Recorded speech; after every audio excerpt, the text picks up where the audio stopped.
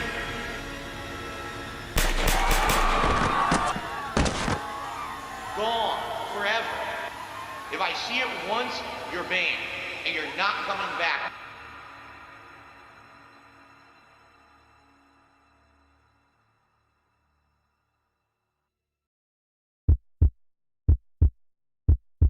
Hi, I'm Dr. Rasya Dikshit. I'm a dermatologist working in Dr. Dikshit Clinic, Bangalore.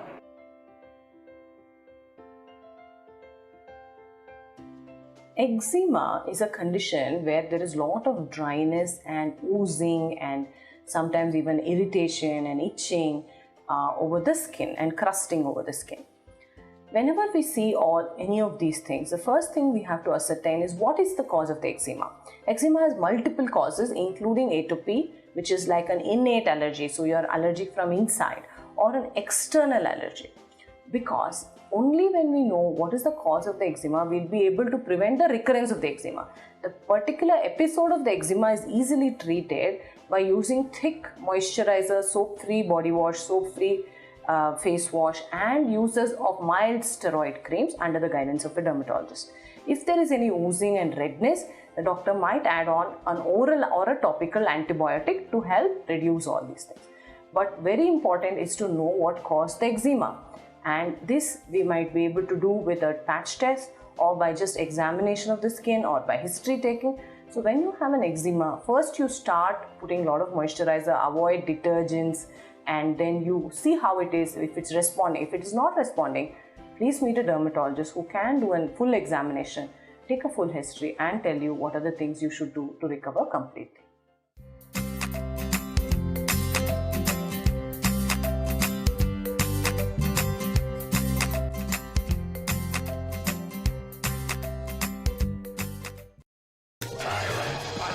He did a move! You can see the animation! Oh, come on! I did it in reaction to his move, and his move doesn't come out because the netcode sucks. Now you just playing bullshit. You didn't earn any of it. Yeah, I'm never playing this guy again. It's a waste of time. It's literally a waste of time. Complete online abuse because he fucking does shit you cannot defend against online because his connection sucks. Thank you, Junko, his love for re-upping your membership for 8 months. He's been busy. Nice to see nothing has changed. Yeah, I'm not playing that guy ever again. Shit's weak!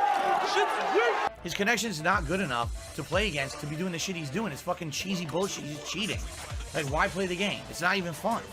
It's just frustration playing an asshole like that. Like, wow, you're really good because you're doing all shit I can't defend against online.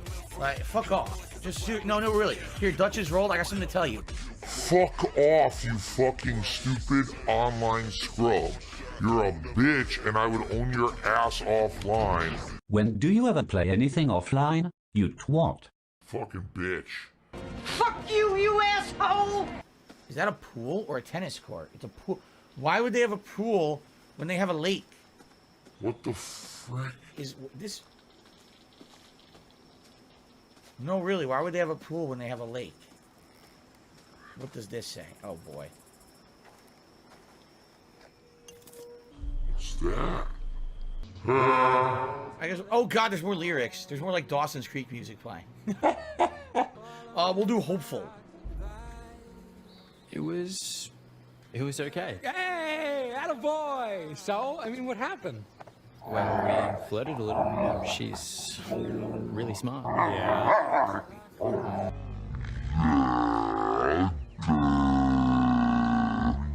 The deal? Oh my Whatever, god. no sweat, okay? We all get performance anxiety sometimes. You just better make your move before This a guy real is man so- swoops in. No, really, how did this guy even survive this role? Like, if I was hired to be this character in the game, I probably would hate myself by the end of the game. Like, I don't know. This guy's the biggest, douchiest, just dick cheese character. I fucking hate him so much. I don't even know. They changed everything. Maybe that's why. I think Streamlabs just changed their website. Super Blind Man says, here's my take on the internet. You find what you're looking for. I'm seeing people who don't want the remake. My timeline is people asking or hoping for accessibility features to be in it. And that's good. I hope that, man, they better be in it. No, really. Now, they better be in it. They better fucking be in it. If they're going to charge that much, they better be in it. Like, people got to put their foot down. Those accessibility features fucking better be in Last of Us 1. Re-release, remake, rebooted, regurgitated. Whatever it's called. They better be in there. What the fuck? Okay? Now, what do most people buy Call of Duty for? The multiplayer. What do most people want to know about when judging if they're going to buy the next Call of Duty game? The multiplayer. What did they not talk about whatsoever in this incredibly lengthy gameplay segment at Summer Game Fest? The fucking multiplayer. They didn't even talk about it. At all. The one thing that they glossed upon was Warzone 2. Yes, there will be a new Warzone now. It will not be the same Warzone you've played for like 3 fucking years. We're finally redoing it. And it will have, yes, gameplay elements and things from the first Warzone, but it'll have new additions, and that will be included with Modern Warfare 2. Great. Can we see some of it? No. Can we see some multiplayer gameplay? No. Why are you here? No, really, why are you fucking here? We didn't need to see Oil Rig for a third time. We know what it is. Can you please show us what we all want to know to see if we're going to play or buy your game? No. Okay, so fuck off then. No, really. This whole segment didn't need to be on the show at all. It was a complete and utter waste of the viewer's time. The pot calling the kettle black is not something that we should do.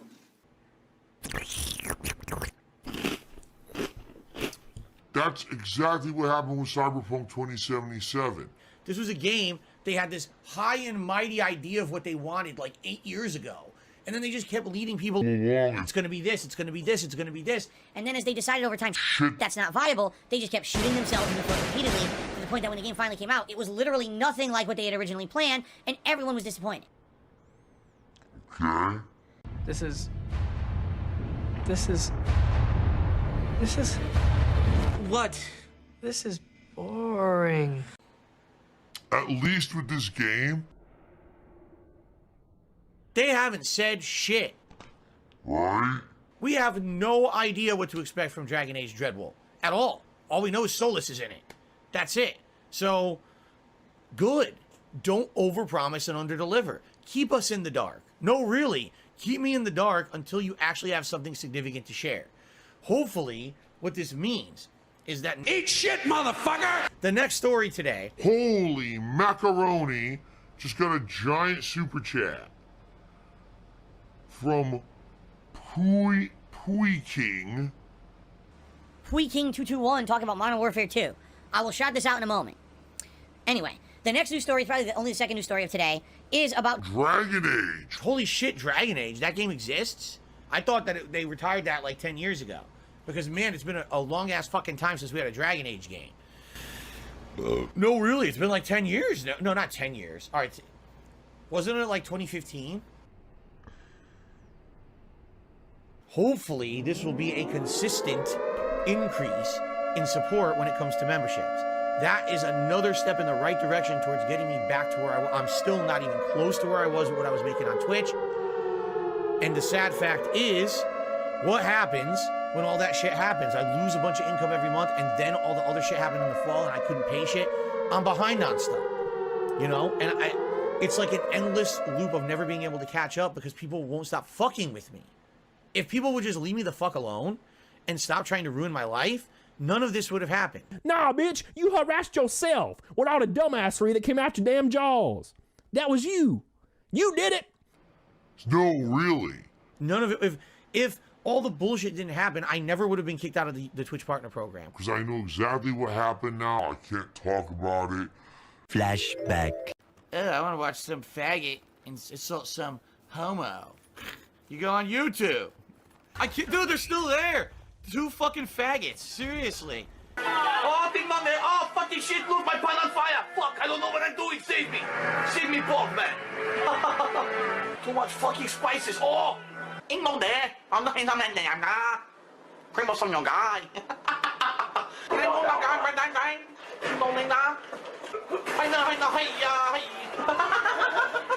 All fucking Chinese. I killed every Chang, Chong, Chinky, Chang, Yang, Wang, everyone in the fucking town.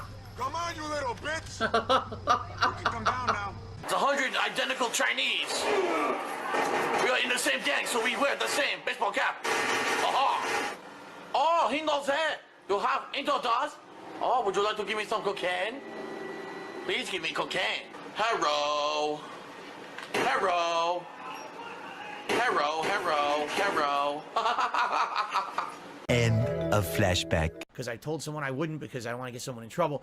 I know exactly what happened, all right? And it's because of assholes completely trying to ruin my life. What a fucking liar, dude. What a fucking Weasley little liar, dude.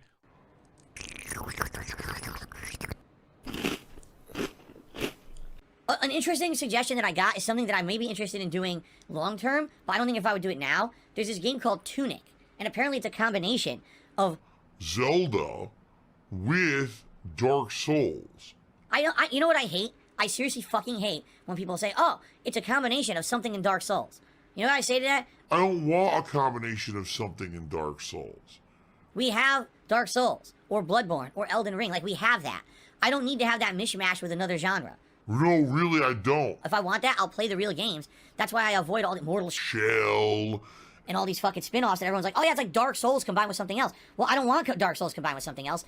Go fuck yourself. And they fooled you by delaying the game a year, acting like they were going to actually be good at what they do. You know what I'm saying? Wow. Campaign, pretty good. One of the best Halo campaigns ever. Arguably the best one in, like, you know, that since the original trilogy, probably since Reach. Reach was a really good campaign, and the campaign of Halo Infinite's good. The multiplayer was good at launch, and it's progressively gotten worse, worse, worse, worse. Season 2 is a fucking abomination of a joke. Lag out the fucking ass, completely inaccurate bullshit. Too many people who are just tryhards, not enough people to play with so that you can actually have good connections and enjoy the game. It's just a bunch of people who've been playing nonstop since launch are so pissy that the fucking game sucks, so they do every little thing to fucking make it unfun with bad connections. So who the fuck wants to play that? No, really. Who the fuck wants to waste their garbage fucking... What a waste of time. I'd rather eat cat turds out of Jasper's fucking cat box than play that game again. Why? Why waste time? There's so much other good stuff I could be doing instead of wasting my time on a laggy piece of shit game that they ruined. What do you do all day, you fucking piece of shit? How do you ruin it so badly? I don't know.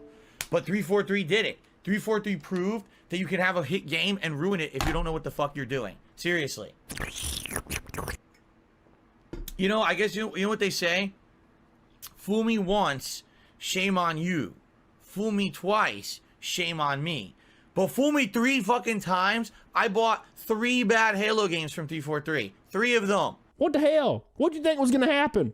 You dumb as hell. And I got fooled every time. I kept buying them, hoping it would be better. They told me, oh, this will be an important title for the Xbox Series X. No, really. They'll put a ridiculous amount of tons of work and everything into it, all this effort. And they fooled you by delaying the game a year, acting like they were going to actually be, good at what they do. You know what I'm saying? The pot calling the kettle black. But my God, I don't know how badly they can flub this.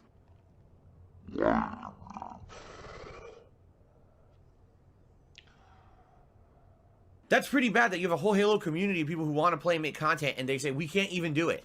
We can't even become popular and remain prominent because there's nothing to talk about or do with your game. We can't be Halo content creators because there's no Halo content to make. Damn, that's a telling story, don't you think? In the era of social media and YouTube and streaming, people can't make Halo content because there's no content to make because the game is so stale. Ouch. Anyway, we're going to try Halo Infinite tonight, 6:45 p.m. Pacific time. I hope it's good. No, really, I want it to be good. I want to have fun tonight with Halo, so it'll be an interesting experiment to say the least, okay? You suck, you jackass. Oh my, that is absolutely positively one of the dumbest things I've ever heard said. Out of all the things so far in this video, that's the worst I've ever heard. Like, no, really, that's really bad. Absolutely terrible to say that. I mean...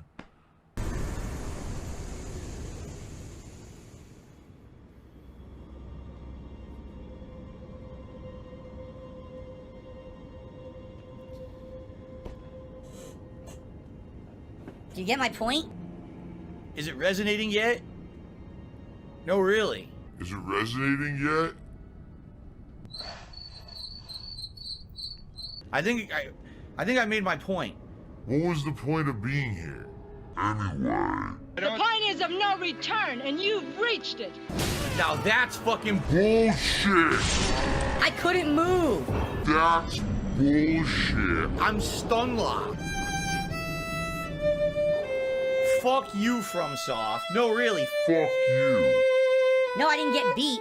I got stun locked by a fucking arrow 4 million miles away. And I couldn't move because of it. Completely stupid. Somebody wipe this guy's pussy, man. What was that? Suck my dick. WPIG. Now, what does the sugar do in the sauce? Adds sweetness, adds a contrast. If you don't, it's all going to be tartness, and you won't have any It's going to be acidity from tomatoes. Right, you'll have and then spice. Tart and its acid and nothing else. I'm going to be a big girl, motherfuckers.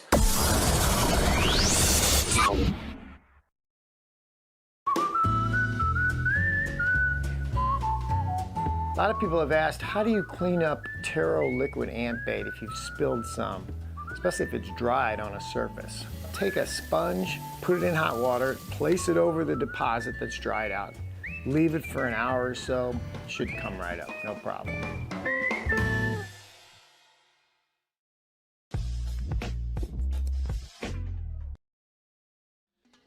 All right, everyone, hello. DSP here looking like a complete bum, I know. What's going on, everyone? Darkside Phil here with a very special video. Today we're making it official. That's right. Today we are releasing the official guidelines for the DSP drinking game.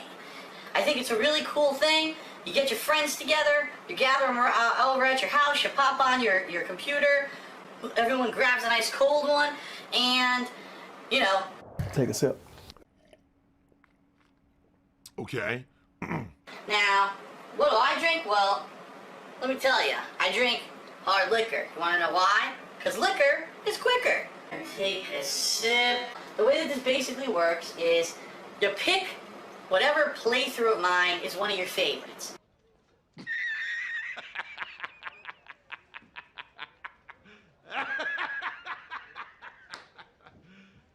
You serious? And you sit down, you pop on the playlist, and you let it play. And what we're going to do here is we're going to give you some guidelines of when things happen in the videos, you should take a drink, okay?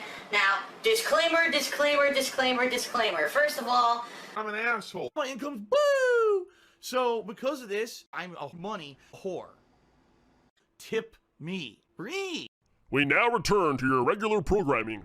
Please be responsible. Understand that yes, too much alcohol will hurt you. Behind the scenes, my life is a mess. I'll be honest, guys. I started drinking, which you shouldn't do, especially when you're depressed. But I did. I started drinking,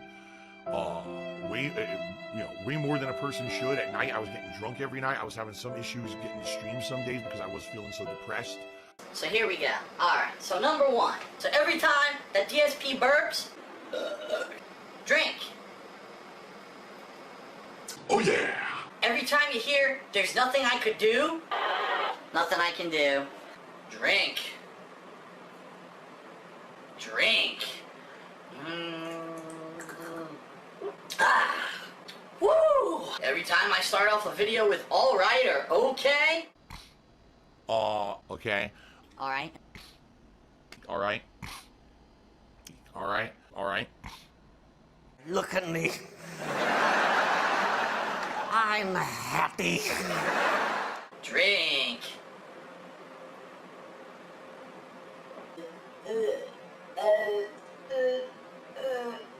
Whenever I say, this is stupid, man. This is stupid. Drink. Yeah. I experience a game bug, or I think I'm experiencing a game bug. Stupid fucking lag. Why am I poisoned? Why am I toxic? Drink. Whenever I mention something going on outside my condo, now it sounds like landscapers are outside mowing my lawn. Perfect timing. Drink. Oh yeah. Whenever I say, it fits perfectly. Silva Suitcase said if he won $5 million, he would buy penis enlargement surgery. You may not know this, but I have a micro penis. Drink.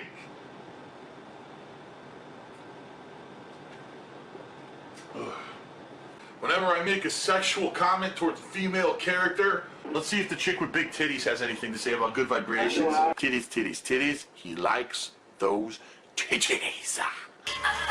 So, we're 20 minutes into the game and the black man is already molesting the Asian woman. How old is that girl supposed to be? You okay? She's got giant tits if she's like 16. Oh, I'm having an orgasm as you speak. Oh. Pay your taxes next time! Ladies and gentlemen, my tax situation. Ironic. Drink.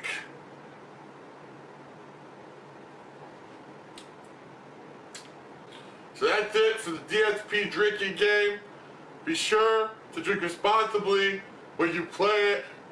Salud. Oh, man. Oh, it was good. Oh, it was delicious. Oh.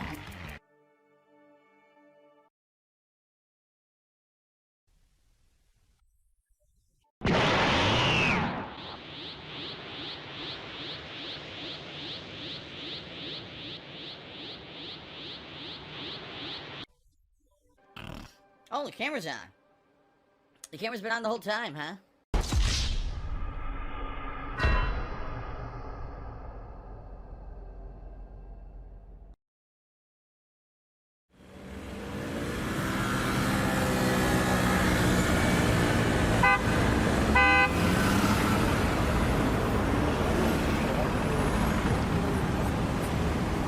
Oh my fucking god. Now I'm pissed. Now I'm getting Dude, pissed. shut the fuck up.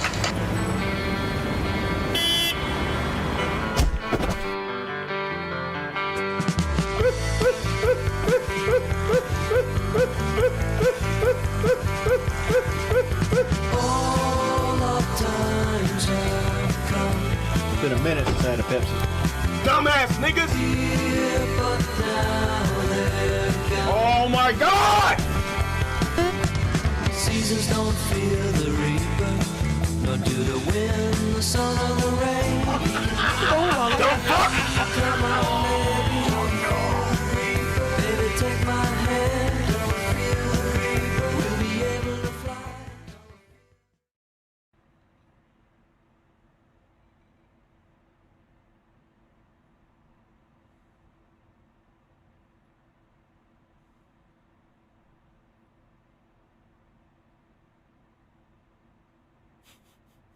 DSP コンテンツカタリスト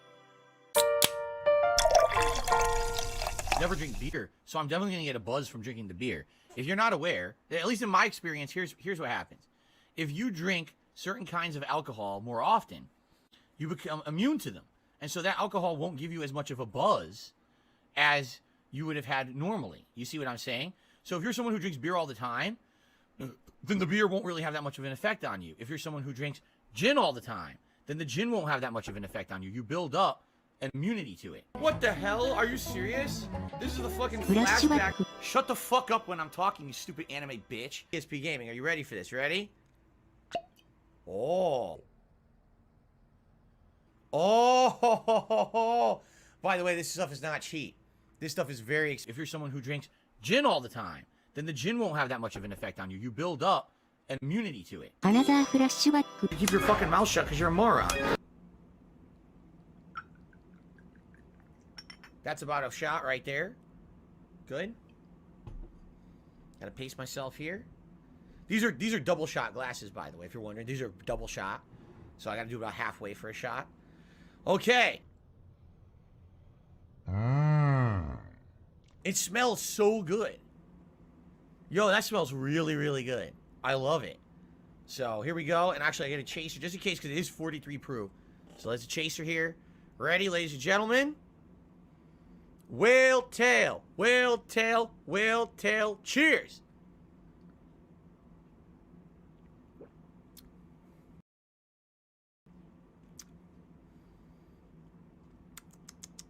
That is pretty good.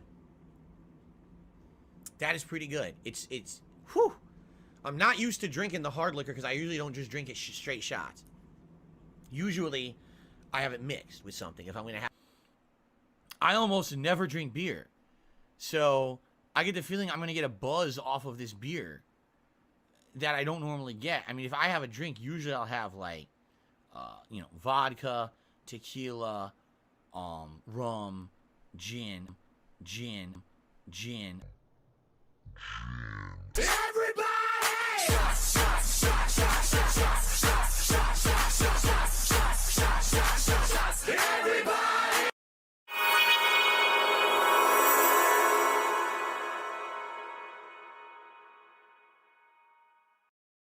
Oh my God, sing the song from Titanic. Near, far, wherever you are. How does the heart go on? You're Number 86 will get another shot. There's Struck out swinging his nothing last to time. fear. My face looks like a horse and I sleep with an old dude. Oh, sorry. Got a little distracted. I actually thought I was Celine Dion for a second. One other thing, we're renewing the thing that we did for the Christmas Marathon event. Yes, I know, it's been 2 months. During the Christmas Marathon event, I had whale tail gin. And I still have some, as you can see. There's still some in there, about a third. I'd say it's less than a third. Because first of all, it wasn't even full to the top. And then I had a shot during Christmas. I had 2 single drinks. And then I had a shot during a stream about a month ago or a few weeks ago. So here's what's left of the whale gin, okay? So if I receive a very generous tip of $100, I will take a shot of gin. And that'll be present all day long, okay? No, I did not add water to it. What a waste. Why would I do that? The gin is amazing. In fact... Oh, it smells so good. It's such good gin. But, dude, it's too expensive to be wasting like that. That's so good. So, same deal as with the Christmas Marathon. If we get a $100 tip, I'll take a shot of the gin. If I get multiple $100 tips, yes, I guess we'll keep going until it's gone. I don't know how much is in there. Here's why I say that. Take a look at the bottom of the bottle. Look at that ripoff. They put this dent, this nipple, this reverse nipple into the bottom of the bottle so that it looks like there's a lot and there's a ton missing. So even though it looks like there's like that much, there's not. It's probably like half that. So maybe like 2 shots in there, right? Maybe. What did I mix it with? Oh, I had like Sprite Zero or something, and I had two like gin and tonic drinks over the last couple of months. Okay, so That's available if you guys want it. I don't know why you would want it, quite frankly. But someone actually brought this up the other day. They said, would you do it again? You did it during the Christmas event. Would you do it again for your NFL event? I said, if you really want me to. Like, it's not a big deal to me to do it. If you want me to take a shot, I'll take a shot. I have the shot glass right here. It's up to you. So let me know. All right. And, well, you know, if we do it, if someone contributes that much, yes, I'll take a shot immediately. All right. Booze, if we get a $100 tip, gin, and also I'll be drinking some beer through that beer helmet, and then likely after the gimmick of the beer helmet wears out, because it's probably going to be a piece of shit, then I'll probably just be drinking beer normally during the course of the day. Okay? Ladies and gentlemen, it appears I received a $100 tip. Are you serious? Who did this? Lisa Lou just did a $100 tip. Cheers, mate. We really appreciate this variety stream. What? No, I did not expect that. What is going on? Well, Lisa Lou, thank you. Yes, ladies and gentlemen, this might be the first $100 tip of the year. In fact, I think it is. The first $100 contribution of 2023 just happened. So I'm happy about that. Give me the money. Let's get that on the leaderboard, and it's time for me to take my first shot. So let's do a shot of gin, shall we?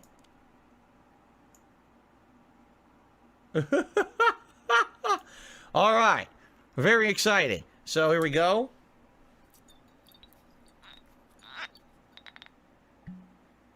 Oh, it smells so good. I love this gin. It's a shame that there's so little in this bottle for as expensive as it was. Now, this is a double shot glass, meaning if I fill this to the top, it's 2 shots in one. So I'm going to go halfway.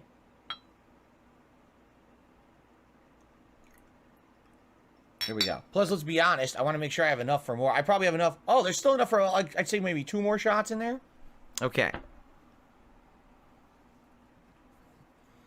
The reason that I use this double shot glass is because I want you to be able to see that I'm actually drinking it. I'm not cheaping out on you guys. I'm actually having a shot. But if I have other shot glasses, but none of them are transparent. They all have stupid shit. Like I have Marvel Comics shot glasses and things that you can't even see through. You know, so I want to show you, yes, there was a generous contribution. I'm actually taking the shot of gin. I'm not cheaping out and lying to you guys. That's why I'm giving you the transparent. But this is a double shot glass, so. Okay, ready? Oh my God, he's drinking gin. Oh, that's good stuff. That's awesome stuff. It's actually pure green alcohol I keep in here. You guys don't realize. You think it's a Mountain Dew Kickstar. Oh, no. Oh my God, excuse me. Whew. It's strong, but it's absolutely delicious. I love it. It's got all these different notes. A lot of citrus notes and a botanical note. The botanical. Whew. Yeah. That's good. It burns. Of course it burns, but it's actually smooth at the same time. It's not as bad as other gin. Other gin is like really burny on the way down. This one's not. You get a little bit of burn. But man, the botanicals are good. I can still feel it in my mouth. The plant-like taste is good. I really do like that gin. It's delicious. So very nice. Lisa Lou, thank you so very much for a whopping $100 tip. If you want to see me get tipsy, keep tipping and I'll drink the rest of it. No, that is, I guarantee you that's the only $100 tip we're getting today. Thank you so very much, Lisa Lou, for that. I really appreciate that. Wasn't expecting that, especially right away. Thank you so very, very much. Okay. Is gin sweet? Gin has a little bit of sweetness to it, but it's not very sweet compared to other liquor. You want sweet, you got to drink something like what I got downstairs, Kahlua. That's very sweet. That kind of stuff. Or schnapps is very sweet. This is not very sweet. It's very strong. So there you go. Man, it's got a good aftertaste too. I didn't even chase her. It tastes quite good. I would have another one right now. I seriously would have another one right now. That shit's good. Okay. Anyway. So, here's the deal, okay? Tomorrow is a big day. It's a big announcement. It's something that I've been working on for many, many months. It's an idea that I originally had and worked on and kind of let it ferment and grow a bit before I was ready to really announce it and talk about it and launch it. It's something that I've put some good work into, as well as others, by the way. It's not just me. There's been other people who actually have helped support this event behind the scenes, which I really appreciate. And I'm excited to finally tomorrow announce it. All right. Here's how it's going to go. Tomorrow there will be a level 1 podcast, just like right now, all right? And then when that podcast ends, it's going to be a special stream for a big announcement, all right?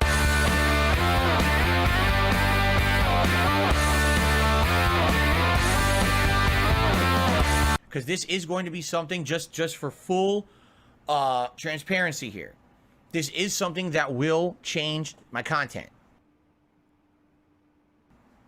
Okay? It will. I'm telling you right now. This is not, it's good. I've been telling you guys for a while. I am looking to diversify myself on the internet. I don't want to just be the guy who plays games for the rest of my life. I can't. I'm 40. I'm about to be 41.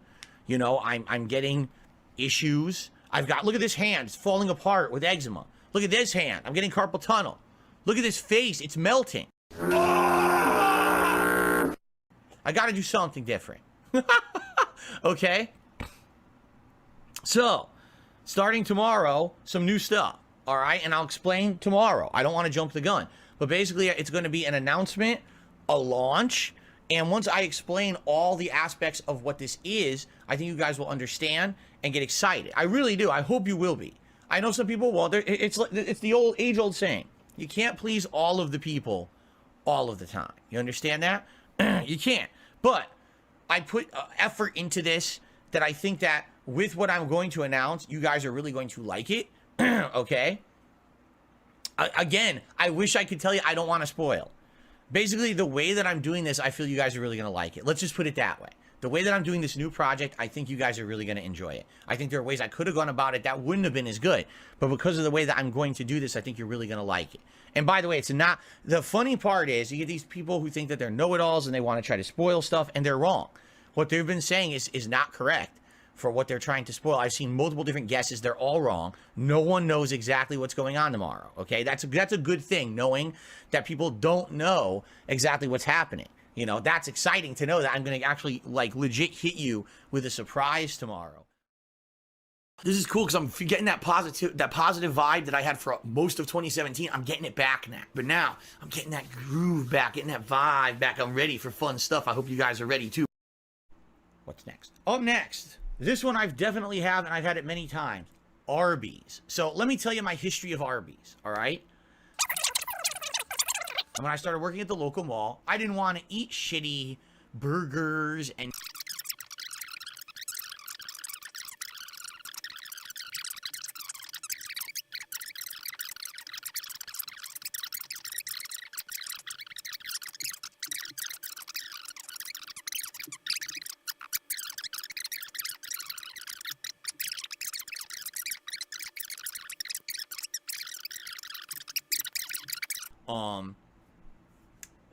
you know, just an initial ranking. I'm going to put Arby's into lower A tier, meaning it's kind of borderline B and A for me. Borderline B and A for me. But that might change as I rank other places, okay? That's where I'm going to drop it at first, but it absolutely could change, okay?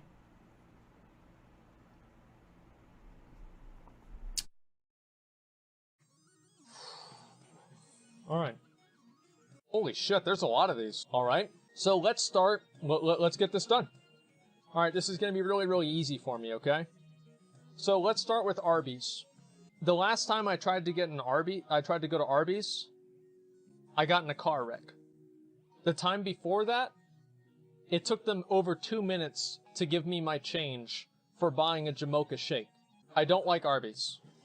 I don't think that it's good. Arby's is just, I don't know, I just think it's shitty, personally. I'm not a big fan of Arby's. Jack in the Box.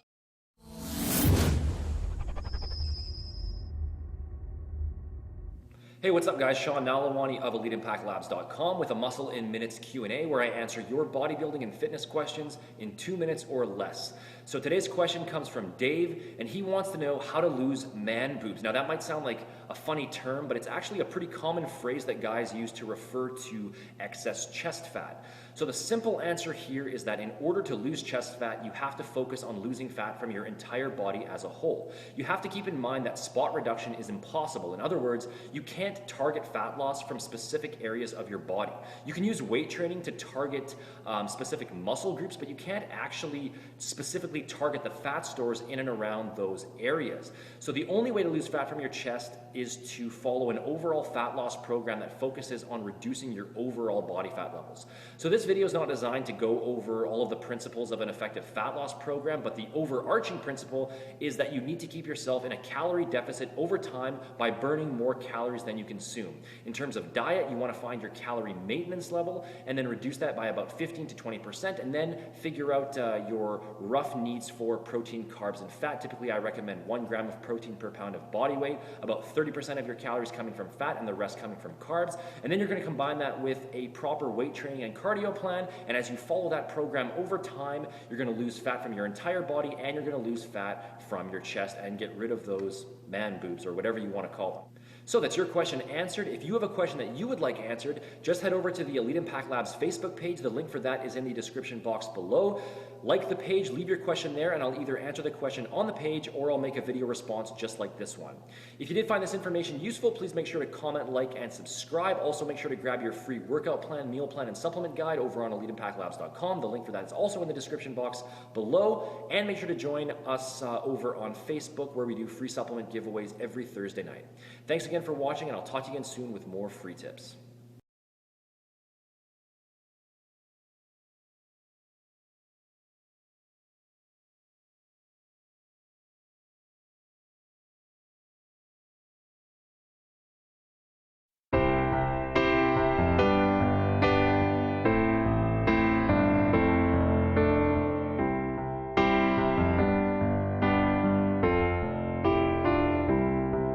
When articulating one particular letter, I get teased relentlessly.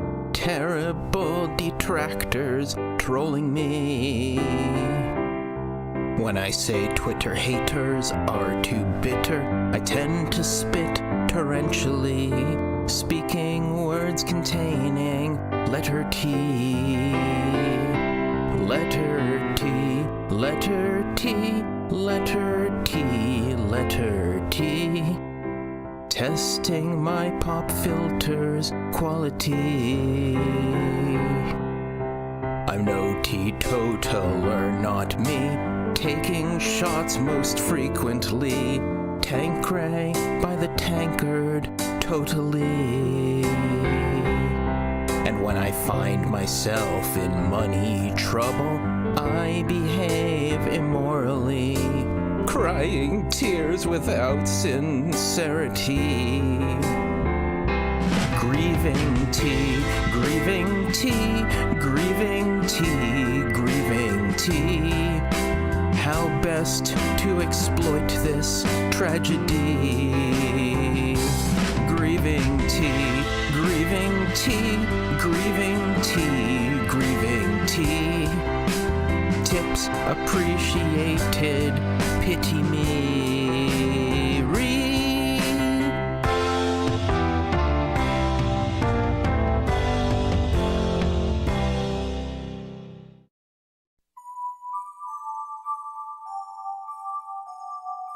I don't know if I could choose my favorite Michael Jackson song. He had so many good ones, you know? Not gonna mute my mic, never once in my life. Snorting feels real good, gotta clear my throat out, right into the mic. Trying to clear my throat here, super post-nasal drip. As I turn my neck phones on, my favorite PJ pants, my wife no longer fucks me. Now, I'm not saying that being a virgin is a bad thing. The trolls in the chat trying to troll me. You're lucky I'm not banning your ass right now. Who are they to complain? Bunch of mouth-drooling fucking morons. Idiotic mouth droolers. Despite Seattle air, greasy Italian hair, and the old vest gold. This vest is a symbol. My throat is constantly gunked up with shit, you know. It has got nowhere to go. That's why my nose I must blow. I'm snorting so my nose telling you it's not my fault. And no medicine can make my throat clear up. And I will not hit the mute when my snort sack brain. I've told you all before, so don't complain. This is just saying, can you mute when I clear my throat? No. It's a quick thing. It doesn't take forever. It's a very fast thing that goes away. No, I'm not going to have some kind of a fucking mute button that I have to constantly be bashing when I clear my throat. Sorry. It's called being human. And if you don't understand that humans have these things that happen, you should go to another stream. Or maybe people aren't human. Maybe you could watch some fucking weirdo. Okay, the bottom line is this.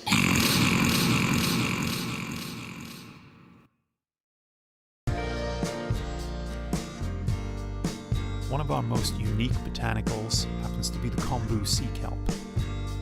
We hand forage this from the Mendocino coastline, and it adds an earthy umaminess that you just cannot get any other way than to get in the water. It's truly a Pacific Ocean spray in every little sip.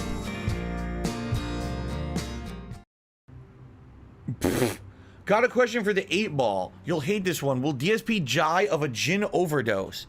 First of all, you realize you can't overdose of gin.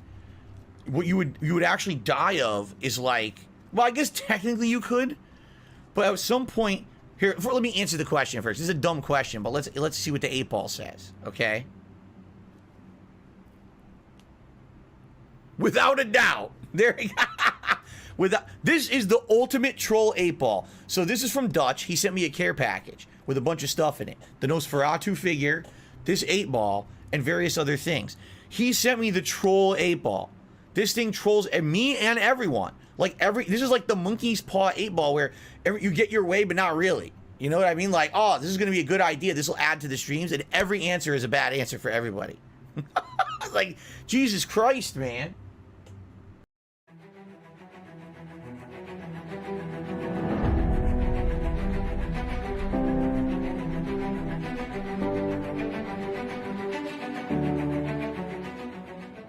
Kill all them, and then put out a candle, jump. Put out a candle, jump. I should be able to beat it. It's complete bullshit. I definitely 100% press jump at the end of that platform. This controller dropped the input, which is incredibly frustrating. Okay, but hopefully now I know how to get through this part. So maybe in another couple tries I'll be able to get through it. Okay, thank you for the tip. Carmen T. Chase, how'd you come up with the song, I need bananas, tasty bananas, put bananas in my mouth, squeeze the peel, it comes in denim, and does Cat sing that to you? Yes. The fuck are you talking about?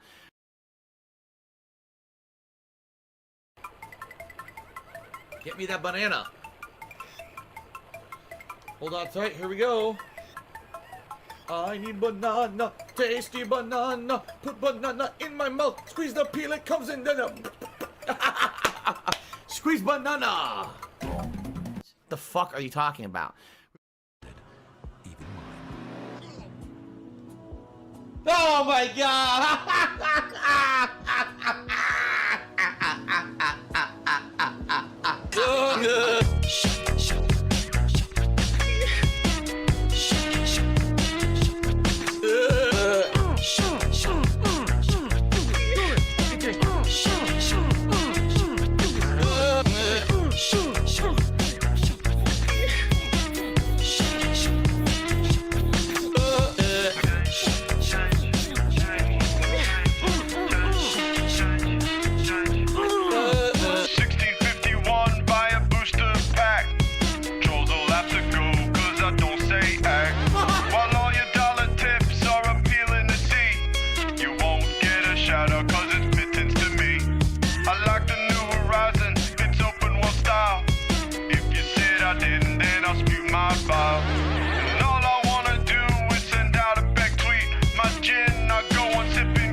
Windows 8.1. Jasper Kitty, he's my son. Worried that my mobile's fried. Computers lagging, slowing down. RTU PC is free. That's not good enough for me. Windows 8.1. When will support end? Laughing at these dead heads who said let's shitting on feeling then threats. Play some Stevie of the Dead.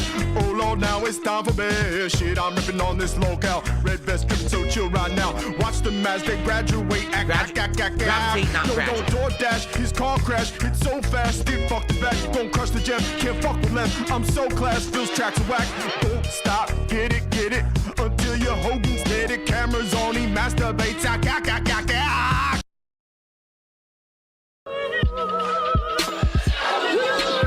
Slums? Yeah, see, why is Taj Mahal right next to the slums? Is there no major city area around here to see? Near Taj Mahal? I guess not, huh? Fly over Jammu and Kashmir?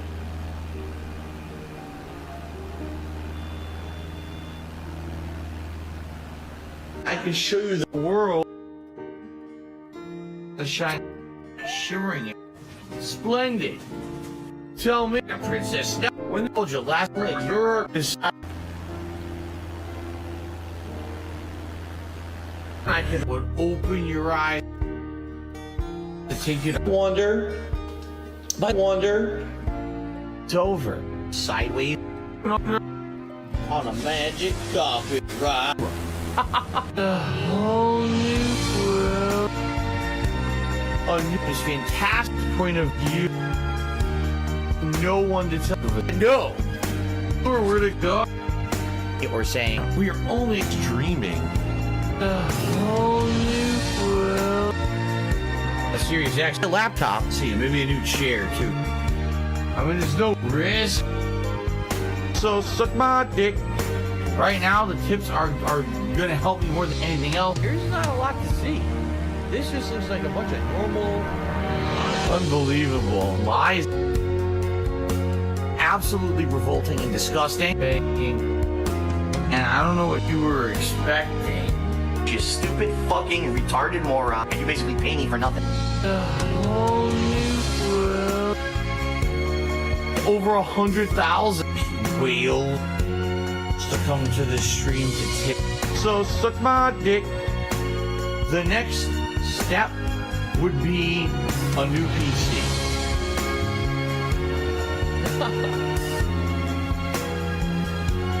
Dude, I didn't promise anyone a green screen. I don't even know what you mean. So just shut the fuck up and enjoy this whole new world of me.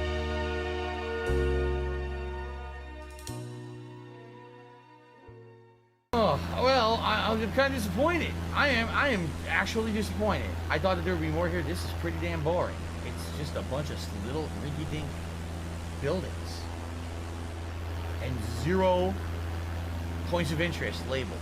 0. Nothing. Empty. So I think we're gonna get out of here. We're gonna do something else.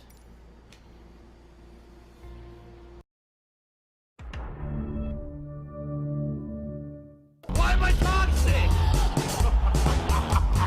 Why am I toxic? Why am I toxic? Yep. Why am I toxic? Why am I toxic?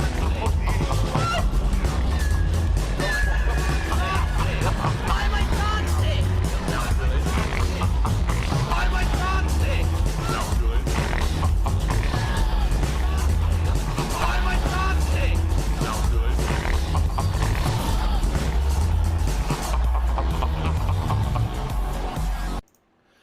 Alright, hello everyone on YouTube, Phil here, and I wanted to give you guys an update on something that I found out after doing some research over the past week. Oh my god! Regarding YouTube and the fact of why, as I told you guys a few weeks ago, my ad revenue is so low on YouTube now. I'm not making ad revenue. The bottom line is that after doing some research, I talked about this on my pre-stream today on Twitch, and I actually explained the whole situation, and the Twitch viewers were like, you should make a standalone video for DSP Gaming on YouTube so people on YouTube understand what's going on too. That's 100% a lie. Because it doesn't only affect you, this is actually something that could be affecting everyone. Okay. The king of hate forums!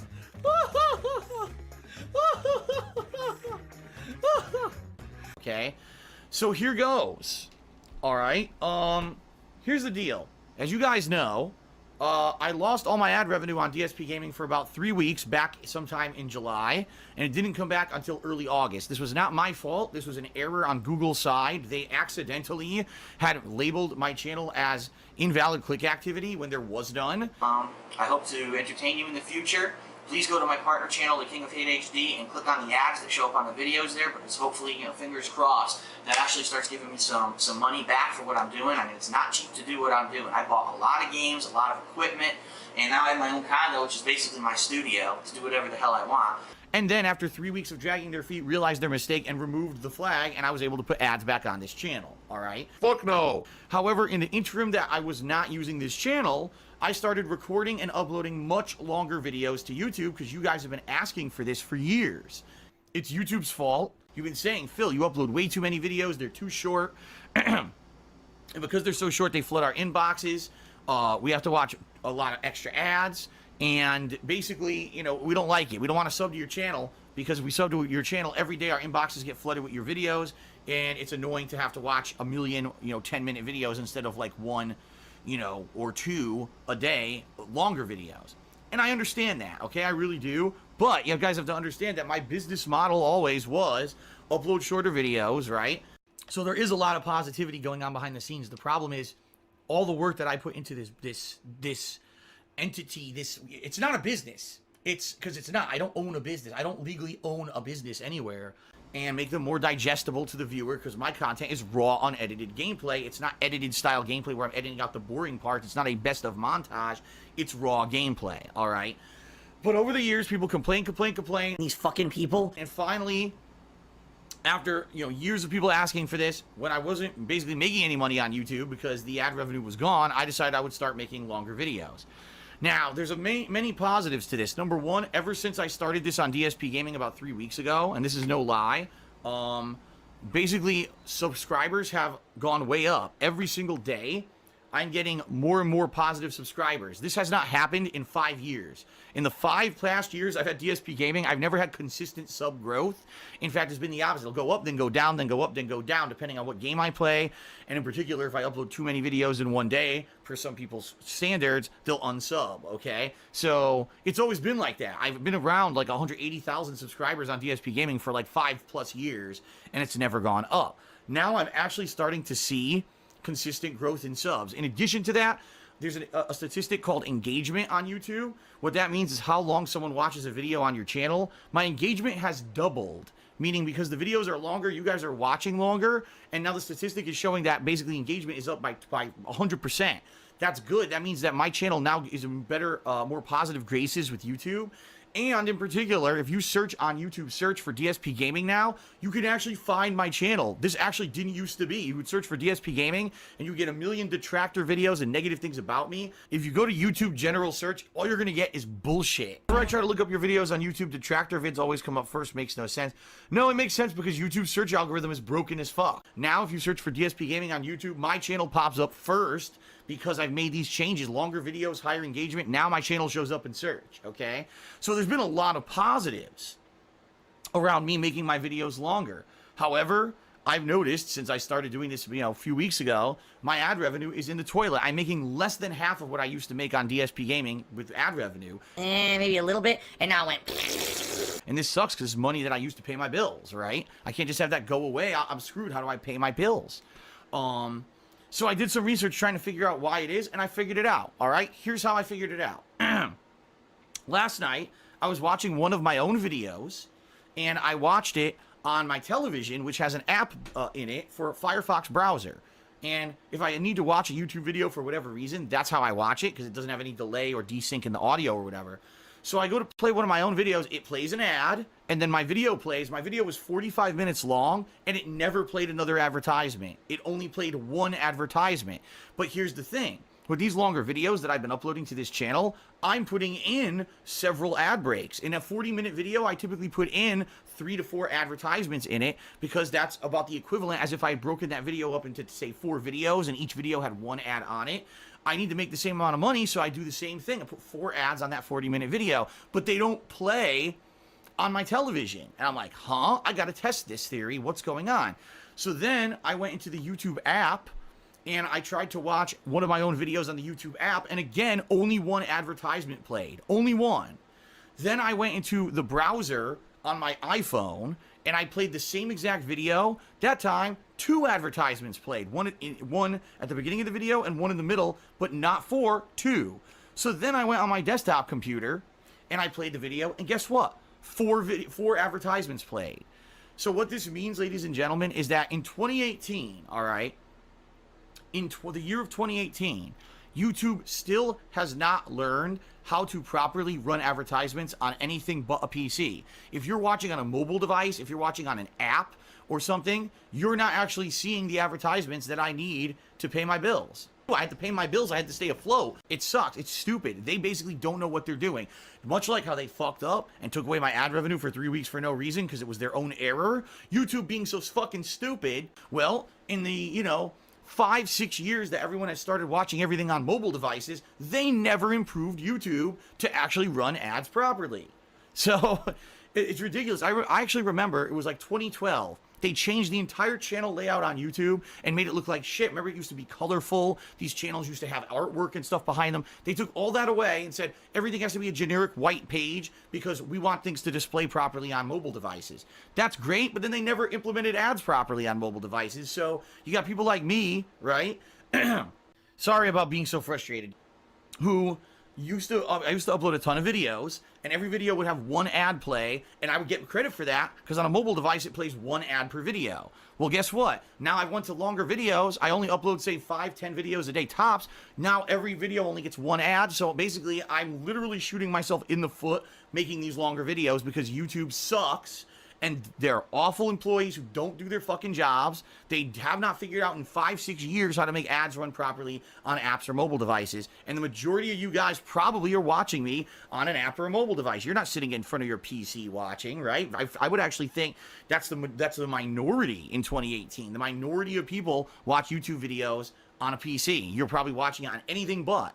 So it sucks because I'm not getting paid for my work, because I just decided to make videos longer, which is apparently what YouTube says is better. All the metrics are positive. You guys are giving me positive feedback, but I'm making less than half as much money as I used to because YouTube can't fucking do their jobs.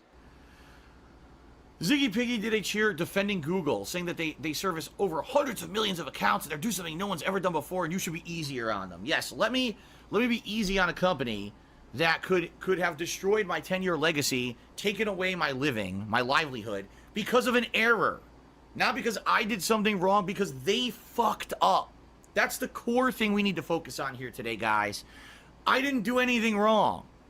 My channel lost monetization because someone did something wrong on their end and then took 2.5 fucking weeks to act on it. Anyone else, if I worked at any job on the planet and I made a major mistake and it took me 2.5 weeks to correct the mistake, I would be fired. But not at Google. At Google, this is a regular occurrence. And the other worst part about it, there's no one to talk to fix the issue. Not once did I get to speak with a human and say, hey, person who works at AdSense, you guys screwed up, please fix it. You're killing me here. You can put me out of business and make me lose everything, right? And people basically say, oh, well, they're just too big. Well, that's their fault. I didn't tell Google, I didn't tell YouTube to grow at an exponential rate to the point where they didn't plan for it, didn't hire enough employees, didn't prepare, and now their entire company is a shitstorm because they don't have enough to handle the capacity. That's their fault, not mine, not yours, not anyone's, but theirs as a company, and they're the ones who need to be held responsible and need to fix their own shit. We shouldn't be the ones who get punished or feel the negative effects of them growing too big and them not being able to handle what they fucking signed up for. So stop being an apologist to this company. They need to improve. If we don't demand improvement, they never will improve. Okay? They call me Jim Bob says 3 cheers for Mitch, hip hip hooray. No, how about 3 boos for Mitch, boo boo kachoo, because guess what? He didn't help me at all. Literally not a single thing Mitch did fix this situation. It was all me. It was 100% me having the initiative. They're idiots. I work for Google. I'm smart. I'm a hipster. And we have playtime where we do fucking, you know, Pilates and we push invisible objects and we meditate because we're Google and we're smart. And we're going to have all this cool thing on YouTube like paid subscriptions to get rid of ads. Durr. Once again, screwed by YouTube because of the incompetent people who fucking work there. So what does this mean moving forward? Does it mean that I'm changing back to the old style of shorter videos? Right now, no, I'm not. I am going to continue to make longer videos. Here's what I'm hoping. I'm hoping that over the next few months of the hardcore gaming season with all these new games coming out, that it will bring more people in. More people will subscribe to the channel who never did before because they realize I'm only uploading longer videos now. Hopefully more people will come and watch. Maybe this will push my channel up higher in search rankings on YouTube because of higher engagement.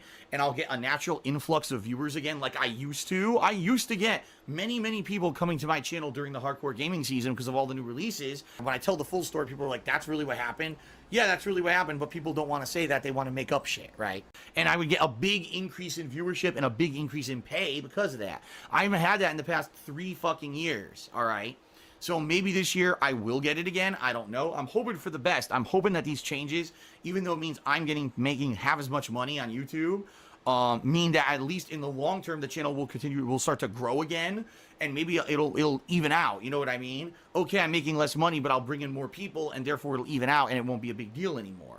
But worst case scenario, will I eventually maybe have to go back to the shorter videos? Maybe. I don't know. Because right now, this really sucks. I'm literally leaning on Twitch now in order to make ends meet and pay my basic bills every month. And I am lucky that the last 2 months I did see a very positive support from Twitch, but I don't know how long that's going to keep up. And I can't keep leaning on this group of people who only come to the live streams when I know there's thousands of people over here on YouTube who can help out. All right, so please guys, if you at all can, if you want to see me continue to keep uploading the longer videos to DSP Gaming, you got to do something. You got to try to step up and help me in another way, all right? Because I am literally shooting myself in the foot doing these longer videos, but I'm doing it for you guys because it's like, what the fuck, are you retarded? Yes, you are, because you blatantly lied. This is what you want, so if you can help me in another way, I would appreciate it, all right? But the bottom line is, spread the word. Let people know YouTube does not properly display advertisements on anything but a PC. If you have a video with multiple ads set up, they don't run on mobile. They don't run on an app. They only run on a PC. So basically, you're screwed over. No matter how long your video is, you're only getting one advertisement. And that's why I was able to make so much money before when I had shorter videos, and now it's all gone away. So please spread the word. That's a horrible thing. I can't believe people have not publicly talked about this because it is a fact from me just doing my own research, and people need to know about it, okay? Thank you guys for your support as always. Hope to see you on the streams if you can make it. If not, hope you can always catch the videos right here on DSP Gaming. Thanks. Tomorrow's my day off, Saturday. I could take a week off from doing videos for YouTube, and I know that I could be fine. You know what I mean? Unlike other people who stream for a living and other people who do YouTube for a living, or both, like I do, most of them who are successful don't have to worry about, oh no, I'm sick, I have to take a day off. For them, it's like, oh well, I make so much damn money, it doesn't really matter. It's like a holiday for me, right? I mean, I can't even take time off. The time off that I take, I have to like store videos up ahead of time so YouTube isn't dead for days. You know what I mean? Like, I am a person who, I'm a one-man army. I do everything myself, and literally when I work, I pay my bills on a month-to-month basis. It's not like I have any surplus of cash or whatever. WPIG. Hello everyone, it's FantasticMrSam here, and you're listening to WPIG 1651 with Rambo Bambo. All together now. Burger. The dentist is just drilling right into your cavity. He's like, ah, yes, yes. There's blood squirting. I love it.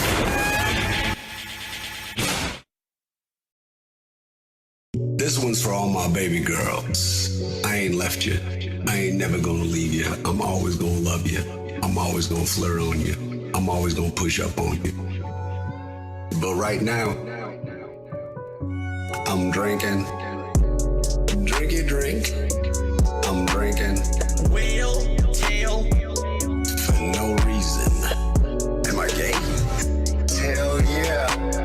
But right now, I'm drinking. Remix. I'm stalking. And I'm lurking. And rapping. For no reason. Am I gay? Hell yeah. And I'm drinking. Whale tail.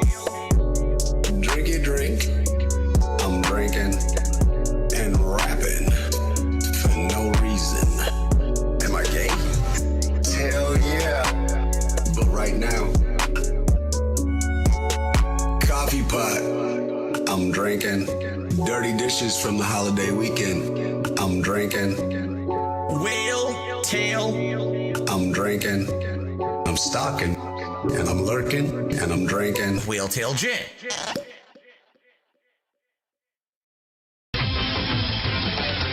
89.7 KACC. We got a dedication in. These kids and their names, I swear. So, Darkside Phil wants to dedicate a song to Panda Lee. He wants to dedicate Baby Come Back by Player. I don't know what to say, guys. Okay, so, anyway, here's Baby Come Back by Player, and they actually wanted me to say Baby Come Back, ack. I don't get it. I really don't get it with these kids. But yes, Darkside Phil, here's your dedication to Panda Lee. And this is 89.7 KACC. I haven't had sex in ages. Jasper wakes me in the morning, oily roommate is still snoring. I go get the nuts I'm going to provide. Pre-order DoorDash to eat, sent Tyrone a quick tweet. I'm in the rat way before I hear Phil's hungover ass wake up. I'm alright, I'm not fucking Phil Burnell. That makes me cringe. Ugh. If he comes to my room, it's gonna be gloom and doom. So I just nod as he spouts mindless rants. Fake laugh and twirl my hair until he's not there. If this keeps up, I'll get my second restraining order. It's alright, I'm not fucking Phil Burnell. I don't have no desire to watch pornography. I don't need to. All right? I'm in a romantic relationship with my wife, and if I want romance or anything sexual, I have a person to share that experience with. I don't need to open my internet. It's alright. I'm not fucking. It's alright. I'm not fucking. It's alright. I'm not fucking Phil Burnell. Yeah. Fucking stupid bitch.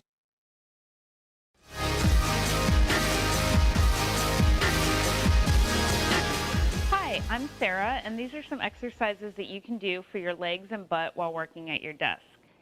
While you're sitting in your chair, you're going to want to just be sitting working, and you can contract your glutes and hold and then release. And you can do this several times throughout the day to help tighten your butt, and nobody would really notice what you were doing. Another great exercise you can do, a leg lift. So you're sitting in your chair, your legs are under your desk, and you can just lift and contract your muscles and hold. Back down. You can do both legs at a time or just one at a time. You could do calf raises. So your feet are on the ground and you lift up onto your toes and back down. This is helping to strengthen the muscles. I'm Sarah, and these are some exercises that you can do to work your legs and butt while sitting at your desk.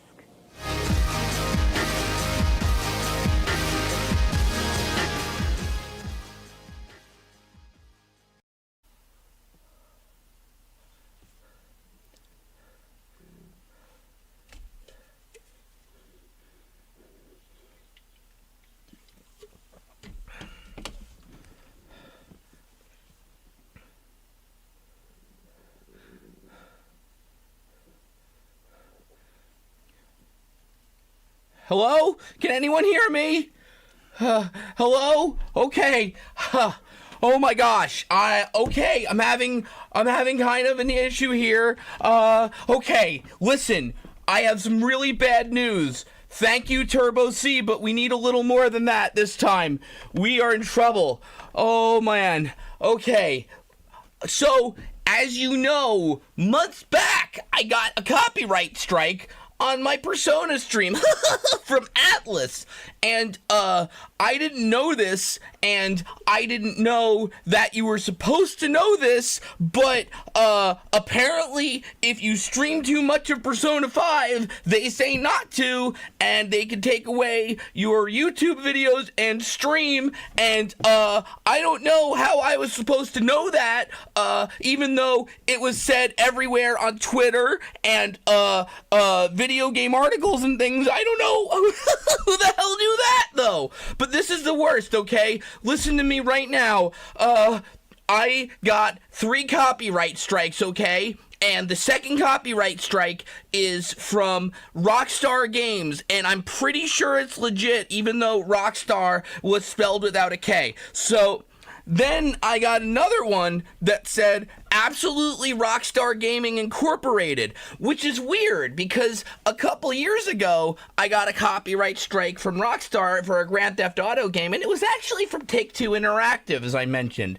Now that said, this is absolutely real. I'm gonna lose my channel and all my money.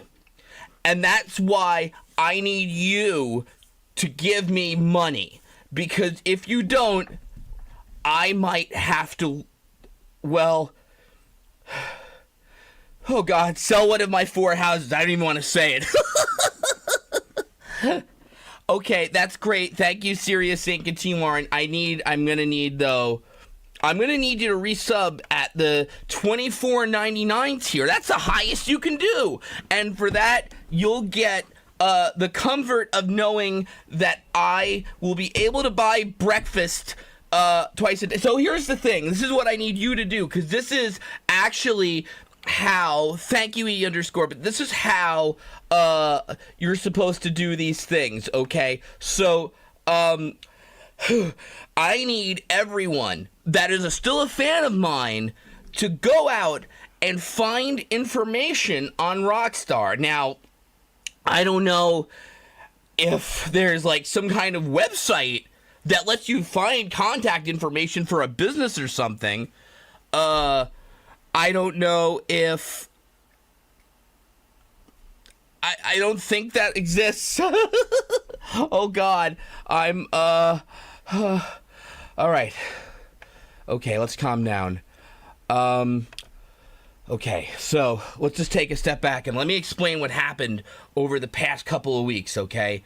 So, you might say to me, you've been doing this for years, and you even mentioned in a really earlier stream, you got copyright strikes. Shouldn't you know how to deal with this after years and years of YouTube? Wouldn't you think that? I can't think about that question for too long. So here's the better solution. If I have my fans do legwork for me that I should be doing, that is how you handle your business. What you do is you beg your customers to sell products for you. When I worked at the airplane factory, that's exactly how we sold the airplanes to people, is we said, we're gonna lose the factory, please go sell our airplanes for us, okay? Now listen, okay?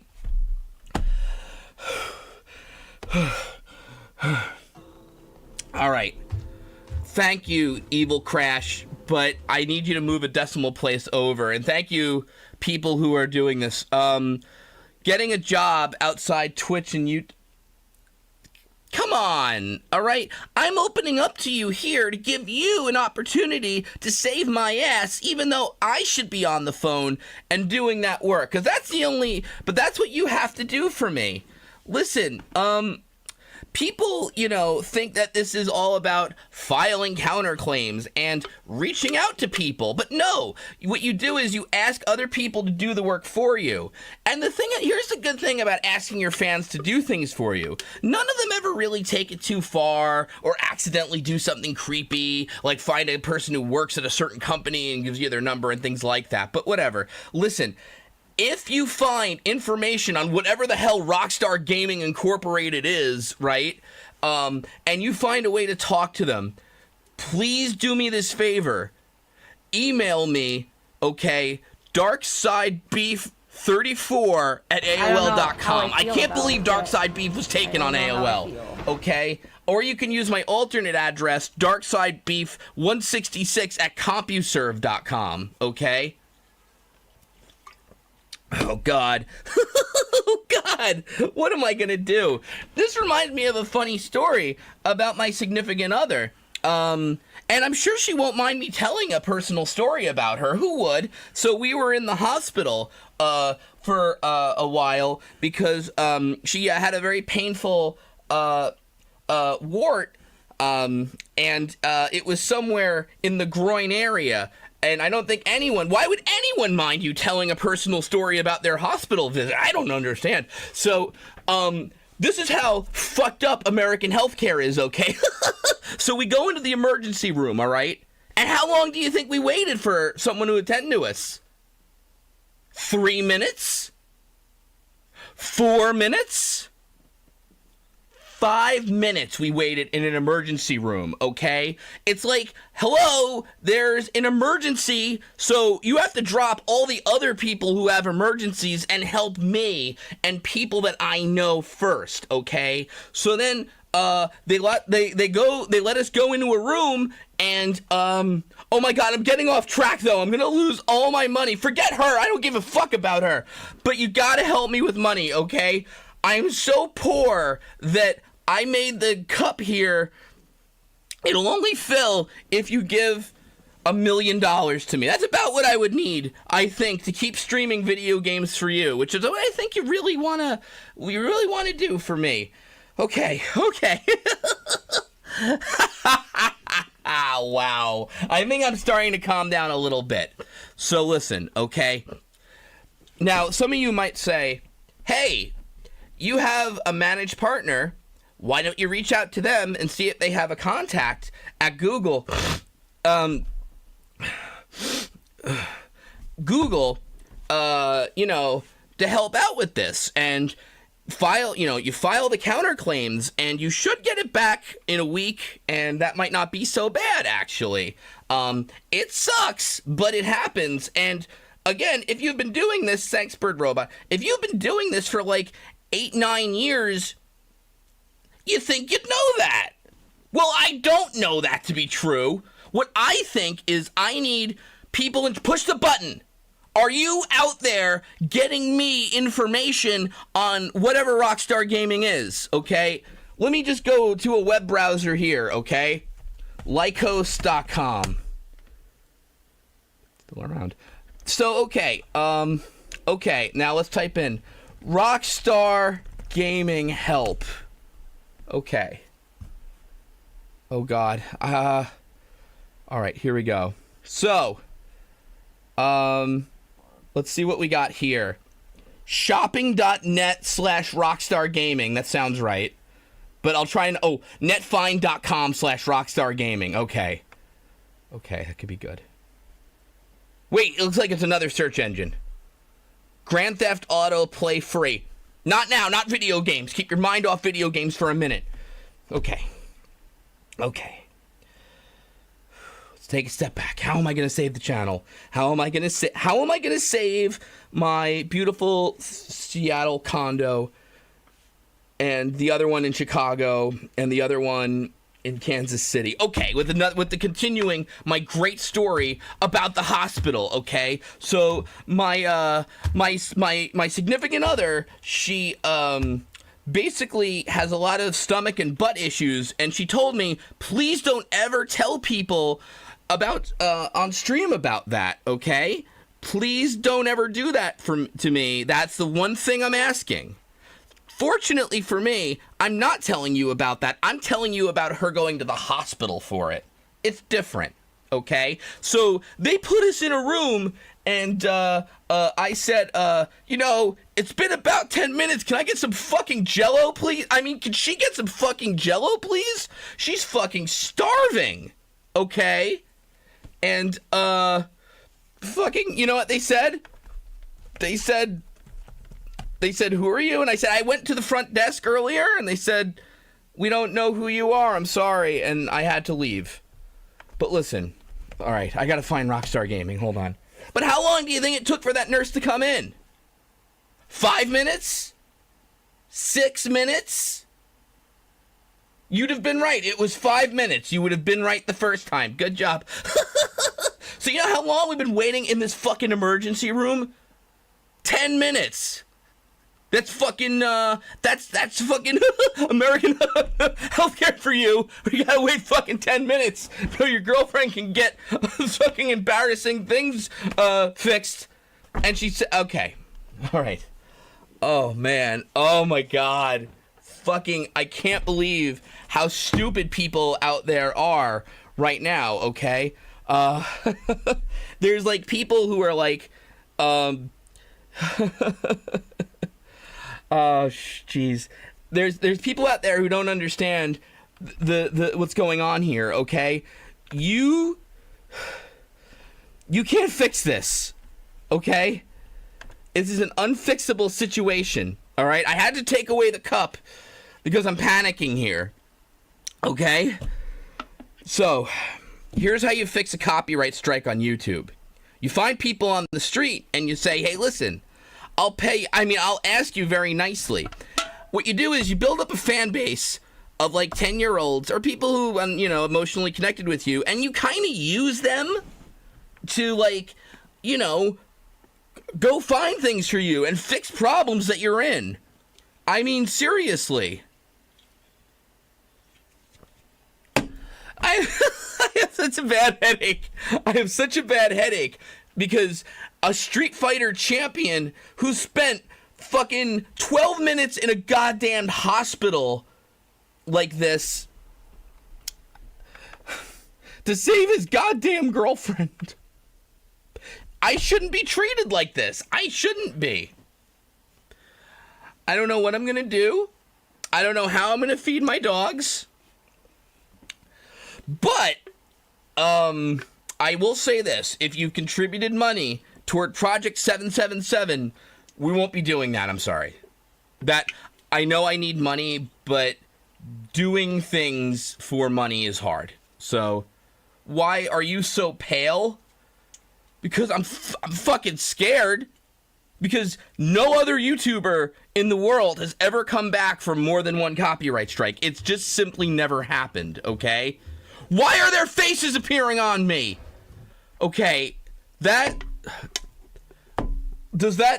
got salt. There's salt here from Mythical Leopard. Does that mean I got money? Because I'll be mad at you. I will be so mad at you if I don't get money, but if that's money, that's okay then. Okay. Oh my gosh. Oh. All right, now listen. Out getting food? I mean, yeah, but I can afford food. How do I do this? So I can afford food if I get maybe $3,000 more in Patreon. Is that doable? I just want you to think about all the content you're getting, okay? I'm playing Dark Souls 2 right now, and I'm doing really good. My haters don't have anything to say about it this time, even though I've had 12 deaths in Forest of Fallen Giants. Nothing. So, you're getting the fucking goods. And this is how you treat me? You don't find out what Rockstar Gaming is and their home addresses and go visit them and ask them what they did to me? I don't know how I feel about it yet. I don't know. Wow! Fucking ingrates.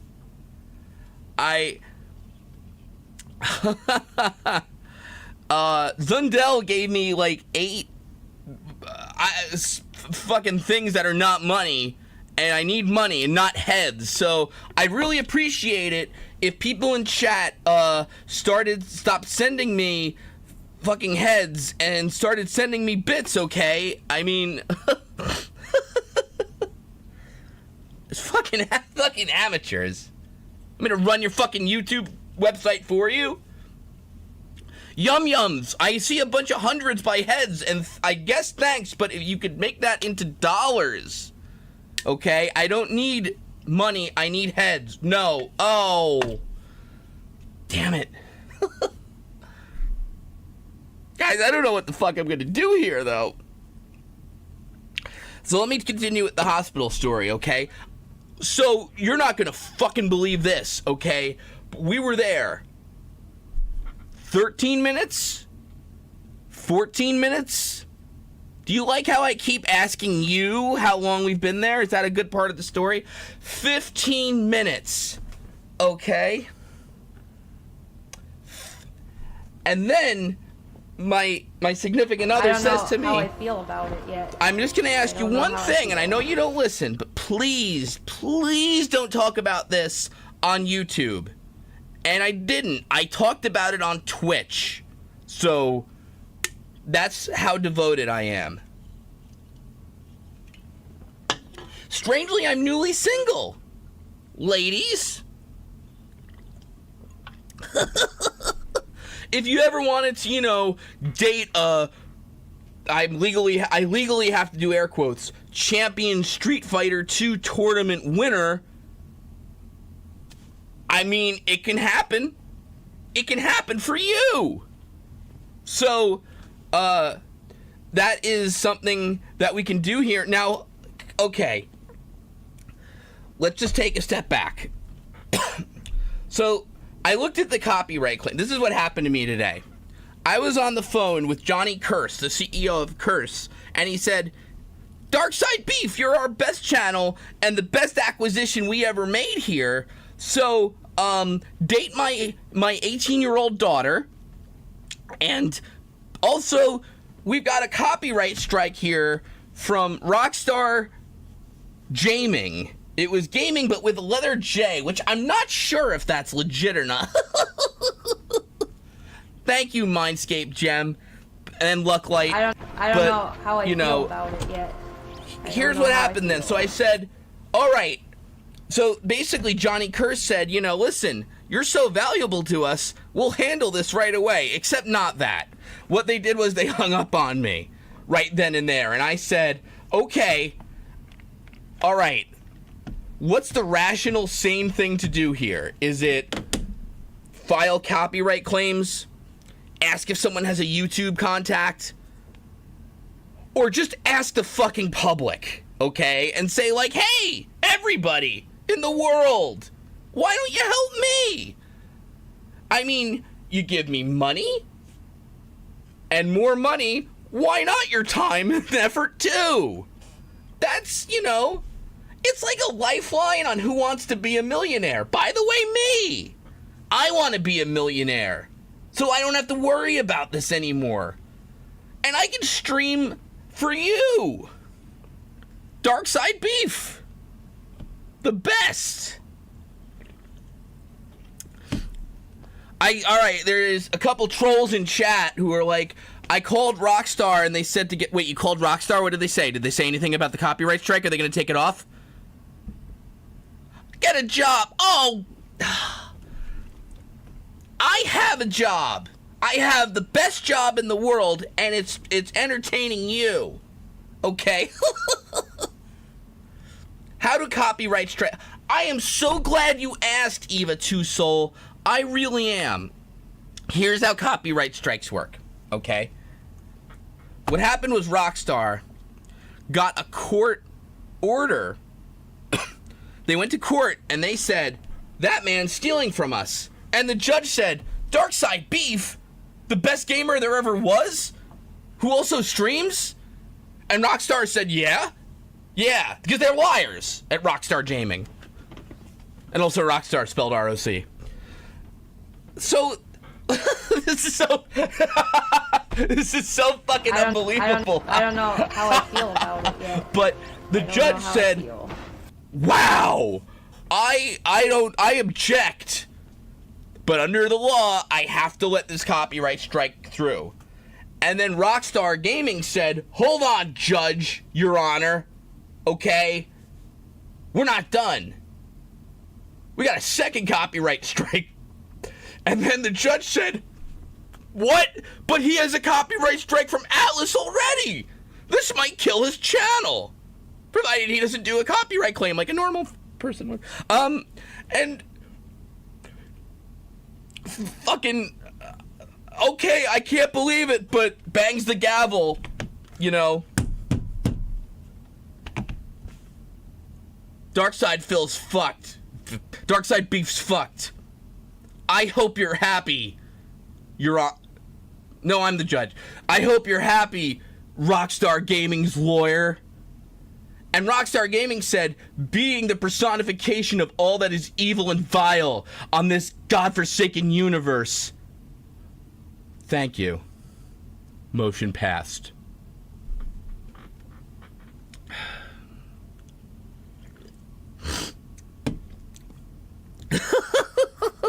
Sir James D. Tech says, will Curse drop your ass now with 3 strikes? Yeah, because these partnerships, they don't do anything for you. You just join them because you don't really know what you're doing, and you ruined your AdSense account years and years back. And over the 8+ years you've been doing this, you've never, ever found a contact or anyone that could help you with it. It is the fault of the haters. I forgot to tell you that part. I forgot to tell you that part too. So what happened was, then Rockstar Gaming's lawyer brought in the sons of bitches. That's where the bit, right? That was pretty good. And you know what? You know how many of them were? Why don't you guess? 3, 4, a million. I don't know how I feel about it yet. And the judge said, holy shit.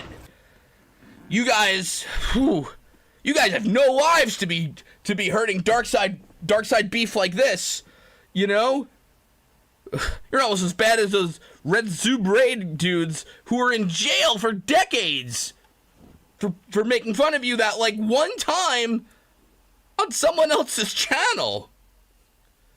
They're doing hard labor in North Korea for that. And the Rockstar Gaming guy said that's right. So anyway, so I was in the hospital then, and I got the call, and it was the president of Curse, and he says, "Hey, Darkside Beef, aka the best thing we've ever done. How are you doing?" And I said, "I'm not doing anything. Just, you know, my significant other has ass problems." And then I tweeted out a picture of a colonoscopy she'd recently had. It wasn't even that part of the procedure. I just thought it was kind of funny. And she said, "Please don't tell the president of Curse, like, these personal things about me, okay? It's, again, that's the one thing I asked you not to do, is have a stream about that or whatever. But that's okay. So, listen, I said, listen, I can't talk right now. I don't know how I feel about but I know it. I'm making you millions of dollars on Curse. And they said, actually, the opposite. You've got copyright strikes from Atlas. And I said, Atlas? How effing long have I had that for that I never did anything about that? And, you know, and again, how did I not hear about that? Because, you know, it's funny. Someone told me, some jokester, some troll, like, that people who don't even, like, stream Persona games heard that you weren't supposed to do that. And it was odd because Atlas was spelled A-T-L-A-S. And it was Atlas Inc., but I-N-K, but I'm pretty sure it was legit. But you know what? There was something suspicious about it, now that I think about it. Is that the way I got the copyright strike is someone called my cell phone, and they said it, and they sounded like a 10-year-old who was laughing at me. I'm pretty sure it was bullshit. But I might lose the channel, and I need more money, okay? So, like, Space Jellyfish 2018... 288 something in chat is only giving me 5 bits, and then Dos Hippotis says, "Do you keep in touch with your I guess by daughter you mean video games that I play every day. And yes, I do accept bits of string if by string you mean dollar bills. My lawyer says you can take them down. I just need your SSN. Okay, God, I don't know what these letters stand for, so you'll have to just tell me that. I'm sorry, okay? Gosh. What a terrible day. I think I might have to go get something to eat. This is crazy. What has happened to me in this world. I might bring back Cooking with the King. That's a segment I apparently do where I cook and people watch that. That's a thing? That's a thing I do. You fucking serious? Yeah. So, like, why is life... I agree with you, Augustus. Why is life so cruel to good men like me? who have the fucking charity in their minds to like take their significant other to the hospital and wait there for like 20 fucking minutes. And like, what are these fucking hospitals doing? It's ridiculous. I really do a segment called Cooking with Darkside Beef. That's a fucking thing I do. How deep does my fucking rabbit hole go? Why did I ban Slow Beef from the chat? And why did I call him a retard on Twitter for fucking breaking down and saying, stop spreading misinformation? You can fucking just file a counterclaim. Why? Because he's stupid. That's why. What does he know about getting copyright strikes or anything? Ridiculous. Sweaty Backwheel says, 20 minutes, oh my god, how? Well, listen, if you give me $50,000 a month on Patreon, we'll make it 30 minutes. I think that's fair. I call it Project 8. Okay? Seriously. Knitting DSB? Oh, I'm reading that there actually is a cooking show I do where I made my own sauce. I had so much to do tonight. I don't know that I can watch these videos I made of myself cooking sauce. Fucking serious. I don't know how I feel about it. So anyway, here's what happens, okay? Project 8 is awesome because it's gonna be the best of the best. What else? Okay, all right. Now listen, it's been about 28 minutes. So here's the question I have for you. Did you look up Rockstar for me? Did you find out what I'm supposed to do here? H3H3. I don't know who that is. Is that a tournament winner like me? It's probably someone I beat at Street Fighter anyway.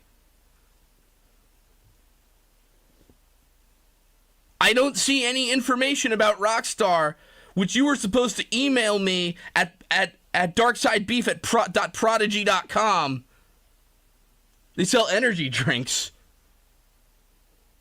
I'm starting to suspect that maybe this copyright strike was actually one of my haters, who, by the way, you should hate my army of 10-year-olds who will do my bidding. It's totally healthy to tell you that my enemies aren't really people and you should just do everything you can to destroy them. Okay? That's totally responsible. How much money that I don't have should I give to you on Patreon? Okay, so here's what I think you should do. I think if you have something you can sell, like video games, an extra house like I have, that's where I would say maybe, yeah, that would do it if you could. So, should your fans continue to use your parents' cards to give you Patreon money? They absolutely should. Oh my god, fucking wow. Someone who once called me a bad Let's Player went into fucking chat here, and that's just fucking garbage. Fucking, okay, look, guys, seriously, though, I'm gonna lose this fucking channel, so I need you to do me a favor. If you could copyright strike yourself on your own YouTube channels, figure out how to fix that, and then let me know over teletype, you know? Like, if you could just, like Morse code type of way. That's kind of how I communicate now. It reminds me of the time I went to the hospital with my significant other, who, by the way, has a foot fetish, and asked me specifically to never tell anyone that. So, we went there, and I said, I'm very hungry. I mean, she's very hungry. If you could give her some food. And what did they bring in? Was it, a steak? A nice burrito? No, it was a ham sandwich. I don't know what a face with a 20 next to it is, but next time I'd like money, so thank you. Okay, where was I? So yeah, so the president of Curse Media called me and said, hey, okay, Darkside Beef, how are you? Please stop calling me and telling me personal information about your girlfriend publicly. And I said, but I can't help it, you know? And then I told her I told him her credit card information, and I said, listen, Johnny Curse, I know that, like, picking me up was, I know there are a bunch of shareholders who said this was a bad move, that it was harmful to the brand, but, I have copyright strikes now. Can you help me out? And then there was like a dial tone. So I guess something went really wrong with the phone. Something went really wrong with the phone lines. I don't understand what. Can I put up my next Patreon for the game I'll rage quit? I've never done that, okay? I finished Persona 3, and I did really well.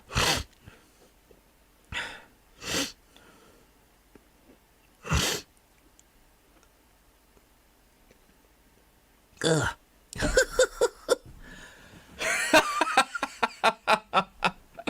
Wow, 69 triangles. Well, thanks, I guess that'll help me fucking do nothing. If I lose my YouTube channel, you know what that means? It means moving back to Rhode Island, which had a much lower standard of living. Which fiscally might be an okay idea for me. Why did I move to this? Anyway, it's a new start. We're going to have some great new shows for you here on Twitch because YouTube's kicking me out, okay? We're going to have shows like, what are inane things I can do? Reading with Beef, where we'll just read. And that'll be entertaining for you. By the way, okay, there was a documentary about me called Up the Rabbit Hole, and it was very disparaging, okay? Because here's what a real documentary would go like for me, okay? I was born to the king and queen of gaming, okay? And they said they trained me. It was much like Princess Maker 2, but they trained me in fighting game tournaments, okay? And that's what I did over and over again so that I could become Street Fighter 2 for the Neo Geo Pocket champion, okay? And that's how, like, I got, like, Justin Wong to clean my fucking urinals because I'm so goddamn good at games, okay? And then what happened was about 2002, I was in the airplane conveyor belt station, writing the word airplane on the side of airplanes, painting it, because it's a job that I had. And when the factory owner said, we're putting copyright strikes on your performance review, so you're fucking fired. So I said, what the heck? I love playing video games. And everyone loves watching inane shit that I do for not any great reason. So what the hell? I'll put it up. I had a camera, and the camera was pointed at a mirror. Then the mirror was kind of angled, sort of, told my screen. You got a little bit of it, like, glare, but that was okay, all right? So, yeah.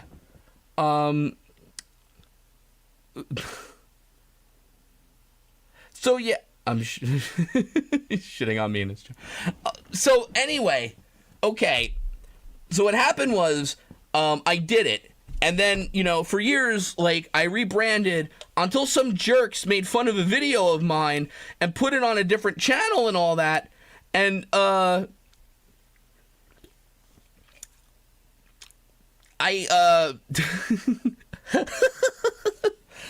ridiculous. And you know what? The person who did that looks, acts, and smells like a piece of shit. You know how hard it is to tell how someone smells over the internet? I I know that because all the things I say are very accurate and truthful. And it's very responsible of me, again, to tell my army of 10-year-olds, go get that. Go find Rockstar.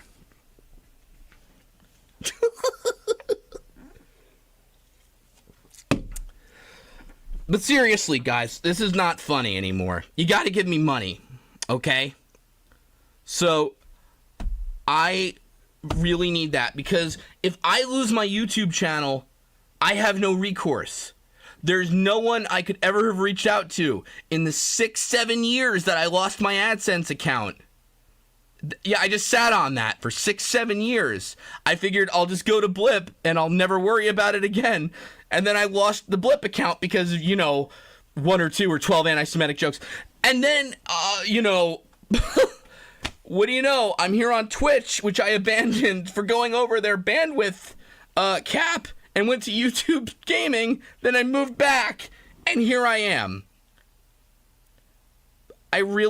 So if you could just give me money, that would be great. As I understand it, by the way, there's another podcast happening at the top of the hour about me. Is that true? Because if it is, you should go watch that. Okay? So, thanks. Let me see here. Can I pay you in... Did you leave your... No, she left me. I mean, yeah, I left her. Yeah, that's what happens.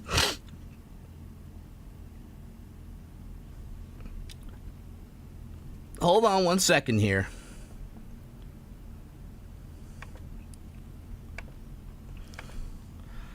So,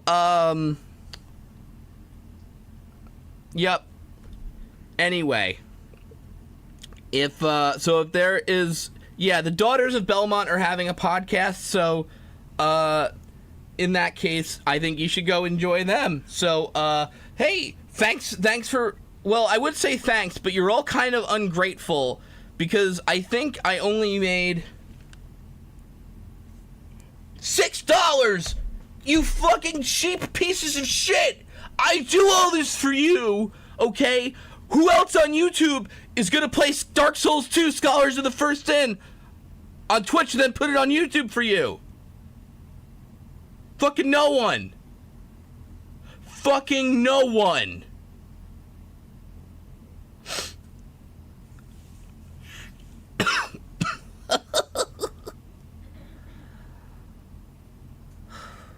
Thanks for nothing.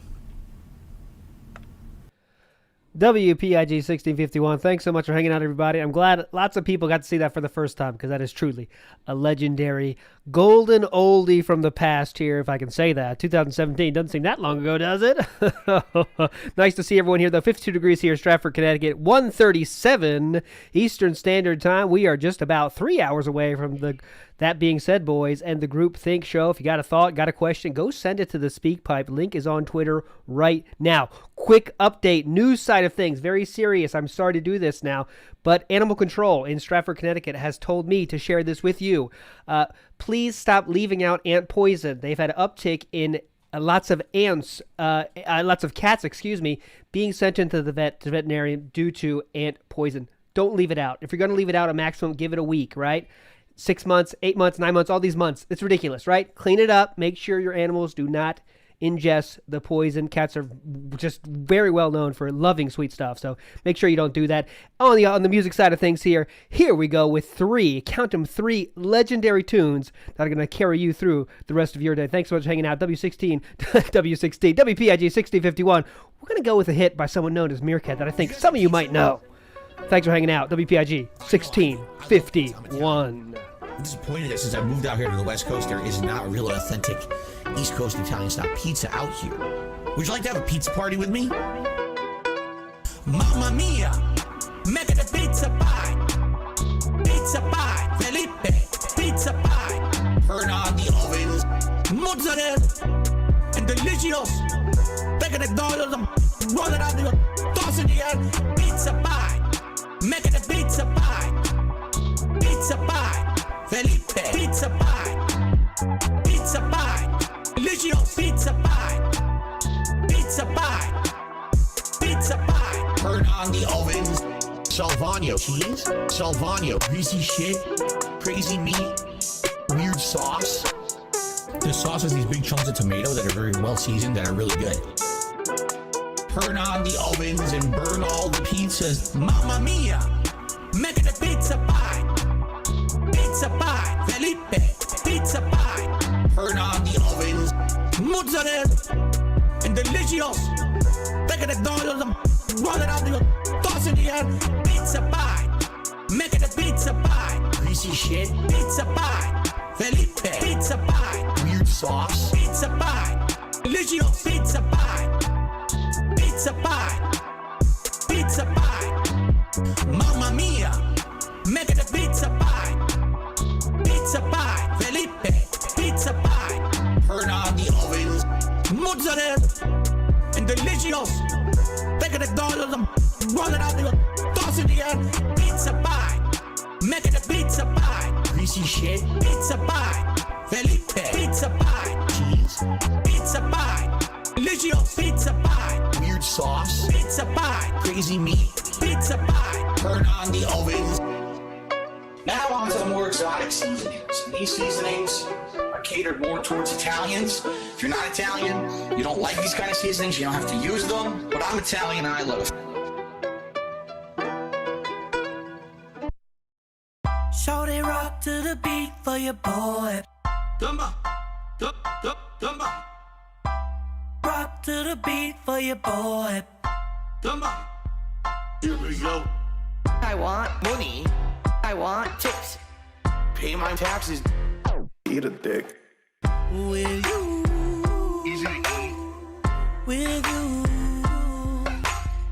My tax attorney screwed me over. YouTube views. Fucking pointless. What can I do? I'm screwed. I want to do a fundraiser to pay my tax on Twitch. Violated the rules. Get that ass banned. What a bitch. Dumba. It's not my fault. Dumba. It's not my fault. It was YouTube. It was taxes. It was detractors. It was cinema. It was copyright strikes. Not my fault. Phil, you know, with all this going on, we really want you to have a new TV. You should tip me. You should tip me. If you're not aware, just a standard doctor's visit is hundreds of dollars. You should tip me. You should tip me. In addition to all of that, last night also, I was looking at gaming headphones. You should tip me. You should tip me. I might have to sell my house. You should tip me. You should tip me. Shorty rock to the beat for your boy. Dumba. Dumba. Rock to the beat for your boy. Dumba. Here we go. I want money. I want tips. Pay my taxes. Eat a dick. WPIG. This is Lemtex, and when I'm not trying to think of a word that rhymes with gout, I'm listening to WPIG. Of course I couldn't find him. Wood porch does not look like mine at all. Wood porch does not look like mine. I was just sing Oasis all the time. I like Oasis.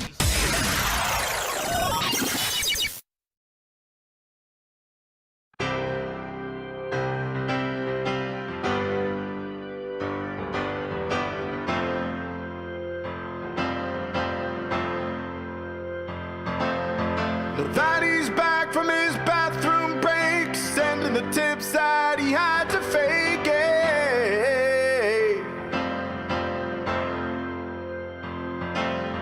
He begs for members as the total wanes, reminds us that his back's in pain.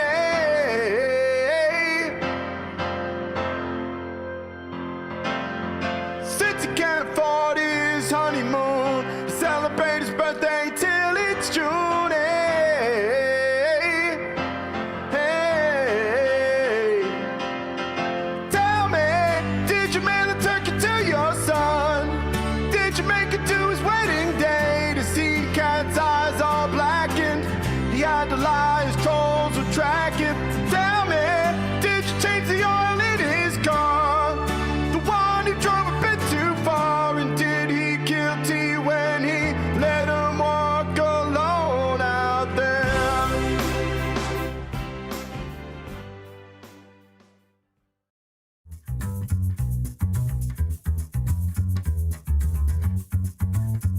Gin is a neutral grain spirit that has been flavoured with botanicals, various herbs, roots, fruits and spices.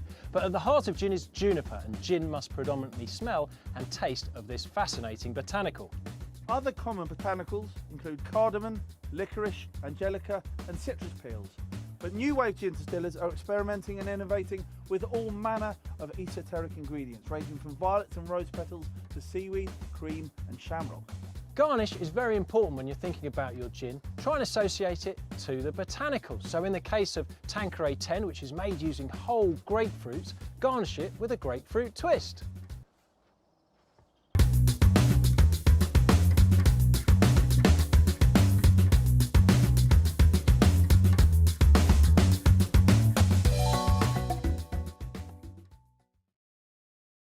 Oh, no, you didn't, you motherfucking piece of shit cocksucker.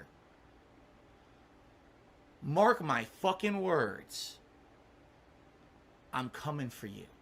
I'm gonna find out who the fuck you are. You motherfucker. You are fucked. Let this be noticed live on the internet. You're fucked. And you are done.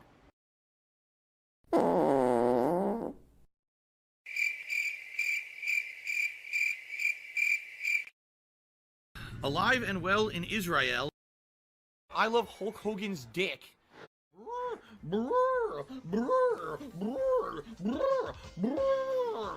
Tiger, tiger, row, tiger, row.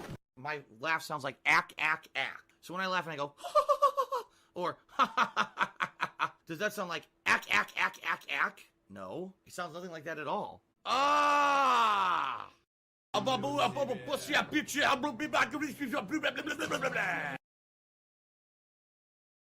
Today's been incredibly slow.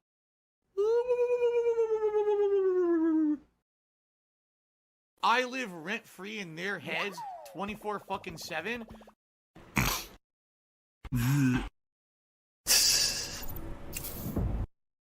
So if you're gonna be an asshole, you're gonna be treated like an asshole. You're gonna be shown the door.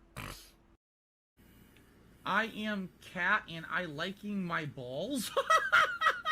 It says that. I am Cat and I liking my balls.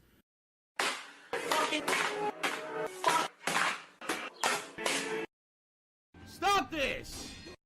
Copper. Fuck you, copper. There, fuck you. A whale. Oh, that's cool. They said, Phil, you know, we contribute to you, but it always seems like it's a black hole. Because it always seems like no matter how much we contribute, you're always still having problems. You're always still in debt, and nothing's getting better. I agree with you. The Ziggy Piggy is here. Miserable. Just miserable. Fun. Give her a pill, and that's it. Because you're just going to waste our time again. Looks like someone had too much chili at Wendy's. My last shot, fly golden arrow. Oh, yeah. I don't know how I feel about it yet. I don't know how I feel. Meow. What do I do? What?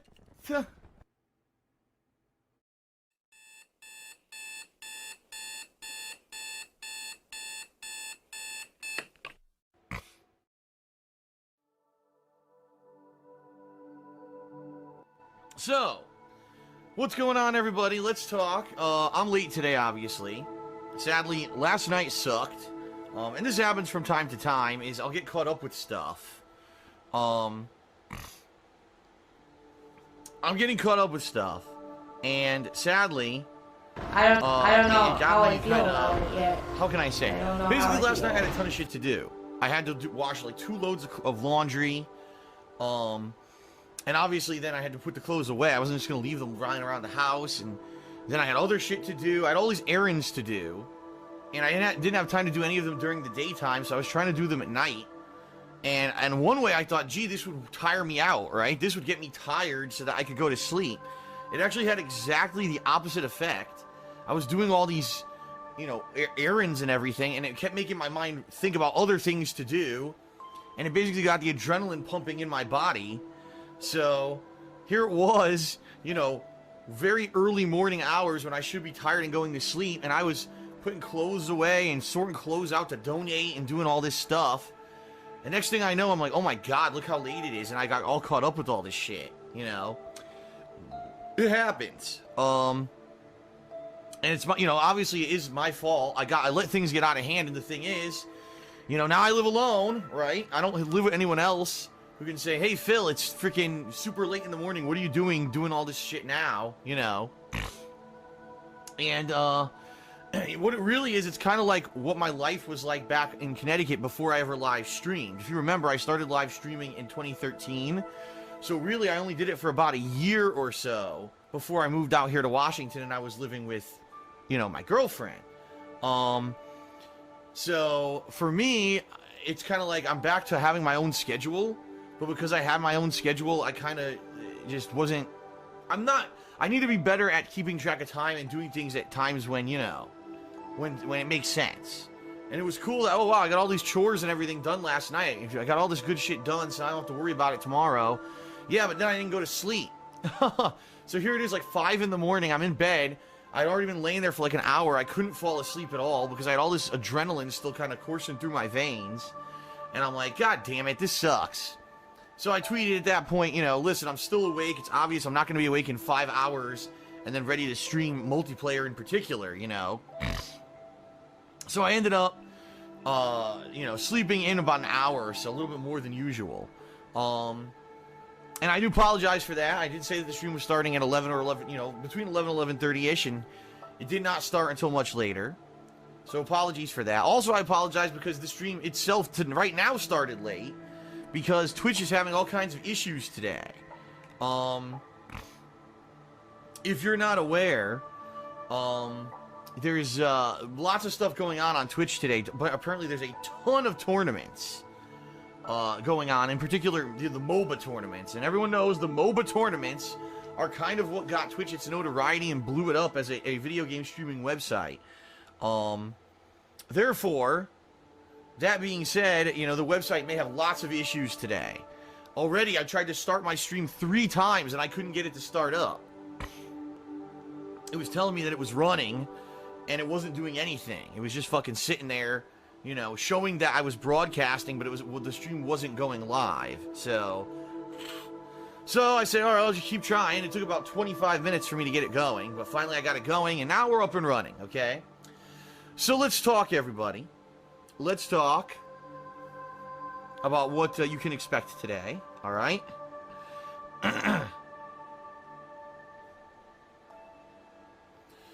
By the way, I got a $2 anonymous tip with a troll message, which I'm obviously not going to address. And I want to say thank you to Viking, who did a 100-bit cheer. He says, don't worry, Phil, the Rain King Oku will bless the stream and everything will be fine. I don't know what that's a reference to. And then Coral Guy just resubscribed for the 3rd month in a row, so Coral Guy should have earned his silver crown. Shout out to Coral Guy and thank you.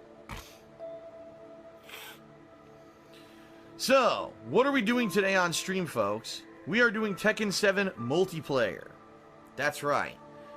We are doing online gameplay with Paul and King, because those are the only 2 characters I've actually really focused in and played with significantly yet. And that's all we're doing today. I'm going to be trying out... I'm going to have to do all player matches because, sadly, ranked matches don't work. And I don't know, when they're going to work. But I certainly wish that it would work, because I do like the ranked matches over everything, but I guess it is what it is. We gotta play what works, right? We gotta go with the flow. And right now, it's only player matches that are working. The tournaments are also working, but the tournaments kind of suck because you get stuck waiting for people. And in addition, there's really no control over getting into a tournament. If you get someone with a bad connection, they can end up winning the whole fucking thing because no one can do anything, and they just spam... annoying attacks that you can't really defend or block against, so the tournaments do kind of suck. So I'm going to be trying to do all player matches today, and we'll see how it goes. Shout out to OOOO Anonymous, who did a 100-bit cheer, and he says, hope you're feeling better. Hold on. Scrolled off. Oh, he says, hope you're feeling better. Here's to a good stream. Yeah, my allergies are also bothering me, which sucks. This all started on Thursday. On Thursday, I was sleeping, and I had my bedroom window open. Now, here's what happened. The landscapers decided to come by, I guess they changed their schedule, because if you remember, they used to come by on Wednesday afternoons. You'd actually hear them outside my window sometimes on stream.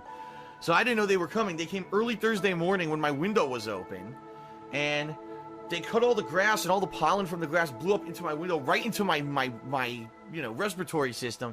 And I woke up, I was like, ugh, because immediately, I have pollen allergies, and immediately my nose congested, my throat swelled up. I was like, son of a bitch. What a pain in the ass. And since then, it's been like that. Like, my throat is still kind of messed up because this happened on Thursday. And, it may take a while now for my system to get better, which sucks. But, I'm doing my best here. I still got the fucking nasal drip and everything. So I got to try to get it out of my system.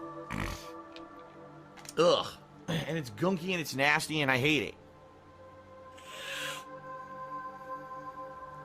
Because I got another $2 troll tip. I hope this person realizes that they're not getting their money back. If anything, I think Mort hopefully learned his lesson the other day.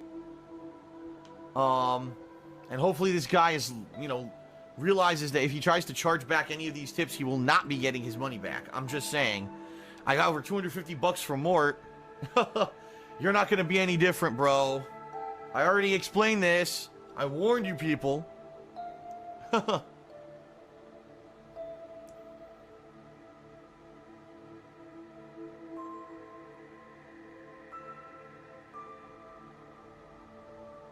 Okay. I just took a decongestant. Hopefully it dries up my sinuses here.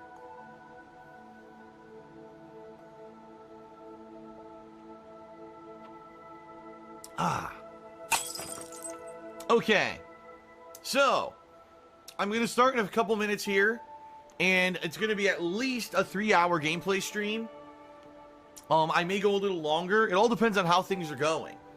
If I'm playing and I'm having fun and I'm having good matches and everyone's enjoying the stream and, it's a good session, then I may keep going. But, if it's shitty and the connections are kind of lame and, things aren't going so well, then maybe I won't. We'll see. We'll see how it's going out. We'll see how it's going down. We'll see how it's going down, folks. Once we jump right into it. Goddess Cleo said one of the dumbest things I've ever heard in my life, and just spammed it again in the stream chat, so I am going to address it, just to let you know how dumb your question is. Goddess Cleo, who's an obvious troll, says, "But Phil, if you don't read the troll messages and shoutouts, then couldn't they say that you didn't fulfill your contract, and then they could dispute it on PayPal?" No! Because there's no contract, stupid. No, stupid. No one signed a fucking contract. This doesn't exist. It would be one thing if you signed up for like a website and you had terms and conditions, and in the terms and conditions of the website there was a contract available that says if you send money that someone has to read a message. No! When you send me money, that's my money, period. If I read your message, that's just an added bonus of something that I do to move out of my, to go out of my way to be appreciative of the fact that someone is supporting my efforts to keep streaming or keep making videos on YouTube. There's no legal contract to do anything. If someone tips me $100 and says, "Phil is a flaming homosexual with a micro penis and a hairy beast and he smells and he's a piece of shit," and all that, I don't have to fucking read it. Are you stupid? Oh my god.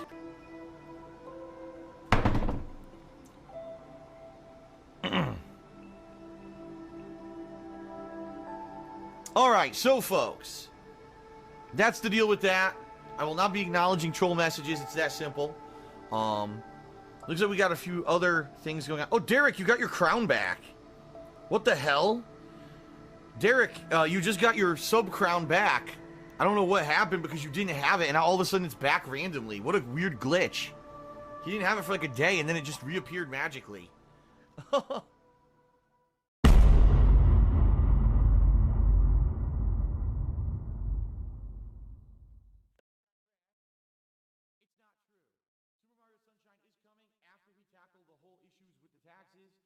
So please, if you want to see all this get resolved, boom, right there. And in addition, if you are watching my live streams, tipping me, I get that money right away, versus if you cheer with bits or you subscribe to like my Twitch channel, I don't get that for 2 months. So anyone who's doing it at this point, it's great, but I don't get that until February. It's not going to help with the tax situation. Or Teespring I usually get right away. Within a couple days I get the profits from that. So this or tipping me on stream are the 3 ways you can tremendously help me get out of the situation I'm in. And I really hope if everything comes together, like I said, the streaming continues as good as it's been, and people are as generous as they've been, especially with the holidays coming up. I know some people are probably going to be more generous than usual.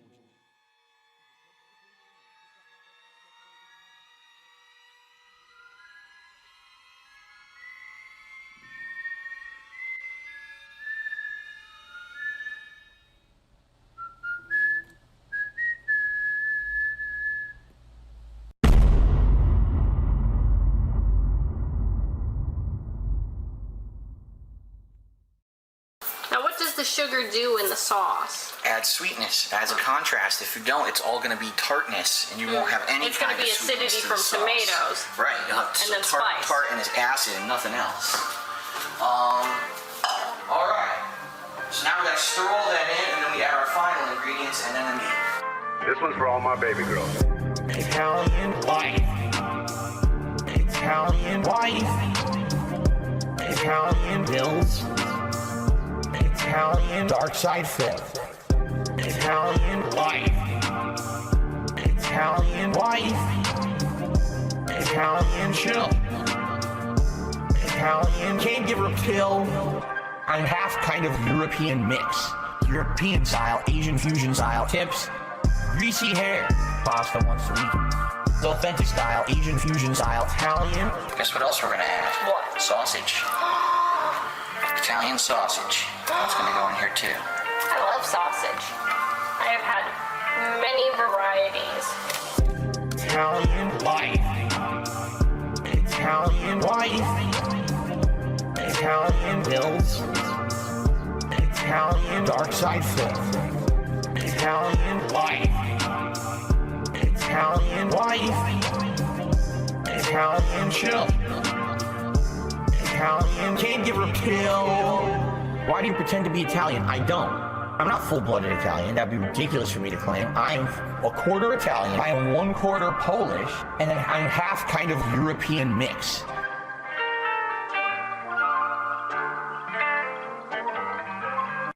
The following announcement has been paid for by WPIG.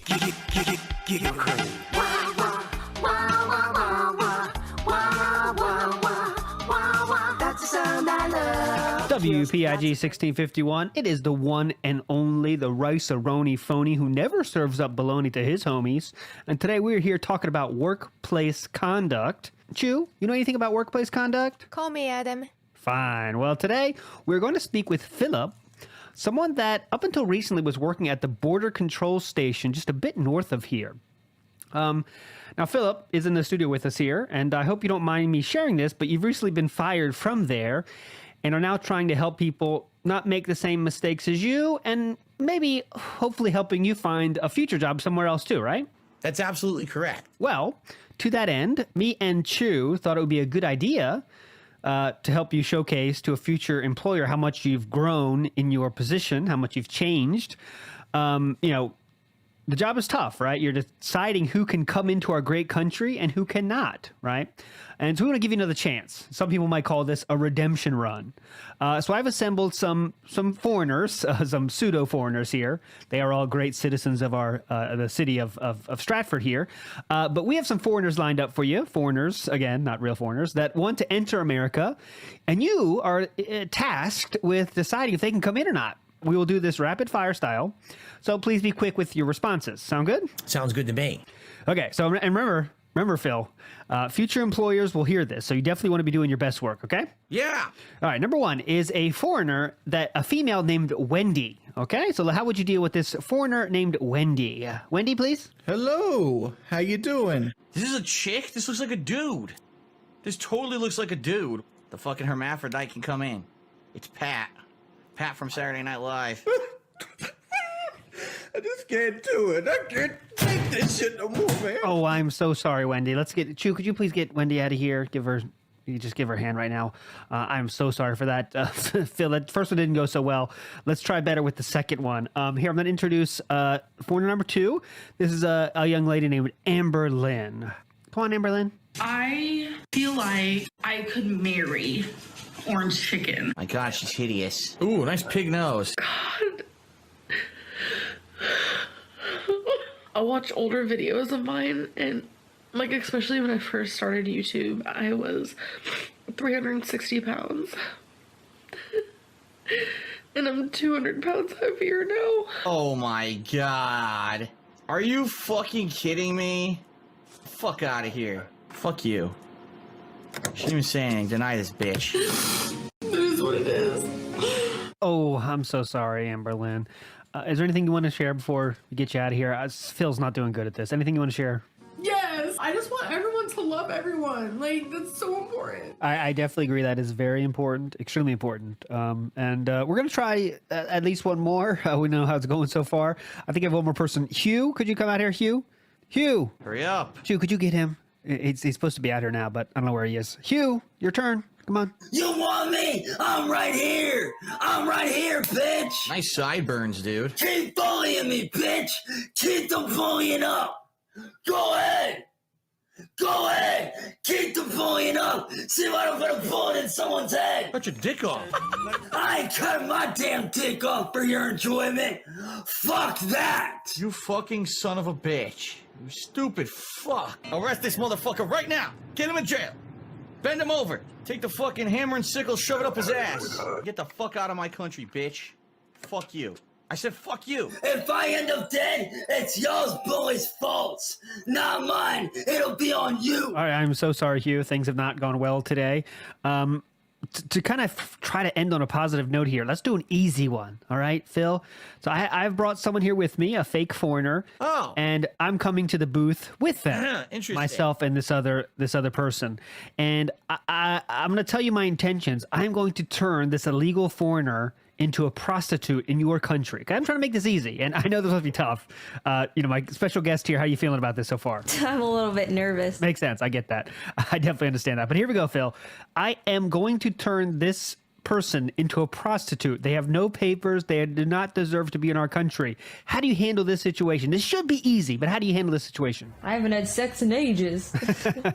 Good joke. Good joke. Okay, go ahead. Anyways, Phil, go ahead. I don't care that he's going to turn her into a prostitute. Approved. Get in there and turn her into a prostitute, sir. That's your God-given right. Enjoy all of her fine wine, women, and brothels. Really? Is that really how you're going to end this thing, Phil? Is there anything else you want to say to this person I'm trying to bring into the country? Remember, you're trying to be a better Border Patrol person. Anything else you want to say? Sure, I want to fuck her. All right. Well, that'll do it here, guys. I know you're talking about maybe sharing some more thought. I think we have to stop now. But is there anything else you want to share? Just all this stuff. I mean, I'm sure there's a million other things. There'll be a part 2. We'll get to it then. To be honest, I don't think part 2 is a good idea, but I will take that into consideration, talk with you about it. We'll make a decision. I am contractually obligated to ask you, do you have any requests, any kind of music you want to hear to send us out here? I did own one Gin Blossoms album, Derek. Okay, I don't know who the fuck Derek is. We'll get some Gin Blossoms right now. WPIG 1651, thanks so much for listening, everybody. We'll see you after this. Tomorrow I can drive around Renton. Imagine trolls chase me around. Cat is home, but I'm not allowed to pound my soulmate. Hey, celibacy. Celibacy. Yeah, celibacy. Celibacy. What is up, everyone? Phil here with a very quick video specifically for those of you who only watch my content on demand here on DSP Gaming. And as you can see, I wasn't really planning on doing this, but taking a look at my numbers recently and everything that's going on here, I felt like it was kind of an urgent deal that I had to make a special video to address the situation. Please forgive the border here, all right? Here's what's currently going on. I'm doing several playthroughs on YouTube that are basically throwback playthroughs. Final Fantasy VII and Batman Arkham Asylum in particular are the 2 playthroughs that you guys actually nominated and voted to see for Viewers' Choice events over the course of this summer. I'm loving both playthroughs, and I can tell you right now, there's a bunch of people who show up live for the streams and engage with those playthroughs. In particular, support like during Final Fantasy VII is great. But here's something that's happened that's unexpected. The entirety of both of those playthroughs are getting claimed on YouTube for the music pretty erroneously. The way that it's happening is basically companies who own the rights to the music and soundtracks of those games in weird countries like Iran, Syria, and yes, even North Korea are claiming all of the rights to my videos, which legally doesn't make any sense whatsoever. The problem is YouTube doesn't care. All they're doing is trying to protect their own butt from litigation, so they will allow all ad revenue on those playthroughs to go to some company that has absolutely nothing to do with me, my content, or even the music in the games, and YouTube is not going to fix that problem. Okay? The reason I'm bringing this up is because something very similar happened in the fall. If you remember, I was playing Grand Theft Auto Trilogy, and at that time, all of those playthroughs got claimed for the licensed music that was in them. I lost a bunch of income during that time period, at a time period when normally ad revenue is high and I make extra money during that time of the year. I lost all of that for the sake of making those playthroughs feel more complete by leaving the music in. Now, my hope was that during those playthroughs, people would go above and beyond and support in other ways. I'm going to be honest with you, it didn't happen, and I ended up losing money that I usually rely on at the end of every year, and it made things kind of rough for me. The reason I'm bringing this up right now is because things are already kind of rough right now. The summer has been slower. As you know, there have been next to no new releases at all, which means people are not coming to the channel in droves. They're not subscribing. They're not supporting in a way that would happen during a busier time of the year.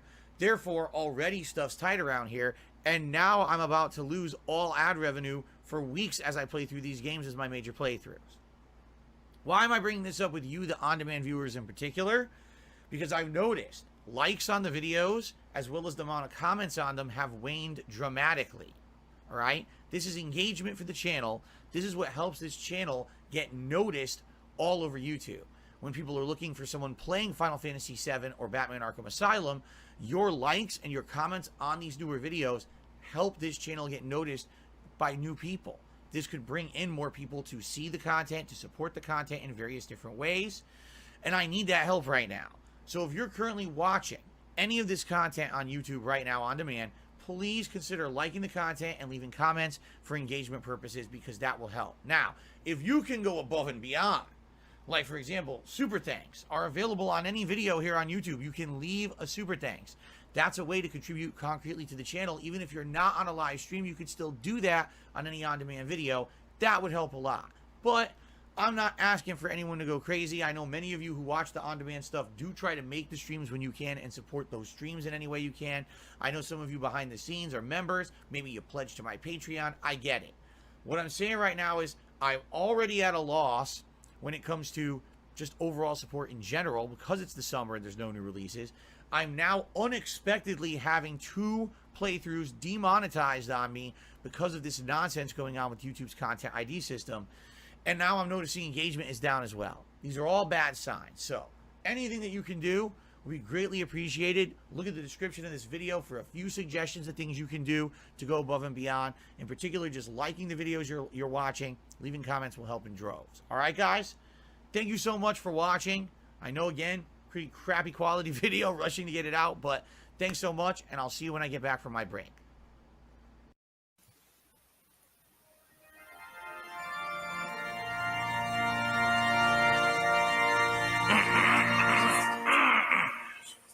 Whoa, my horse, my lovely queen. Today we celebrate our team through ups and downs. We stick together. It's fueled by tips from fans forever. From sushi to carrot cake. Together, we've learned to take. Thank you for your generous donations, financing our celebration.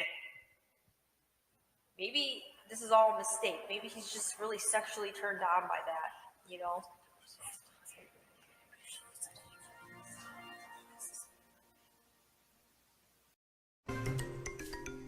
This is how to play the game.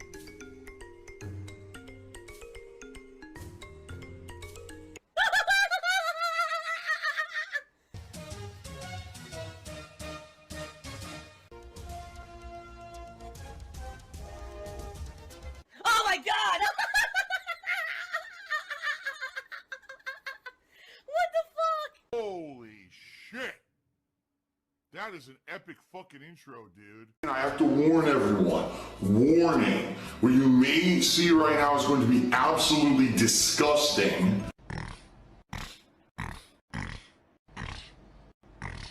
Sound good? Alright, sounds good to me. Apparently, something just happened very bad, is what happened, guys. Apparently something very, very bad just happened. Yeah, I'm not kidding. It literally just happened this moment. The subs are going away. Permanently. Apparently, they kicked me out of the partnership program, and I don't know why. Yeah, this looks legit. I have no idea why. I'm not being given any information at all. So, I guess they didn't ban me from Twitch, but apparently I'm being kicked out of the partnership program with no explanation. That's what it looks like. Twitch loves me and my streams. Yeah. I just got an email from Partnership Removals. Notice of indefinite suspension and termination for Darkside Phil. Pursuant to the content license agreement dated that I guess I signed in late 2016. And between you and Twitch Interactive, in respect to your Twitch account Darkside Phil, we're terminating your partnership agreement effective immediately. Pursuant to the terms contained within, but there's no terms in the email. This guy is 1,000,000% a pathological liar and a sociopath. And it shows as partnership removals at twitch.tv. I don't know. I have no idea what's going on. And the other thing is, some people are saying, what about a PW Dubs thing? What about that? You mean things that are weeks and weeks and weeks old? That there's no evidence of anyway, because it never happened. But you see what I'm saying? Like, even if that was the thing, oh, they got misinformation, they banned me because of the PW Dubs claiming that I doxed them, which I didn't. How many weeks old is that? I just don't understand this at all. This is completely confusing to me, right? I had to lie about things because I had to protect my family, right? There's no evidence. You guys are idiots. There's no fucking evidence because, like I told you, the information that was given to me by PW Dubs was edited to hide his personal information. You have no idea what you're talking about, and just shut the fuck up now. Once again, you're being dishonest, and you've shown absolutely no signs of changing. I mean, here's the thing. Yes, you guys will still be able to come by and contribute no matter what. It doesn't matter where I'm streaming. Like I said, tipping is completely separate, and Patreon. They're completely separate from Twitch or YouTube. So even if all these things weren't working out, you could still help me. And, you know, I will need the help. Today, I'm not going to receive any cheers or subs. I don't even know up to what point I'm going to get paid for what I earned on Twitch in April. That's terrible. That's really genuinely 100% terrible. A giant chunk of my income was Twitch income. And now I don't even know what's going to happen with that. Help! Says Randy Savage tipped me $1.30. Says Super Chat is giving money to send a message, but YouTube will take a 30% cut of whatever is put through Super Chat. So, I mean, I understand that. The thing is, right now, for example, with cheering. By the way, I'm kicked out of the partnership program. I can say whatever the hell I want about cheering now. I was never able to do so before. As part of the partner program on Twitch, I was told, you know, you violate the partner program if you talk about bits having any kind of value or whatever. But the truth is, the way it works with bits is you buy them, okay? And then you cheer them to a content creator, and the content creator keeps the bits, and those bits turn out to have a certain financial value or whatever every month, okay? But you pay way more for the bits than the value that they have for the content creator, okay? Oh my god! So, and by the way, I'm just making this up. I have no idea if anything like this is correct or not. But to give you an idea, let's say it costs $50 to buy 4,000 bits. I have no idea if that's correct or not. $50 to buy 4,000 bits, all right? If you were to cheer 4,000 bits on a content creator's channel right now, they would not receive that financial value. They would receive less. You see what I'm saying? So Twitch is taking the cut in the sale of the bits. The content creator doesn't see it because the content creator only just sees the bits, right? But you guys who buy the bits, you're the ones, you're paying that premium up front when you purchase the bits, all right? Now, the thing is, I don't know what bits cost. And I've actually heard that depending on how you buy bits changes the value of the bits. Twitch is the future. So if you buy them solely off of like through Twitch itself on a desktop computer, compared with if you buy it through like if you buy bits through your phone, the phone is more expensive because the mobile marketplace or whatever wants a cut. So if you have an iPhone, Apple takes a cut. If you have an Android phone, Google takes a cut, right? That's what I'm hearing. So I don't know anything about this, about how it works. I've never known because I've never looked into it. By the way, like I said, when you're part of the Twitch partner program, the terms blatantly say in the terms, you can't talk about any financial value tied to bits at all. It says it right there in black and white. So that's why I never have. So I don't know. So you're saying, oh, well, they're going to take a cut of that, right? They're going to take a cut of that. I get that. If I go to YouTube and someone super chats and they take a 30% cut, it's very likely you guys already are paying 30% or more when you buy those bits. It's the same deal. You see what I'm saying? It may very well be exactly the same. I don't know. You know, Twitch is huge to me. Twitch is the reason why I'm still doing this for a living. It's my main source of income. It's my livelihood, right? It is very much. You know, Twitch is what I do on a daily basis. And by the way, again, guys, please, since I can't receive any income now from Twitch right now, if you could tip me today, please do. I need to help you get tips regardless. But please, if you can tip me, please do, okay? The hardcore begging season. Ladies and gentlemen, I make thousands of dollars on Twitch a month, or at least I was. At this point, it looks like I probably won't be able to anymore. But I was making thousands of dollars on Twitch a month, out of which Twitch was taking cuts. You know what I mean? Like I said, every single time that you guys bought bits, okay, every time that you guys bought bits, they made money on that. Okay? They did. They made money on that. Every single time that you guys subbed, they make money on that. I was making thousands of dollars a month on Twitch, and they're getting a big cut of that. So despite the fact that, yes, I make tips, no, they are making money on me streaming on Twitch. So what you're telling me is that, and by the way, people are being silly. Oh my God, Phil made thousands of dollars on Twitch. Of course I did. You can do, you put 2 and 2 together, just based on subscriptions alone. You know? But anyway, Twitch is now gone. I got the chair. That's what I mean. Like, I don't think Twitch banned me from a partner program because I'm mentioning tips. They told me I could do that. I've done it for 4 years, and now all of a sudden it wouldn't become an issue. There's got to be something else that happened behind the scenes. I don't know what. And I'll be very honest with all of you. All right? When Dr. Disrespect got banned last year with no explanation, supposedly, again, we don't know publicly what really transpired behind the scenes, but when he got banned with zero explanation, all right, that is a red flag. That is a huge red flag. That Twitch will do whatever it wants, and there's no recourse. They could just get rid of you and not have to justify it, even if someone as big as him, you know? And, you know, I guess sometimes karma hits you, bites you in the butt, because you were so nasty, and now you have no job. So, I mean, maybe you should have been a nicer person instead of being a complete dickhead, which you were. So. All right. So anyway, ladies and gentlemen, Harvick tipped me $400. So can we get a poll? Or I can't do polls. I can't do polls anymore. They're gone? There are no polls anymore. Not allowed. Wow. Well, forget that. All right. Well, I'll just grab a vest then. Yeah, Only Ice Coffee, go ahead. He says he's friends with a Twitch staff member. He can ask him what to do. By all means, please do. I'm going to look again, but I don't think that there's a log that I can submit for this issue. I don't see it. All right, so here's the deal, guys. Here's what's going on, okay?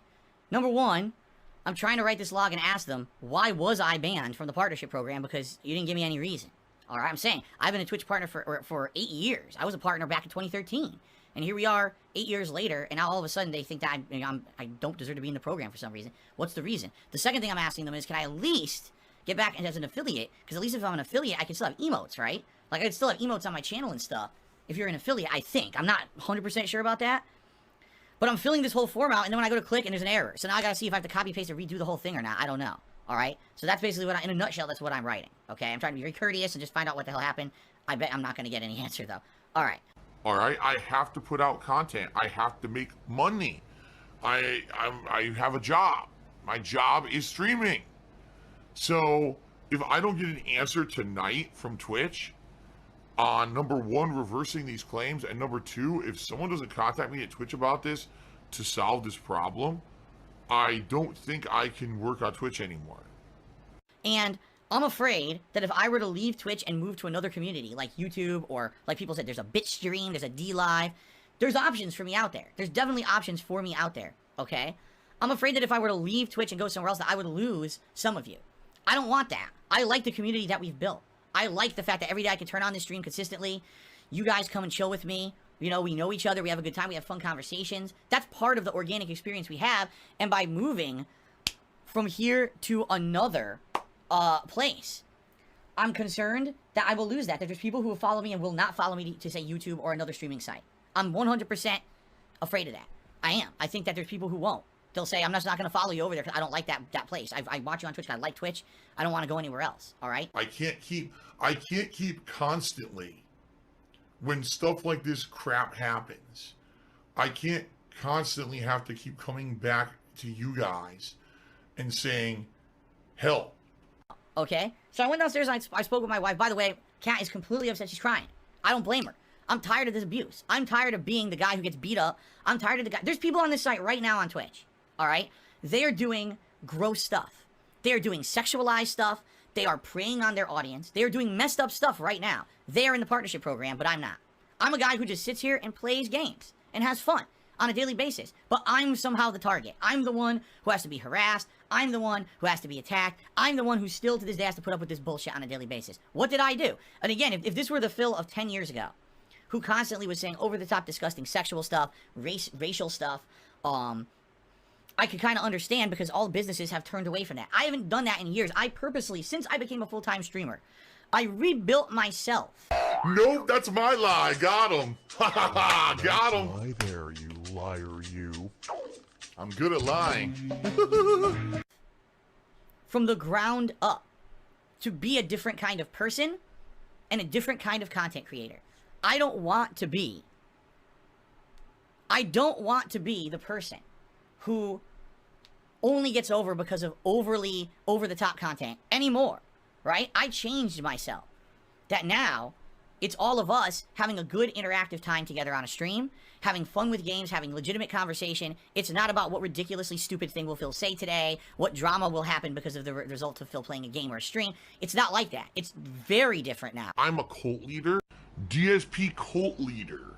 The only way that I can make this work and stream on Twitch without being in the partner program would be if I get significant increase in support via tipping. It's the only way.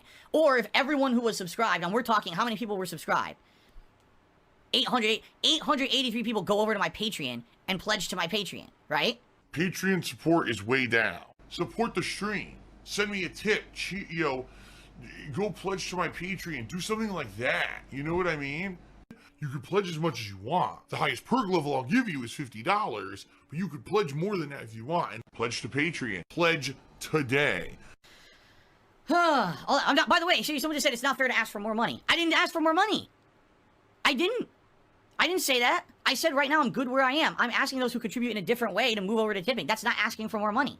That's saying it's the same amount, just moving from one method to another. That's very different than asking for more money. I'm not saying everyone dramatically double your contributions. That's not what I'm saying at all. I'm saying, are you willing to jump from subbing and cheering, which I can't get anymore, to tipping? Or pledging to my Patreon and then maybe tipping occasionally to make up for the cheering. That's what I'm saying. Right? So please, even if, man, I can only give Phil a couple bucks, that's great. That's fine. It adds up. But I need your help. I am appealing directly to you because I absolutely need your help at this point. This is the make or break point. If I don't raise a significant amount, I'm done. Well, again, I'm not going to stop streaming. It doesn't matter. I'm not stopping streaming. I'm going to be streaming, just might not be here. I'm not ever giving up. I'm not giving up because of this shit. I told you guys, I've been through it all. I've been banned from here, banned from there, told I'm this, told I'm that, said I did this, said I did that, slandered all over the internet. I'm not going anywhere, all right? I've said this before, I'll say it again. I'm not going to give up. I'm going to keep striving to do what I love because I know I'm not doing anything wrong. I know I did not violate anything in the Twitch terms of service to get me kicked out of the partner program. I know it. Maybe there was false flagging and shit going on. I have no idea. I know I didn't break the rules. But I'm still the victim of abuse. You know, I'm tired of it. I'm tired of it. But I guess we'll see what happens, okay? As I've said many times, people will get what's coming to them. It's called karma. There's still this back here. And it's still in the back of my neck, the back of my head, the back of my mind, and it's always telling me. It's WWE Champions time. I love it. I love it. Is a mobile game addict. Phil has indoctrinated children who send him money, blatantly milking for money. It's a money pit. It's gone, just gone like that. In an instant, fucking gone. I just care about money. I just can't help it. By eBay. Contributions are mandatory, but I need your help. I am appealing directly to you. no decency, no respect, no common sense, no fucking maturity, is the guy who just doesn't get reality. Blow that song. All right, here we go. Dragula. This song was so popular. Superstition, fear, and jealousy.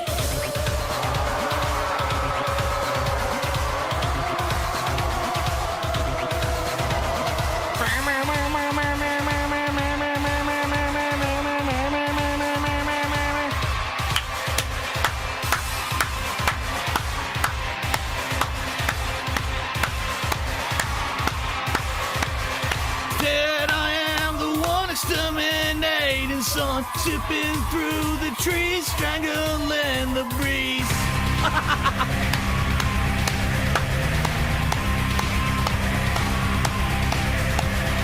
Then I am the sky, watching angels cry while they slowly turn, conquering the worm. Dig through the ditches and burn through the witches and slam in the back of my Dragula.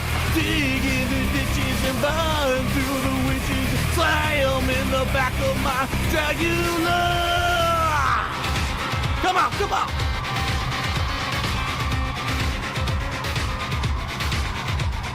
Then I am the pool spreading from the pool. We can watch and need nowhere as you bleed.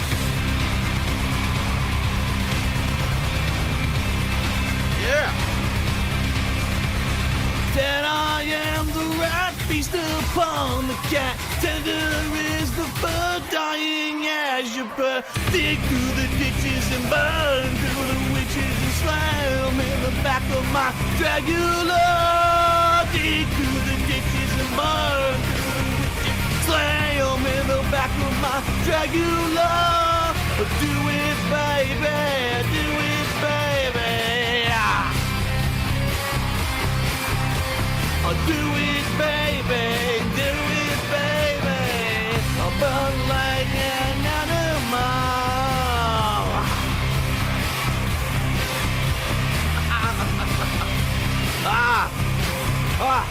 That I am the life digging to the skin. Knuckle crack the bone, 21 to win.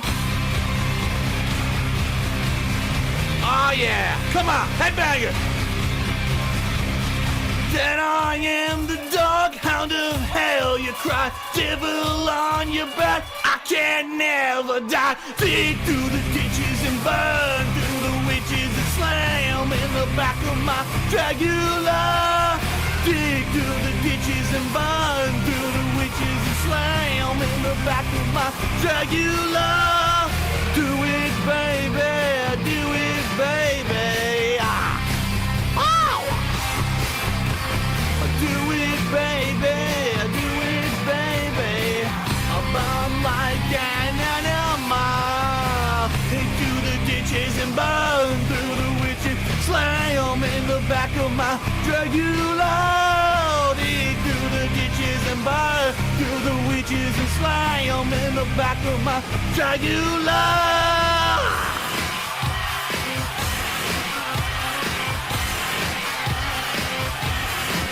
I say, dig through the ditches and burn through the witches, slam in the back of my Dragula.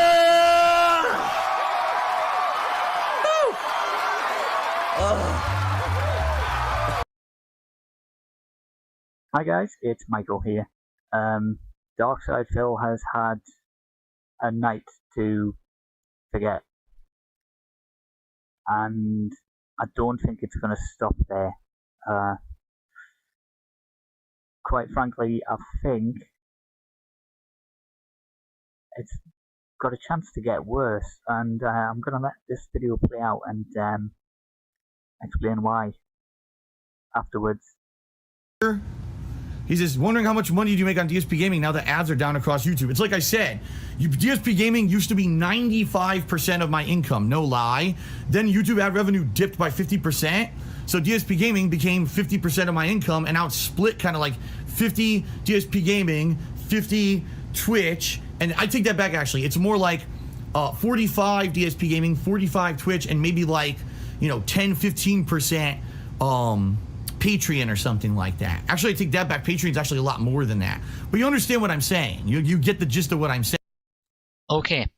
So, using Phil's own words, where he says 15% of his monthly income is Patreon, we can extrapolate from that and try and figure out how much he earns a year. And it's all here.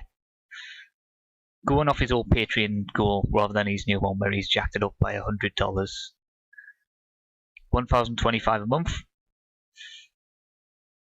If that's 15%, you can extrapolate that to $6,833 a month and 33 cents.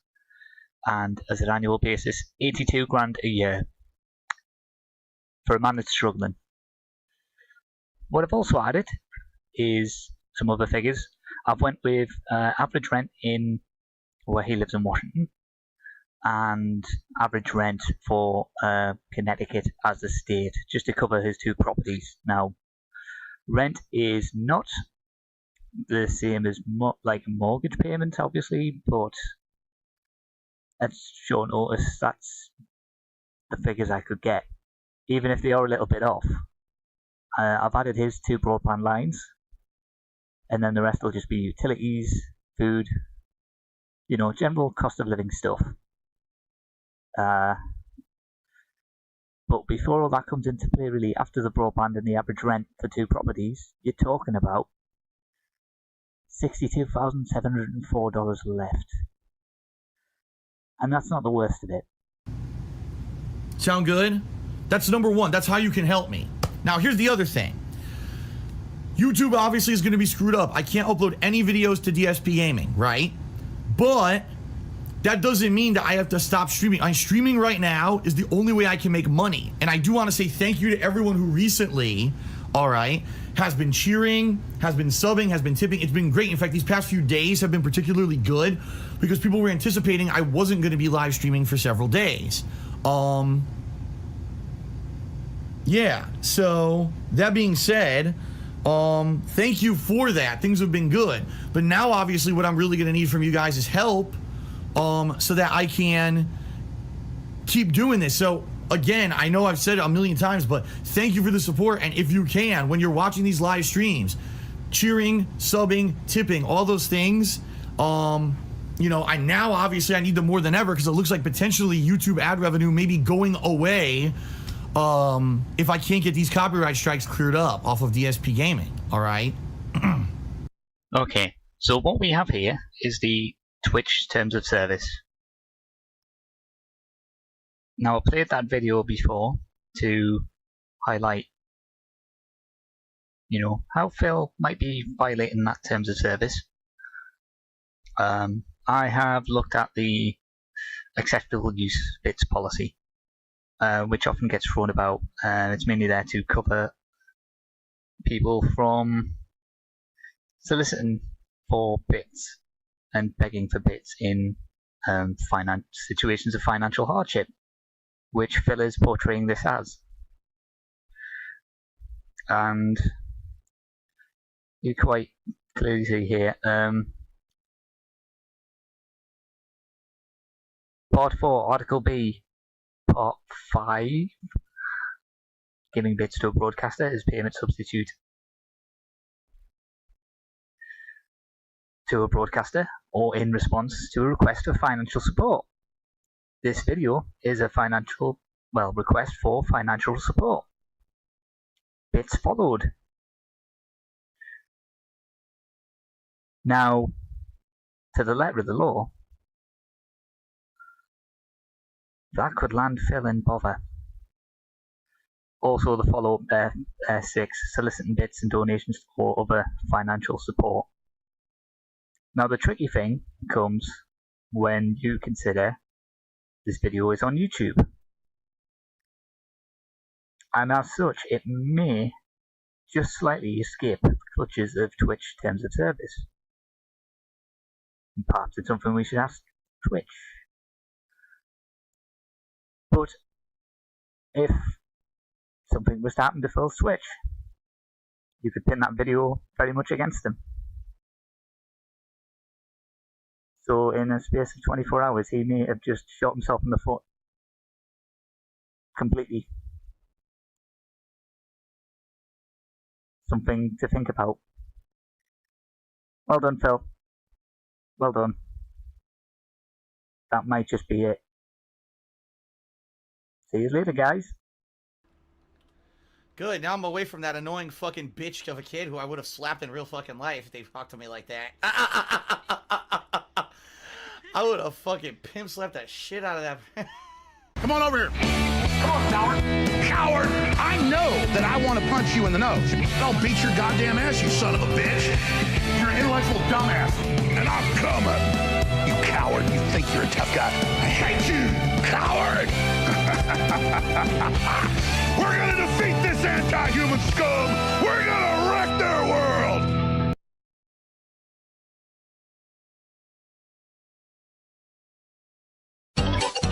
Silent Weapons just said something funny. He said, "Your channel sucks. You're going to dead."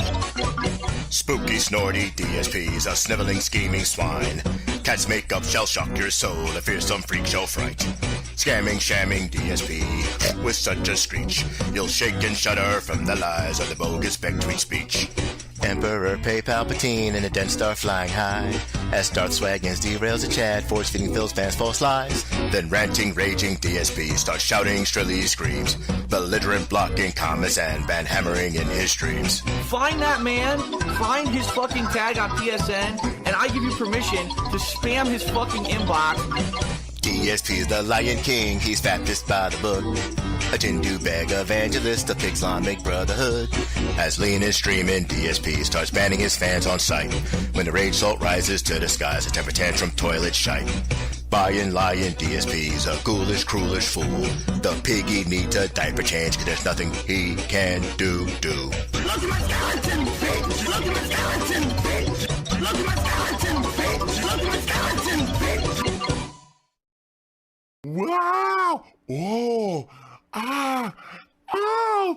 Oh! Ow! Oh! Ow! Excuse me.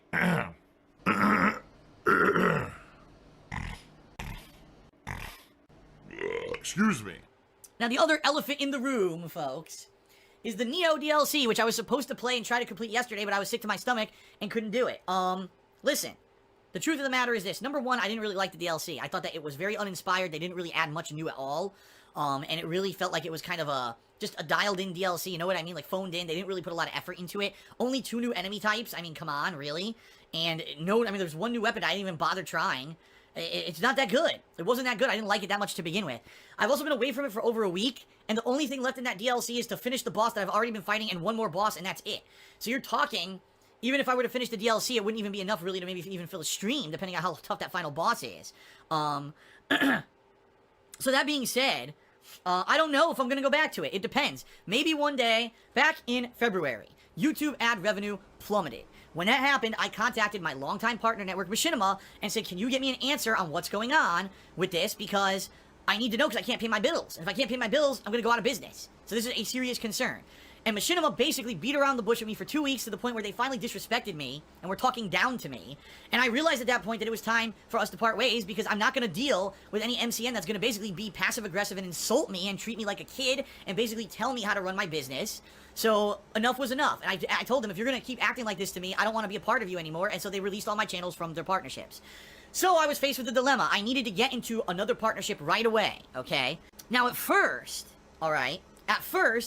I already had another partner network lined up that I wanted to partner with. This was a partner network that I had been talking with for 2 years. 2 years, alright?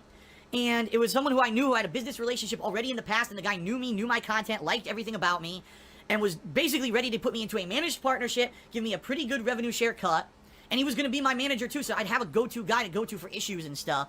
All this was going to happen, okay? And all this was looking good. But sadly, something bad happened. All right, and here's what happened, and this is the truth, and no one knows this. I didn't have his number, okay? I didn't have his phone number. What I have is I had his information on Twitter, and that was it. Like, I didn't have his personal... I wish I had his Skype. I really wish I had his Skype, but I didn't have that, okay? So the only method that I could contact this guy was via Twitter, but obviously being that my channels were going to be unpartnered right away, at least DSP Gaming was going to be unpartnered from Machinima right away and not be making any money, I needed to find a quick solution right away, okay? Alright. So, I contacted this guy on Twitter, both via PM, but I didn't know if he uses Twitter frequently, so I also publicly messaged him and said, hey man, FYI, I need to talk to you right away. Well, as you guys know, I have stalkers. I have mentally ill, fucked up in the head stalkers. Who literally follow my every waking moment and every piece of information on the internet, my social media, anything that I post in the comments of a video, anything that I post on my forums. They literally jump on it and find an opportunity to attack me. So what they did is they saw this one single tweet to this guy, they researched, they found out that he works for this certain network on YouTube, and they spammed the fuck out of the partner network with negative stuff. They were saying, Phil's a fucking racist, Phil jerked off on stream, Phil's a piece of shit, if he joins your network, we're gonna talk shit about your network, how could you even consider recruiting this guy? You guys are assholes, how dare you do this? So basically, they fucked me. They went on fucking social media and attacked this company. Now, the thing is, this company wasn't a giant company. This company is a relatively small partnership network that was looking to actually... They had been trying to recruit me for 2 years. They wanted me to leave Machinima and come with them, but the thing is, they weren't going to pay me as much money as Machinima. So obviously, it made sense for me to stick with Machinima for the length that I did. So, the problem is, this company is small. And being a small company, if they were smeared with negative press, you know, hundreds of people spamming their social media, fuck this company because they're getting DSP and, you know, you guys are a piece of shit and all that, and basically making them look bad, alright? They basically couldn't recruit me. They had a meeting. You know, there's a small group of people. It's not like this is a company with thousands of employees and all of this, right? So they all had a meeting, had an internal meeting about me. They said it was an hour-long internal meeting just about recruiting me. At the end of the meeting, they were like, we like Phil, we like his content, we know his content will bring in views and bring us money, but we're a small company and we can't be at risk of having Phil being with our company and then we're getting all this negative attention from his haters. And that was even the thing. The guy apologized to me up and down and was like, dude, I can't believe it because I like you and we all like you here, but the amount of assholes who follow you over the internet screwed you over. It's literally the only reason we can't recruit you and give you the managed partnership and everything you want is because of them. Because we got this giant negative backlash because they saw one tweet that you sent me, they figured that I was going to go with you, and they spammed the living shit, okay? Spammed the living shit out of it. This company basically said we can't have negative press. We cannot have negative press. Okay? We can't, sorry, we want you in our network, we know it would help us financially, but we may not be able to recruit other people in the future if we have these hundreds of people attacking us daily for being assholes. So that's what happened at first, okay? So then, in the meantime, when he told me, well, sorry, we can't recruit you right now, and by the way, he did say that in the future maybe, but I don't know, at this point, let's face it, we know that these people that stalk me are never gonna stop, never. So I don't think that I would ever be able to go with like a smaller company. I have to go with a company where that kind of shit doesn't affect them, right? So that's why I was looking at a few other companies, and there was a couple other companies that were considering recruiting me as well. But then they also, one other company turned me down for the same reasons, basically. They said, man, you know, we just looked and your social media got blown up with negative people when you tried to go with this other company, so we can't recruit you either. We're in the same situation. All right? So finally, what ended up happening is I applied with Curse. Now, Curse is giant. For those who don't know, Curse is actually owned by Twitch, and Twitch is owned by Amazon. They're a giant company. They've recruited thousands of gamers on YouTube. Ads are running on people's videos from Curse. It's a giant network. So Curse doesn't give a shit. Does not give two diddly dicks that people are going to spam their social media saying negative things about me. They don't care. They're immune to that stuff because they're big enough to be immune to it, all right? They're not worried that they can't get more recruits because I'm with them. Okay, so, folks, that being said, I signed up with Curse, and that worked out. I signed up with Curse, and first DSP Gaming went to Curse, and then eventually KO Gaming went to Curse. And I'll be honest, immediately I started making more money than I was with Machinima. Like, daily I was making more money than with Machinima. So if you really want my honest opinion, I think that Curse has better advertisement contracts with certain advertisers, that people are running ads on Curse network videos, and those are more profitable than those that are with Machinima. So, as I signed with Curse, and this was probably, I'm not even lying, probably 2 days after I signed with Curse, I received an email. Now, the email was from a company I had never heard before. I never heard of them. I didn't know who they were. I'll tell you the name now. The name of the company was Pultavi. P-U-L-T-A-V-I. And I know everyone's going to fervently go on the internet and start searching for Pultavi right now. I did at the time because I'd never heard of them. So this guy wrote me and he says, Phil, I watch your vlogs and I actually just saw that you had joined with this Curse company. What are they offering you? And would you consider going with another network if they were to give you better terms or whatever, okay? Now, I was incredibly skeptical, okay? In fact, keep in mind, this started happening when I partnered with Curse, which was early March. No, I take that back. That was February. No, I think it was like the first week of March, okay? So I talked with this company for 2 months before I decided to even take a chance with them, all right? They say, okay, here's what we'll offer you. We're going to offer you a managed partnership. We're going to offer you a slightly higher revenue share than what Curse offers. And, now, by the way, I hadn't asked for this or anything. None of this was anything that I have ever asked for. I was offered that what they were going to do out of their own, side, they wanted to do that, right? Was they were going to search the internet for when people made malicious, this is how you don't play videos. Not normal ones. It was a normal video, and it's someone just being funny or whatever. But if you're looking at a video that's super malicious or whatever, they were going to search the internet for those videos. They weren't going to take them down, but they explained to me that apparently if someone's using my videos without my legal permission, that basically I cannot copyright strike that video down, but I own the ad revenue on that video. Now, I don't know if I agree or disagree with that. I think that that's a screwed up thing. But what they were offering me, which I never said that authorized them to do, but they were going to mass claim people who were stealing my content and making videos with it and basically take ad revenue from it. So let's say, for example, someone makes a viral video that's totally negative about me. We'd both make money on it, okay? Now, keep in mind, I didn't suggest that. I didn't propose it. And I wasn't going to go along with it, but this is what they wanted to do up front, okay? And I was like, I don't even know how that works legally. You know what I mean? How could that work? I don't know legally if there's grounds to do this or not. So that was just something that they offered, but I don't obviously know that that's the deal, that would have gone through or whatever, okay? This is what they wanted to do. This is what they offered me. So I said, well, I wasn't going to even be serious with them yet. What I wanted to do was do research. And I looked on the internet, and I found zero information at that time about this company, Poltavi. I had no idea who they were. I had never heard of them, and I couldn't even find any information about this company existing.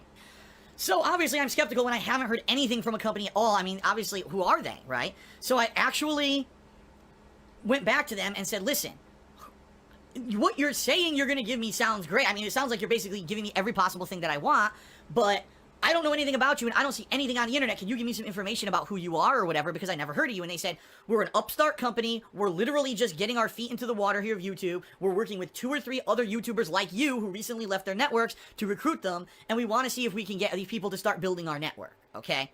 That sounds okay, but at the same time, you got to take it with a grain of salt. Can you believe these people, right? So, after talking with them for about a week or 2 weeks, and now we're talking around mid-March or so, maybe heading into later March, I'm with Curse, and I'm liking the money I'm making with Curse, because I'm seeing, oh, this money's pretty good, but also I'm making the Twitch money because of the changes I had made. Keep in mind, at that point, I was doing Zelda Breath of the Wild and all that. The problem was with Curse, I was getting all my videos claimed, okay? All of my videos were being claimed. And it was like every Nintendo video, every copyrighted video, or every video that had copyrighted music, like licensed music in it, like Grand Theft Auto. Every day I was opening up my phone and getting 20, 30, 40, 50 emails about videos being claimed. And it was driving me nuts. I was like, I like the money I'm making with Curse, but this is crazy that my videos are getting muted, my videos are getting blocked. This is absolutely terrible that this is the situation. I can't believe that this is the case, okay? So, I was so frustrated. I was like, maybe I should at least entertain this company, even though I've never heard of them before. Maybe I should entertain it. Let's see if they're willing to play ball, and let's see if they're willing to be serious. So I went back just on a whim, and I said, okay, let's talk, but in order for us to start talking, what you basically have to do is write up a contract, because us talking back and forth won't do anything. You have to show me that you're serious about partnering my channels, and by the way, I would only partner DSP Gaming with you if you would also partner KO Gaming under a managed partnership, because now you're talking 2 managed partnerships and more ad revenue. Those are enough positives for me to leave Curse and come with you, okay? So, they said, okay, we'll write you up a contract, and I waited about a week, and I didn't get a contract, and I emailed them back, and I'm like, by the way, this is all email communication so far, all email, purely email, okay? And I go back to them and I say, I didn't get a contract from you, what's going on, what's taking so long? Oh, don't worry about it, we're working on it, we're gonna get you a contract, don't worry about it. Okay, fine. I wait, another few days go by, still nothing. So these people are basically, they're trying to recruit me, but then when I just start to get serious about it, all of a sudden they like stop responding. So I'm thinking at this point, maybe it was fake, or maybe it was just they weren't serious about it, or maybe they're just not professional, I don't know. Finally, one night, in the middle of the night, okay, I finally get the contract. Now, this was still, I believe it was either, at this point, late March or early April. The very first contract I got was for well, let me put it this way. You would think it was for DSP Gaming, but I opened the contract up, all right? And it looks, at first glance, it looks like, oh, it's similar to the other contracts I've signed with companies like Curse or Machinima. But then I start to read it, and I realize this is like the most bootleg contract I've ever read in my life. There were spelling errors. There were major grammatical errors. The contract, I'm not exaggerating here, it didn't even reference my YouTube channel. It didn't even reference what the contract was for. It did say ad revenue and it did say managed partnership, but it didn't say in the contract what channel. So I'm reading it and I'm like, what? Like, what is this? This is so ridiculous. This is so unprofessional, right? Like, and I had to go back to them and I said, listen, you know, if you want me to take this seriously, you gotta fix this contract. Because I've seen these contracts before. With Machinima, I've seen multiple ones and I just signed one with Curse. I know what's supposed to be in it, right? So I went back to them and I said, this is such a mess. You have to fix this wording. You have to fix this word, which is misspelled. You have to put, obviously, the name of my channel on the contract. It was ridiculous, so I pushed back to them with this information. I said, okay, we'll fix it. We'll get back to you. Like, a week passes, and they still didn't do it. And I'm like, what the hell is going on? You know, like, is this a serious company or not?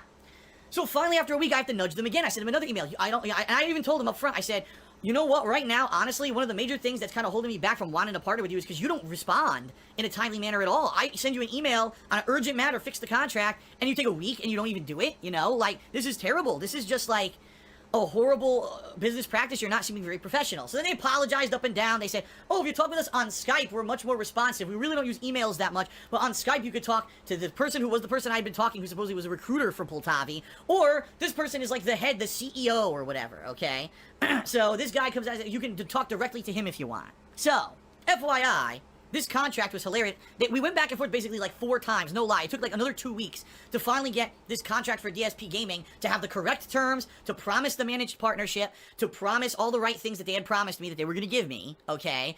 And finally, at the end, all they put on the contract, it said, for DSP Gaming. That's all it said. They never even put the YouTube channel web address into the contract. Therefore, that contract was never legally binding. The contract was never linked to the DSP Gaming channel at all. They never had any kind of authority to do anything with DSP Gaming, all right?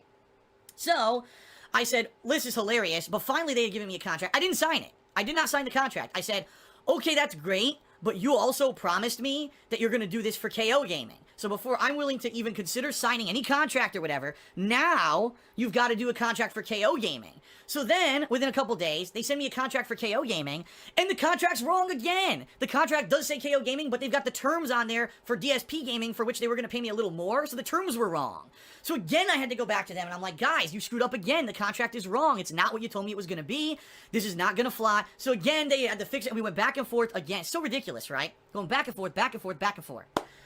Finally, it was about, I would say, because I'm trying to think, this was last week when all the fiasco happened with me falling out with them and all that. So it was the week before that. It was actually the week before. So it would have been the last week of April / first week of May, somewhere along those lines, all right? Where finally they had provided me with 2 contracts that actually had the right information on them. It finally was in English, not broken English or with misspellings or whatever, any of this, okay? None of that. Finally, the contracts kind of looked similar to other contracts that I've done with other people. But, get this. Get this. They didn't have my physical address. They never asked for it. They didn't ask for my PayPal information so that they could pay me. They didn't ask for my tax ID. None of that. None of it. Then all that you're supposed to do, at least in the contract or around the same time. I know this, again, because I've partnered with other networks. So I talked to them about that repeatedly. I'm like, do you want my address? Do you want this info? Do you want that? And they never basically responded and said, yes, give it to us, or here's a form to fill out, or whatever. Never. What they did say, okay, what they did say is, go to our website, Poltavi.com, and through that website, much like you've done with Curse and other companies, you can register your YouTube channels. And once the contracts are signed and approved and through, they'll link to that dashboard, and then from there, you'll be able to submit all your information. Now, I'm thinking, that's not how it worked with every other company I partner with, so this seems kind of fishy, right? But for the sake of argument, let's see what happens. So, after waiting a ton of time, right? So now we've been working with them for 2 months on trying to get contracts negotiated to the point where they make sense or whatever. I had 2 contracts, one for KO Gaming, one for DSP Gaming, promising a managed partnership on each. By the way, they still were not responding in a very timely manner. Even when I was talking to them on Skype, which I ended up making a whole new account for and being sure that I wasn't on the IP where I could be doxxed or not doxxed, the DDoS attacked or whatever when I talked to them. Basically, I had to do all this rigmarole to even contact them and get information. They still weren't responding in a timely manner. It was taking a while for them to respond to things that I was asking them and stuff, okay? By the way, at this point, still, no information about Poltavi on the internet at all. It was funny, there was nothing, you couldn't find out if they were associated with any other network or whatever. And through this entire process, not once did anyone who I spoke with at Poltavi mention that Poltavi is a subsidiary of another company. Never. So there was no way to know that they were associated with any other company, okay? Okay. Fair enough. So finally, it was the last week of April, first week of May. I said, here's what I'm going to do. I'm going to give it a shot.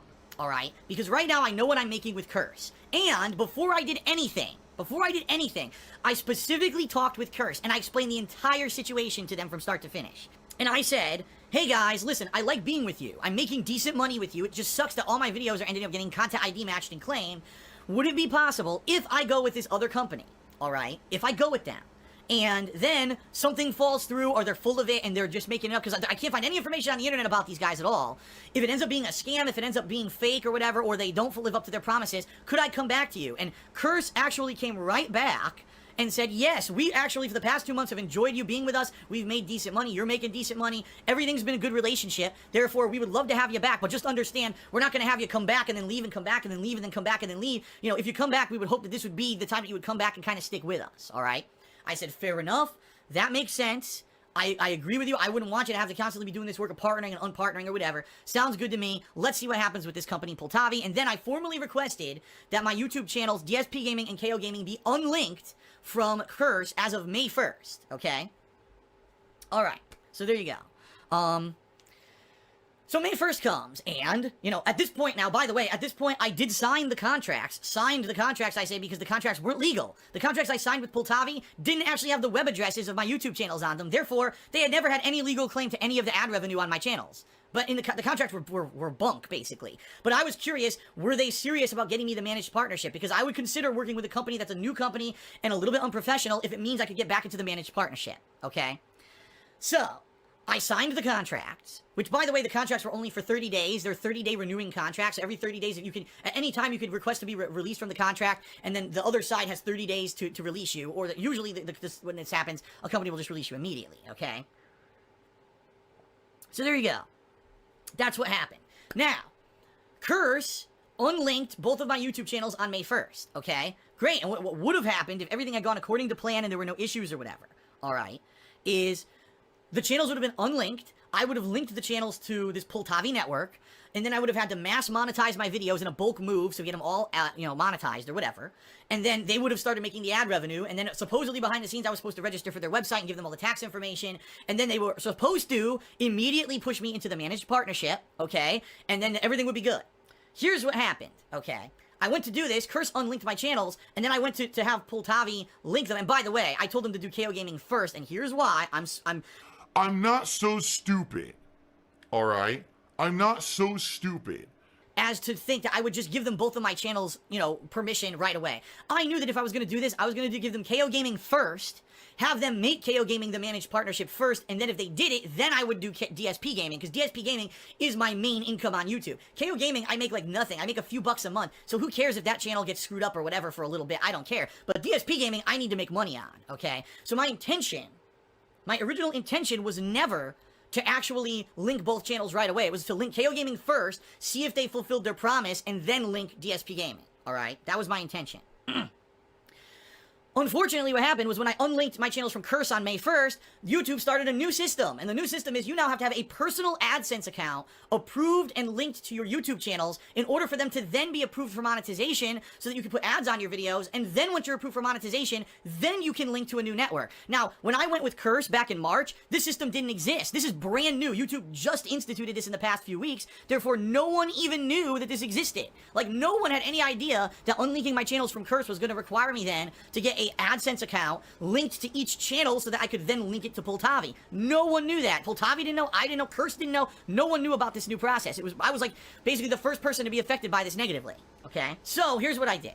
I said, okay, I'm going to make a personal AdSense account, I'm going to link it to both channels, but I fucked up, and when I fucked up, it's not that I made a mistake, I trusted YouTube's system to work properly, okay? Here's what happened. So, that was Monday, I think Monday morning or whatever. I think, uh-oh. Hold on one second, everybody. I'll be right back. I'm getting an important phone call.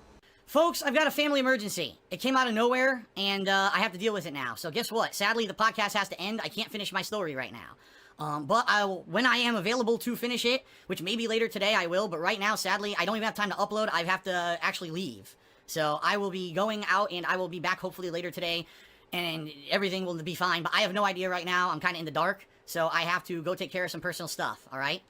It happens. It sucks. But I'll be back. I'll let everyone know what's going on later. But right now, I have to leave. So, sorry, everyone. That's the end of the podcast. I know, right in the middle of the fucking story, too. I didn't even get to finish it, but I'm not uploading these videos yet, either. I gotta go take care of this. I'll be back.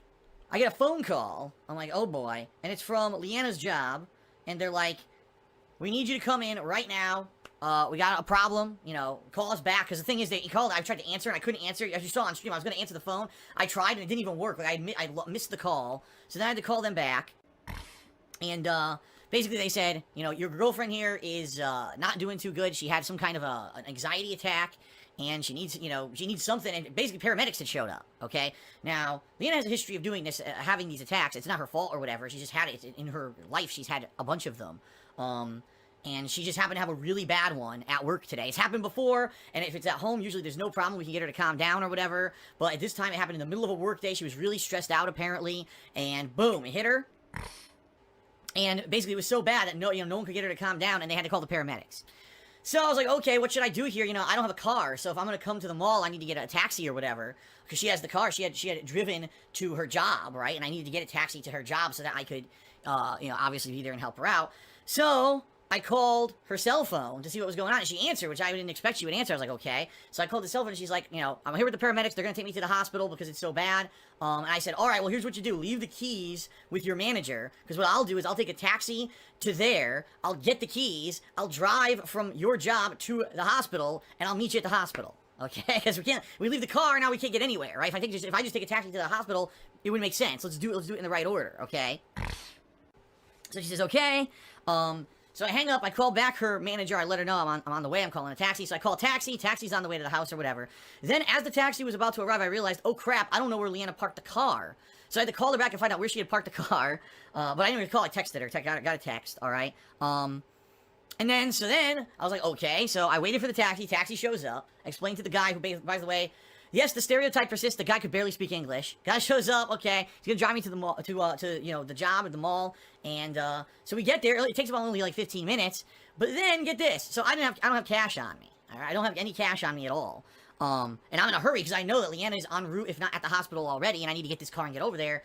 So I hand him the credit card. He goes to swipe it. Oh, I don't know what's going on. And this guy, first of all, this cab, okay, has a meter, so a standard meter with a card swipe. Then he has a pad, like a little pad, I don't know, what do you call it, tablet, a little tablet, LG tablet, that's like suspended in front of him on some stand or some complex thing, right? It's just suspended there, and he's fucking with that, trying to get it to work. In the meantime, I've got a display in front of me that says, you know, Seattle Taxi or whatever, with information. So I'm like, oh, I'm just gonna swipe. I go, he goes, no, do not swipe. It's not ready yet. It's not ready. Do not swipe. Okay, not gonna swipe. So he's messing with it. Oh god, he's mumbling in another language that I don't understand. He's going crazy.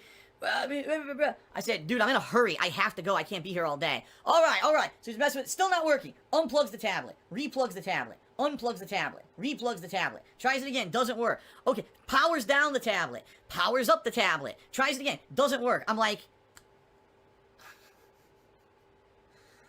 is this like a cruel joke? That something serious is going on, I need to be somewhere, and the fucking thing, you know what I mean? And at this point, I was about to get out of the car, and I was like, I will go to an ATM and give you money, but you have to wait. I'm gonna go to the ATM and come right back. He goes, no, I will fix. And he messes around for another, like, 5 minutes, and finally, he gets it to go. So, I'm not even kidding you. The wait to pay for my taxi was longer than the taxi ride. And good thing he didn't charge me for it, or I probably would have ripped his fucking head off, but that was ridiculous. That was absolutely ridiculous. Stupid taxi ride, really. Alright, so, I get out of the car, I go to the job, get the keys, okay. Now I gotta find the car, which was somewhere in a parking garage. I'm wandering around a parking garage. I finally find it after like 5 minutes of wandering around. Get in the car, go to the hospital, and what a rigmarole this is, okay? So I go to the hospital, and I walk in to the front main area, because I don't know where to go. I don't know if they brought her to emergency. I don't know if she's gonna be admitted to the hospital. I don't know what's going on, how serious this whole situation is. I have no idea, okay? So I walk into the hospital, there's an information desk. It's completely empty. There's no one sitting there. You can tell there's 4 chairs, no one there. I guess because it's Sunday, no one works at this hospital or whatever. So I'm looking around, I'm pacing back and forth. What do I do? Who do I talk to? Finally, I find a phone. It says, oh, lift this phone for information. Okay, I pick up the phone. Hello, who is this? Can you help me? You know, my girlfriend, I think she's in the hospital somewhere. And they're like, oh, okay, what's her name? I give her the name. Like, okay, she's still over in emergency, so go this way and go to emergency. Okay, would have been nice if, you know, there was a fucking human working instead of me having to find a random phone that was hidden in this hallway. So, okay. I go through this lobby, I go to the emergency. So, again, I walk to emergency, now there's a line, and I'm like, well, these are people who are hurt, what do I do? So I get in line, but I'm looking around. I wait in line for like 5 minutes, and I realize to my left, way over here, on a tiny little sign, not even like apparent, little sign, it says, visitor check-in. I'm like, wow, if only there was a big fucking sign so everyone would know where to go when they walk into this hospital instead of this tiny rinky-dink sign you can't even see from the front door. So if I get out of the line I'm in, I go over there, talk to a security guy, you know, makes a copy of my license, checks me in. He says, okay, she's down there. She's in room 28. I said, so what's the deal? He says, well, it says here, you know, she had another anxiety attack. Well, not another, because they don't know that she's had them in the past. She says she had an anxiety attack. Apparently, she's drugged, and she's in this room awaiting a doctor to kind of either come in or whatever. I guess a doctor coming in to check her out. Or, no, actually, I take that back. He said, no, he did say that. He had told me there was a doctor that was checking her out or something like that. And I was like, okay. So, I walk through, I go all the way to the back of the emergency area where they've got her in a room, and I go in, and she's conscious, but she's kind of loopy. You can tell they drugged her or something, because she wasn't, no panic or nothing, you know, no anxiety or nothing. She was just like, oh, like loopy like this, right? So, obviously say you're okay, you didn't fall, you didn't hit your head or nothing, right? No, just, it happens, it sucks because it happens every once in a while, and now this is the worst one she's ever had, so maybe that she has to go see, her doctor and try to get some kind of thing to take care of it, because the bottom line is with anxiety attacks, they suck. The reason they suck is there's really no way to cure them, okay? There's things you can do, like, for example, you could try a certain kind of breathing, or if there's someone who's, like, constantly has mental issues and is having these problems, they could go on an antidepressant, but that's not the situation here. The situation is every once in a while she just gets one, and now it's like a tizzy, you gotta try to calm her down, right? Now, in this case, they drugged her. So, she got drugged, she was woozy or whatever. So, I sat there with her, and I'm not even kidding, we sitting there waiting. I said, well, what are we waiting for? And she says, I guess they told me that there's gonna be a counselor that's gonna be coming in and talking to me about this and what happened or whatever to make sure I'm alright. And then, we can't get any further help or diagnosis until this counselor comes in. Okay? Alright. So, we're sitting there, and I look down, and on her lap, she's on a hospital gurney or whatever, sitting there in the room. On her lap is a brochure. I said, what's this? I pick it up. Finance, how to pay. Finance. I'm like, you're in the emergency room. They already gave you a way to pay the bill? And I'm looking at it like, imagine if you were here and you had your arm chopped off and your arm is fucking splurting blood. Before they start suturing it, do they hand you the payment brochure first just to be sure you could fucking pay? I couldn't believe it. I was like, if that was me and I was sitting in an emergency room, I'd be fucking offended that they would hand me this up front like that. Seriously, I'd be like, get the fuck out of here with this. I'm insulted that you hand me a payment fucking plan already. I mean, this is ridiculous. I couldn't believe it, okay? I couldn't believe it. So, we wait there. How long? Now, let's see. How long did we wait? Let's see if people can take a guess. How long did we wait? Did we wait 10 minutes? No. Did we wait 20 minutes? No. Did we wait 30 minutes? No. Did we wait 40 minutes? No. Did we wait 50 minutes? No. Did we wait an hour? No. An hour goes by. No one's come in. No nurse. No counselor. Nothing. We're just sitting there doing nothing. And we're like, well, what is this? Are we even aware of what's going on here? And, at this point, she was starting to get hungry, because now it's like around the time that we would normally eat or whatever, and we're like, God, this is no good. Now we're going to both be starving, or we have to figure out what's going on. So I said, okay, let me leave and go find someone. So I leave the room, and I walk down the hallway, and there's like a desk at the end of this emergency room hallway. And I say to the girl there, excuse me, my girlfriend, is over in room 28, and, she had a panic attack, they drugged her, and we need to know what's going on. We're wondering, is there a counselor coming or whatever, because we're in the dark, we're just standing here, we're not even sure what's going on. And the girl literally looks at me like this and says, I don't know, and no one here knows anything. I was like, wow! What great help! Right? But she says, so, go back to the room and press the call button, then a nurse will show up, and the nurse will be able to tell you what's going on. Okay. I couldn't believe it. I'm not making it up. She actually said that to me. No one here knows anything.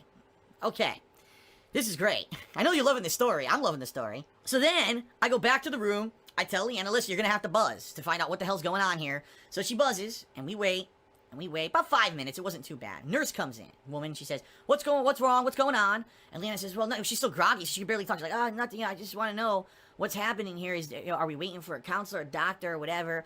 And the woman looks at us with, like, a look of scorn, right? A look of scorn. She's like, you've only been here, like, an hour and a half, and we have other patients. And I'm like, what kind of fucking place is this? Like, you're gonna talk down to the patient who's been waiting an hour and a half and no one's come in to tell her the status of what's going on, and she asks and you get angry? And I'm like, what the hell? So I said, listen, we're both hungry, she needs food, she hasn't eaten today. So the woman says, okay, I'll go get you some food. So she leaves, she comes back, with a turkey sandwich. It's like turkey on rye bread with a piece of lettuce and a piece of cheese and like a packet of mustard and a couple saltines and a apple juice and like a little... The apple juice looked like it was like a yogurt cup. I've never even seen apple juice stored like that before. And a string cheese. Now, Leanna hates string cheese, and Leanna wasn't super hungry for like a sandwich, so she ate some saltines. Good, she got something in her. And there was water there too. I gave her water. She didn't want the apple juice. So we gave her the apple juice or whatever. All right. So now we wait again. We're waiting. And waiting. So anyway, I forgot to tell you, before the nurse left, she said, the counselor is coming, you just have to wait. You have to wait because there's other people here. I'm like, wow, thanks. How long did we wait for the counselor? What do you think? Did we wait an hour and a half? Yeah, well, longer than that. We wait an hour and 45 minutes? Okay, maybe we had 2 hours? Yeah, no, longer than... Almost 2.5 fucking hours we sat there, okay, waiting for a counselor to come into the room. The counselor was an elderly woman, you could tell she was probably in her 60s, white woman, comes in with 2 pieces of paper. Okay, she comes in. Hi, how you doing? Are you in pain? No, that's good. You're still having anxiety? No, that's good. Okay. They gave you some drugs, right? Yeah, okay, that's why you're calm. That's why you're woozy. It's because you're on the drugs. So here's 2 pieces of paper explaining what anxiety attacks are. Have you ever had an anxiety attack before? And I'm like... So they admitted her... Well, they didn't admit her. They bring her into the emergency room. They administered a drug, and no one even asked her when she was brought in anything at all. They had no basic information whatsoever about this thing. She'd been sitting there for 2.5 hours. She might have been having a life-crippling anxiety attack where she's gonna fucking, lose her mind and be mentally lose her shit. And she comes in and asks, did you ever have an anxiety attack before? She's like, yes. Are they usually like this? Well, I have them, but this is the worst one I've ever had. Oh. Well, do you have a doctor? Yeah. A primary care physician? Yeah. Well, we recommend that you go see your doctor then. I'm like, oh my God, are you fucking for real? Are you fucking for real?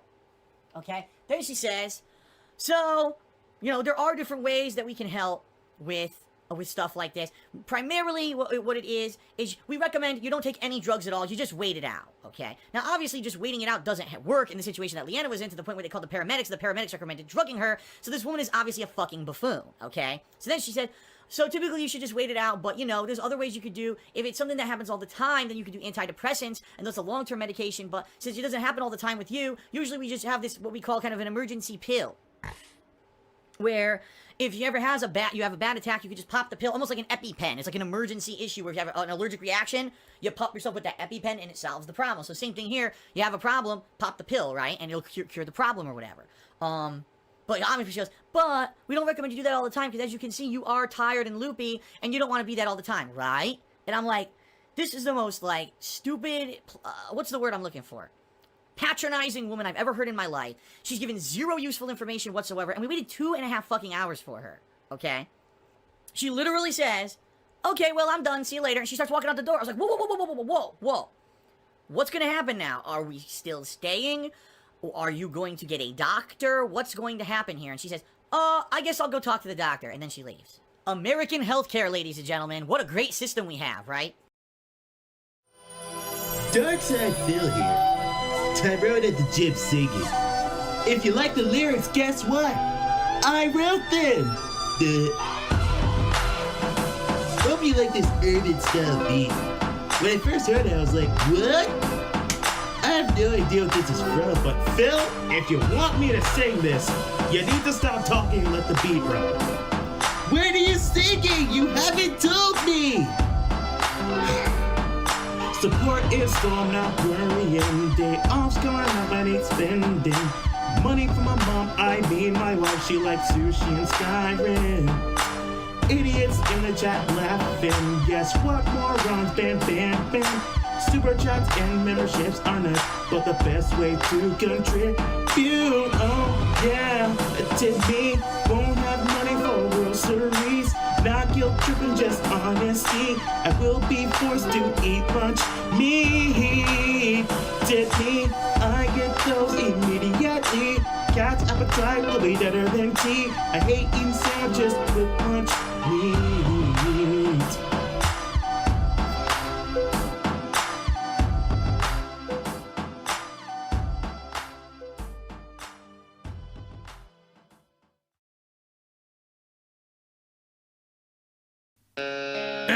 So, ladies and gentlemen, personally, I like the Beatles. I think that they were a great musical group. They reinvented themselves many times over the years. The crazy thing about the Beatles is their music sounds so different. If you listen to their different albums, their different singles, they don't even sound like the same band. And they did that like 10 times. What's my favorite Beatles song?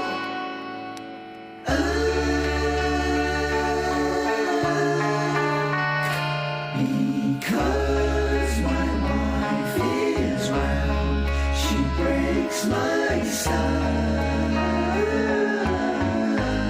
I can't even afford a new TV. Because my wife's a cow.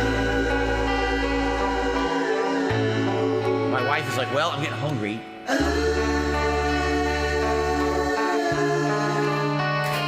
Because the tips are high, bubbles will fly.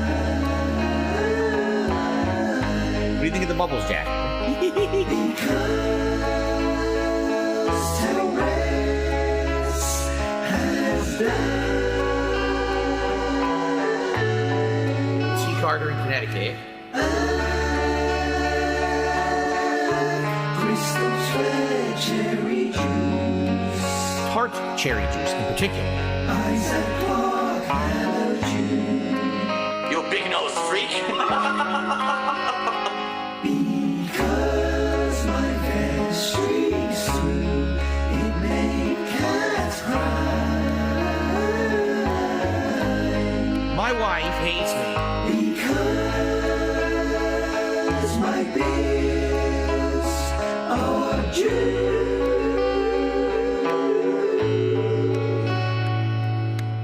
Kill the Beatles.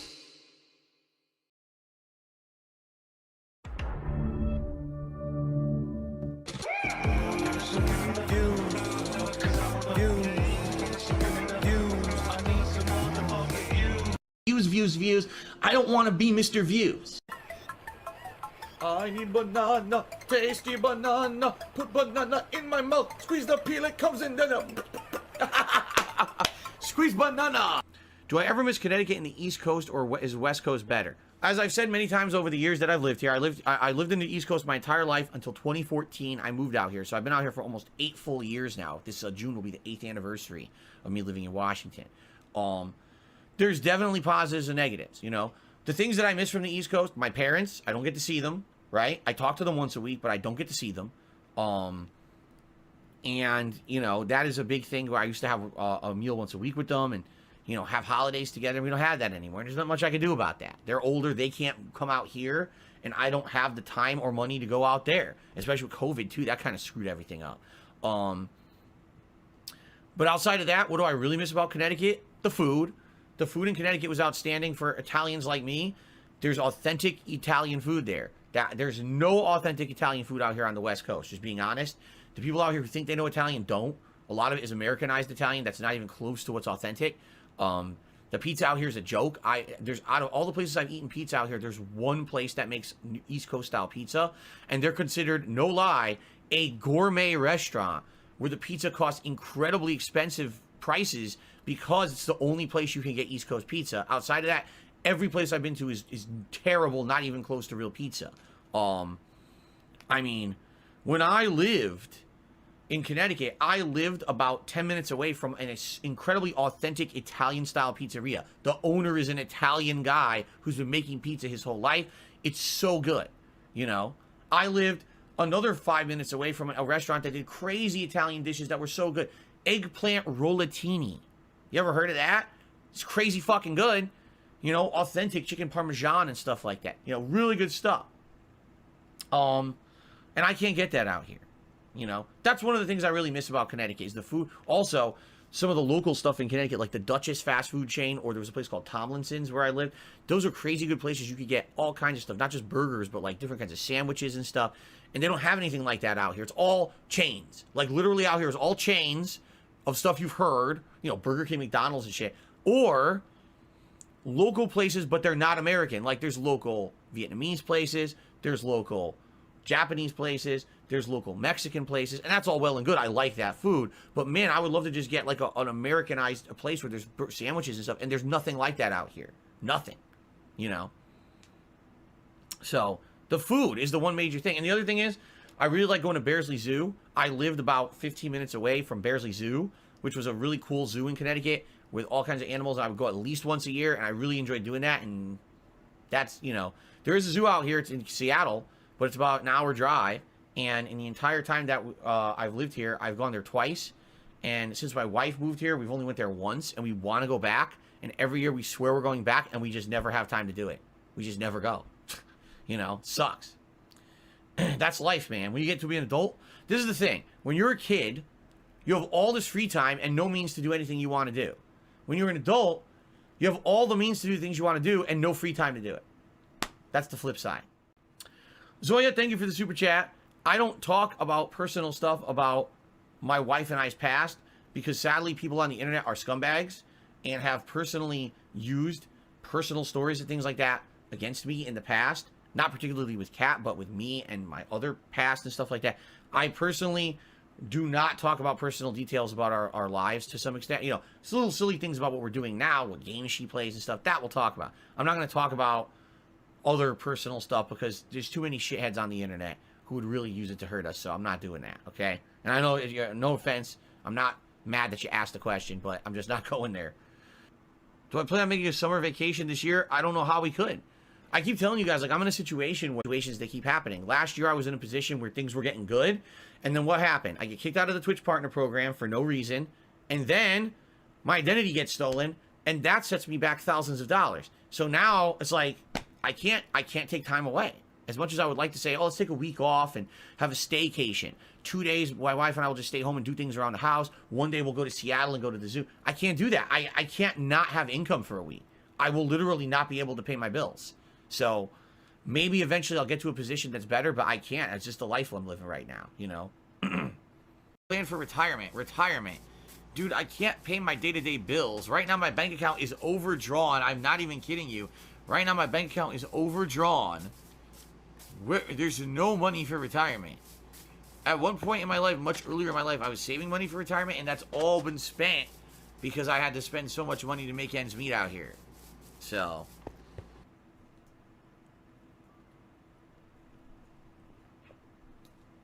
Hobo X says, my other past makes it sound like you were a crime boss in a previous life. Basically, the way I see it, my life completely changed in 2017. Both my personal and professional life. It was like hitting a reboot button. Because that was the year that basically I met my now wife and we started our relationship together. That was the year when I changed from being a full-time YouTuber to being a full-time streamer that was interactive, and I do things like this now instead of just talking to you while playing a game and ignoring you. You see? Like that, literally 2017 was the reboot of my life. And since then, my life is just better and better. You know what I'm saying? Like I tell you guys, I really feel every day is the best day of my life moving forward. It feels like that legitimately every day. I can't wait for the next day. That's an amazing feeling. It's changed my mindset about life. It really has. And if you haven't noticed, I feel like a lot of things about me have changed since 2017, for the better. So, yeah. But that's what I mean. Like when I say, oh, my old life, yeah, I actually feel like everything before then was kind of like the lead up to my real life. And now I feel like I'm living it, you know? I definitely think that the last 11 years have been the best 11 years of my life. Even with the highs and lows that I've been through, I've experienced more and become more open-minded and more of an intelligent, mature person in the last 11 years than I've done my entire life before then. And I mean that. I really do. You stupid. Oh, let's see here. Navajo69 did a super chat says, why do you think you have so many trolls? I don't even want... Navajo, you don't want to know the truth? The more I talk about it, the more time I waste. Literally, the moment that I even mention trolls, it's just a waste of my breath at this point. I'm not even going to address it. Seriously, fuck them. Kevin Murphy did a super chat says, how'd you meet your great wife? I literally just said we're not going to talk about that, and now you're asking it again. So I'm just going to say thanks for the super chat and move on. Nicely. The trolls will arrive shortly, trust me. When will my tip skull be infected by inflation? Here's the thing. If every stream I was hitting my tip skull, I'd be in a good position right now. Seriously. Like, I'd be able to pay everything, and maybe even be in a more comfortable position when it comes to having a little excess, so that way I have money for... you know, things going wrong, improvements to the business, etc. But as you see, I don't hit the tip skull every stream. You know, I had to increase my tips goals last year when I got kicked out of the Twitch partner program. At one point, I had way more consistent income coming in from things like those paid subscriptions and cheers on Twitch than I do now from YouTube. Even a year into it, I'm not close. I was way up here on Twitch, and now I'm about here on YouTube, and I'm going up a little more every month. Maybe another year of streaming, and I'll get to that. But it is what it is. Have I ever considered living outside the U.S. like Italy or Germany? Well, here's the thing. Interestingly enough, I could do my job wherever I wanted in the world as long as I had good internet, right? It really wouldn't matter at all. I could do this from any place on the planet. Do I have the means to do that? Of course not. I can't move out of the U.S. I don't have the money for it. I would have to. A lot of these countries aren't like the U.S. In the U.S., you literally just fucking show up and you're here, right? In these other countries, you got to go through hoops to even get in. You got to show, what are you here for? Are you here for tourism? Are you here for a job? What is your plans? You know, and then they follow through. And if you don't follow through what you're there for, they kick you the fuck out. So imagine if I just went to, say, Italy. Oh, I'm moving here. I want to live here. I want to do this job. They probably have like a million qualifying factors to even show that you want to become someone living in Italy. And if you don't qualify, they say, fuck you, you can't come. You know, like, you're not coming in. If you have a tourism visa, fine, but then you got to get out at some point, right? There's no need for that fake cry. Next time, just shoot your eyes with that water gun that you use.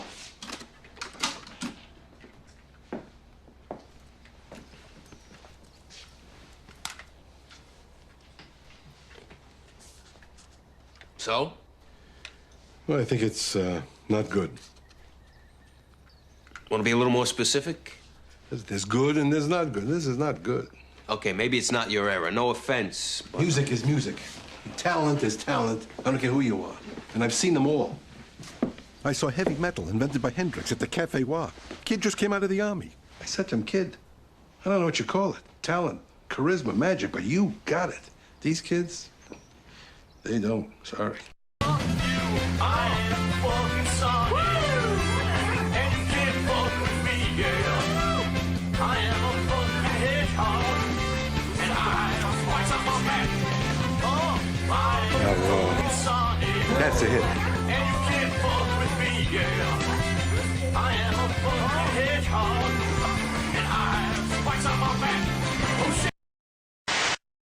I'm joining the Kojima World Order as of right now.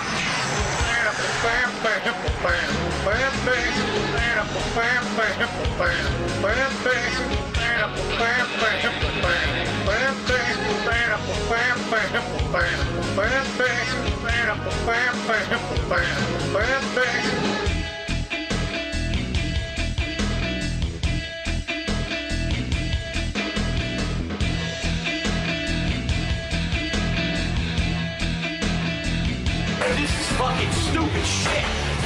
This is fucking horse shit.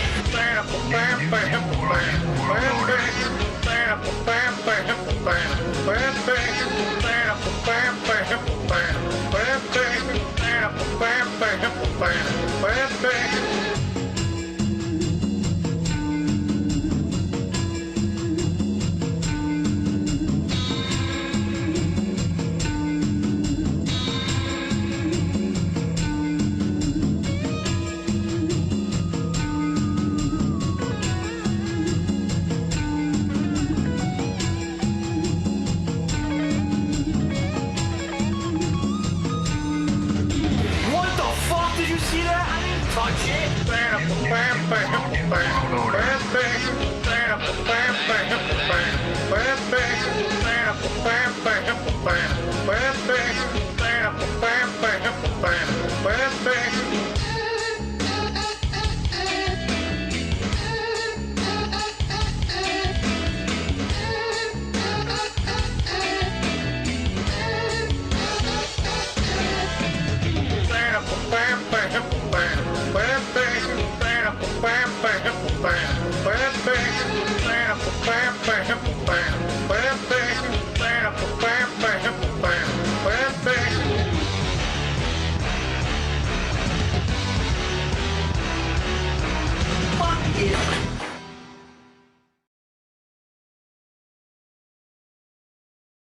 So stupid. Not over yet.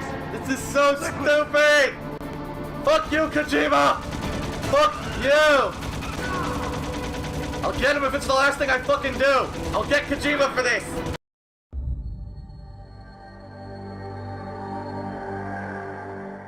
And so it ended in the man's death, as every person's tale does. The man known by family and friends as Darkside Dave, Philip Burnell, died peacefully in his sleep at the age of 78. He was survived by his loving wife and son. The news of Dave's passing sent ripples throughout the gaming community. This early pioneer had adapted to new innovations, embraced his trolls and their memes, and brought stellar coverage of video games. He was humbled by This Is How You Don't Plays, and with the help of his fans and detractors alike, trailblazed this new genre. The format became as renowned as the tried and true highlight reel. With his passing came a renewal of interest in him, and generations to come were delighted by the personality that was Darkside Dave. Many local newspapers announced Dave's passing. Several of these sources mentioned his time as an internet content creator. This came as a shock, as Dave has been known for decades as a modest family man who worked hard for a living. His community watched his quality content and felt a new greater connection to their late neighbor. Dave has been found the morning after his death by his adoring wife. While pain consumed her, she was happy that he passed so peacefully by her side. Leanna joined her late husband a few years later. Her last thoughts was of the time she had spent with the love of her life. She was truly glad to have found a man who only placed her first and wasn't a selfish prick. John Rambo has always stayed in contact with Dave, long past their times as internet content creators. They worked extensively together afterwards when Dave got into real estate and development. John Rambo spoke earnestly at Dave's wake, reminiscing on their old business relationship that placed camaraderie before monetary gain. Family, friends, and colleagues alike attended Dave's funeral. Those from both of Dave's worlds, online and off, came to celebrate the entirety of Dave, his accomplishments, and his adventures. Phil Jr. has grown into a decent man. His father's tutelage saw his endearing traits passed on to the son. Phil Jr. would move on to his own dreams, never following in his father's work. There was no sadness, as Phil Jr. had been encouraged to embrace his own destiny. Kat waited for her knight in shining armor to save her, but he never came. She eventually grew to accept watching Marvel movies when she didn't want to. DSD's phone, full of WWE apps due to his sponsorship with WWE, was passed on to his wife, but she coveted it for the trove of videos and photos Dave had taken of the adventures he had with his family. DSD's fan base had seen unprecedented growth during his time as a content creator. Most YouTube content creators could say they traced their inspiration back to Dave. His fan base saw the absorption of his detractors as he demonstrated the humility to take their criticisms and put honest effort into improving himself and his content. In this way, he became an example for celebrities in general to emulate. Dave's few remaining detractors engaged in a childish and petty celebration of his death. They were shamed and ridiculed into submission, shouted off the internet into the dark corners they dwelled in. Tevin had used the money he made collaborating with Dave on This Is How You Don't Plays to move to a city with a winning football team. When he heard Dave had died, he loaded up Street Fighter one last time to honor the fallen. As he played, he felt his old impressions resurface, letting loose a, "What? I was blocking!" Hideo Kojima had been a fan of This Is How You Don't Plays that Dave helped to pioneer. In honor of Dave, he included a reference in his last game, giving a character a secret dialogue where he struggled to use his rations. Dale Sparrow appeared in bit roles for 3 TV shows and a single indie movie. He found that his dream wasn't what he thought it would be, so he used his money from his acting gigs to finance his own gym, Tears Gym, to reasonable success. The Darkside Dave channel, formerly the Darkside Phil channel, had gone silent nearly 40 years ago. Dave had gotten a job per his viewers' suggestions and gradually uploaded less and less content. He eventually founded a company that saw Dave stop uploading altogether. Dave's Realty, the culmination of Philip Burnell's work, was sold off as outlined in his will. The money from this supported his remaining family even unto his eventual grandchildren. Dave Burnell's legacy was one of hilarity, humility, camaraderie, cooperation, irrelevance, and success. His few slip-ups, scandalous events, and disasters were always recovered from by heeding the advice of fans and detractors alike. He made his mark and fortune, then transitioned into a family man. The internet saw many stars crumble and fall amidst the pressure. But Dave demonstrated an ideal route away from life on the internet. So ends his story. The internet brings countless unique characters into the lives of many. Some strive to make the world a hellish place. Others seek only to bring happiness to others. And others are destined for obscurity. The internet will continue to bring joy, grief, inspiration, aggravation, and even more lol cows.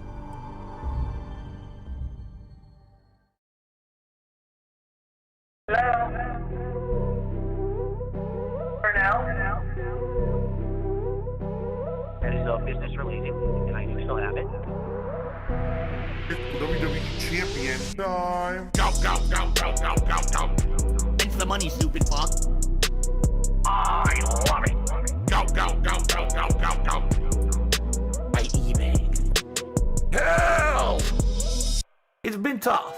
I always think that it's my fault. Drinking gin. Yep, I'm toxic. I love Hulk Hogan's dick. My ass is so fucking stretched. Oh, no, you didn't, you motherfucking piece of shit cocksucker. Mark my fucking words. I'm coming for you. For now? Go. Thanks for the money, stupid fuck. I love it. Go. By eBay. Hell! Hateful slurs. Lame brain pieces of dumb fucking hateful slurs. Why am I toxic? I love it. Hey, Mr. Burnell, you there? I am present. Right, I understand. He's claiming that he's got $5,000 a month in expenses and only $5,000 a month in income, and net's about $35. It's Kevin's fault.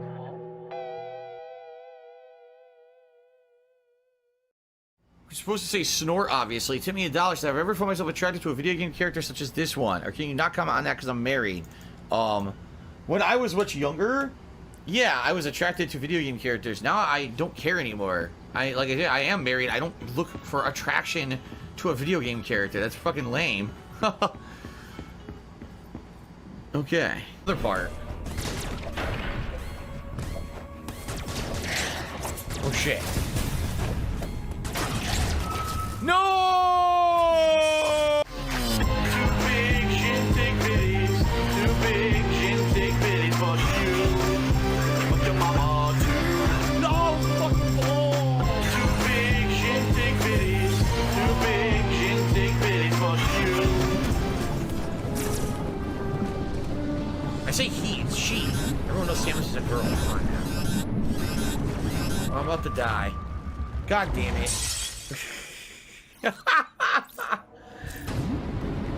No, come on! Oh, I'm fucking dead. You gotta be kidding me, man.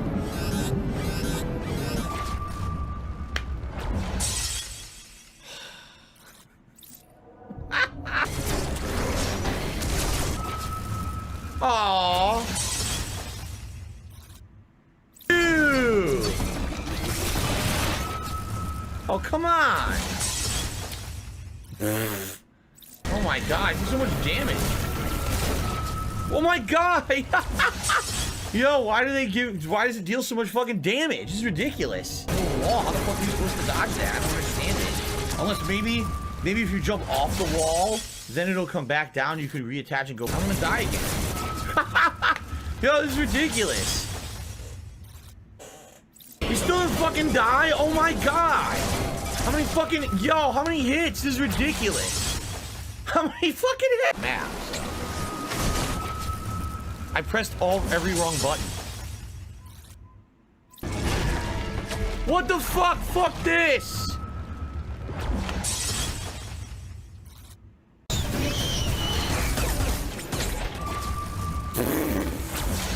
just terrible. These bosses are actually bad. Yep, I missed the parry timing every time. Great.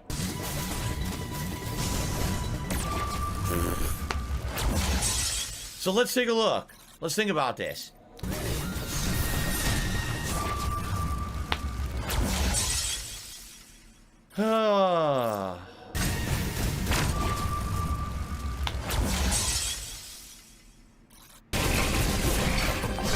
I tried the wall jump. For some reason, the wall jumps aren't like working all the time in this room. Uh-oh. I don't like that.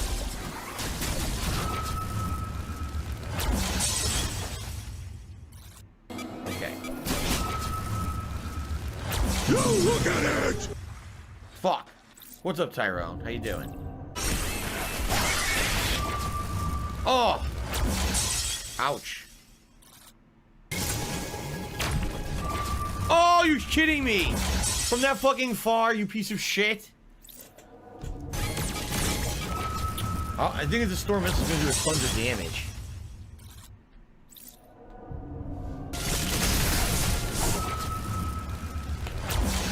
Bullshit.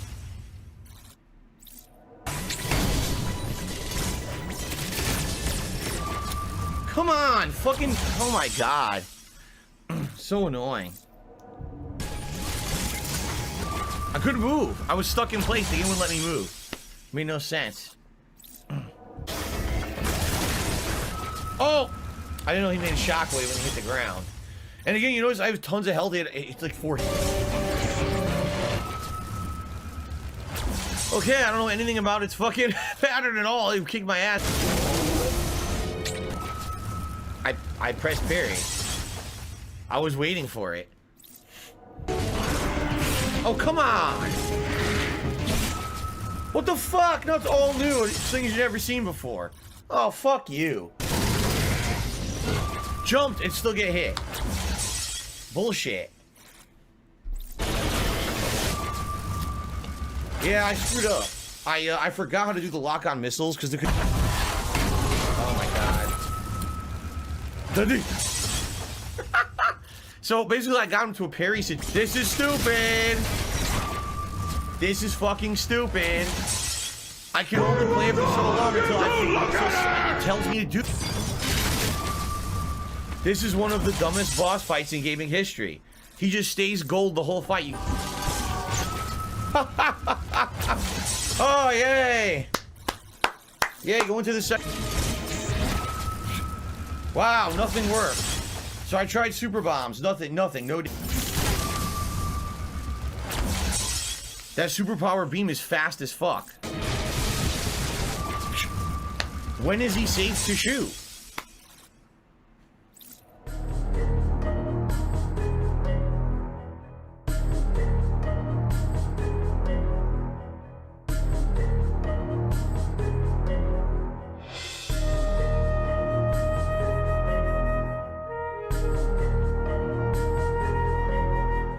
In my opinion, if you are in a meaningful, loving relationship, if you have enough romance in your real life, okay, you don't go seeking that in a fantasy world, okay?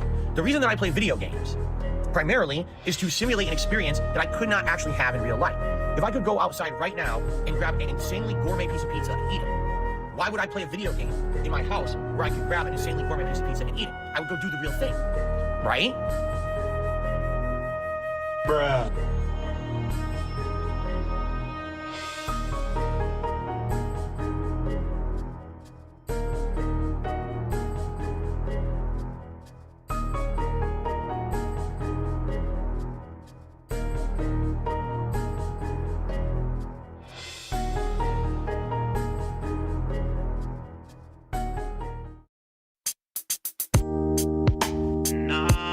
Apparently something very, very bad just happened. Yeah, I'm not kidding.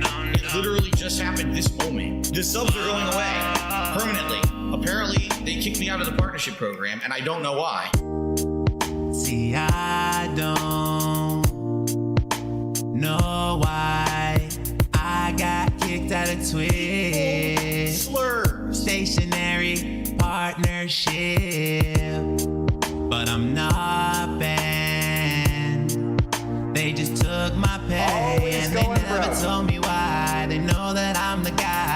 wanna let Twitch know how I feel. Fuck all the bits, it don't mean shit now. Fuck Penne points, I threw all that shit out. Fuck all my subs, cause it didn't mean jack. Well, guess what, Twitch? Suck my ass crack. Fuck all the bits, it don't mean shit now. Fuck Penne points, I threw all that shit out. Fuck all my subs, cause it didn't mean jack. Well, guess what, Twitch? Fuck you right back. And now I'm back on YouTube, back on level 1. You're still on mission 1. Still living like a bum. And my fat wife went and gave Tyrone head, and she got it real rough. My life's been real tough. I can't hate her, though I love that horse. Fuck all the bits, it don't mean shit now. Fuck Penne points, I threw all that shit out. Fuck all my subs, cause it didn't mean jack. Well, guess what, Twitch? Suck my ass crack. Fuck all the bits, it don't mean shit now.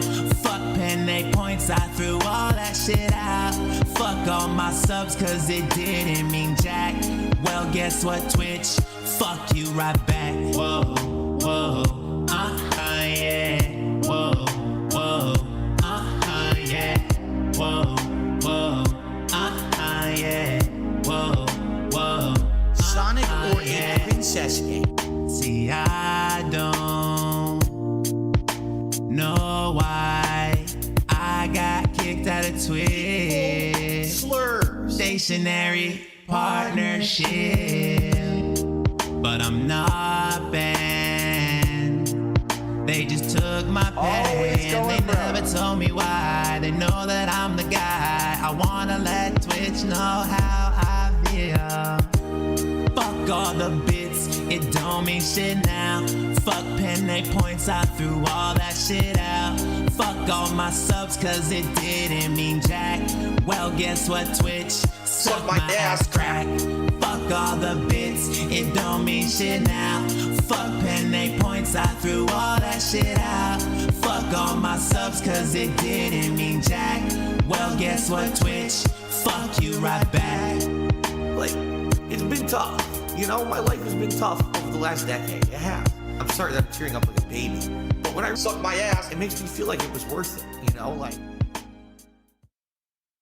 Somebody once told me the world is gonna roll me. I ain't the sharpest tool in the shed. She was looking kinda dumb with a finger and a thumb in the shape of an L on her forehead.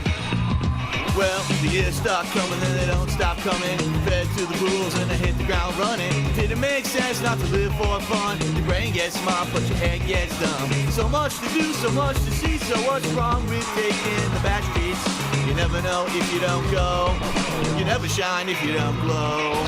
Hey now, you're an all-star. Get your game on, go play. Hey now, you're a rock star. Get the show on, get paid, and all that glitters is gold.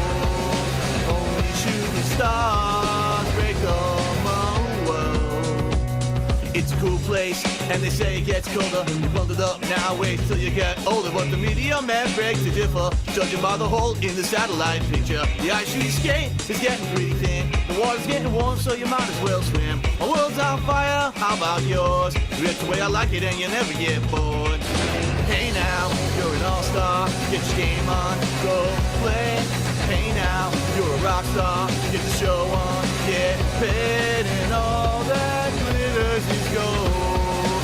Only shooting stars break the world. Come on now!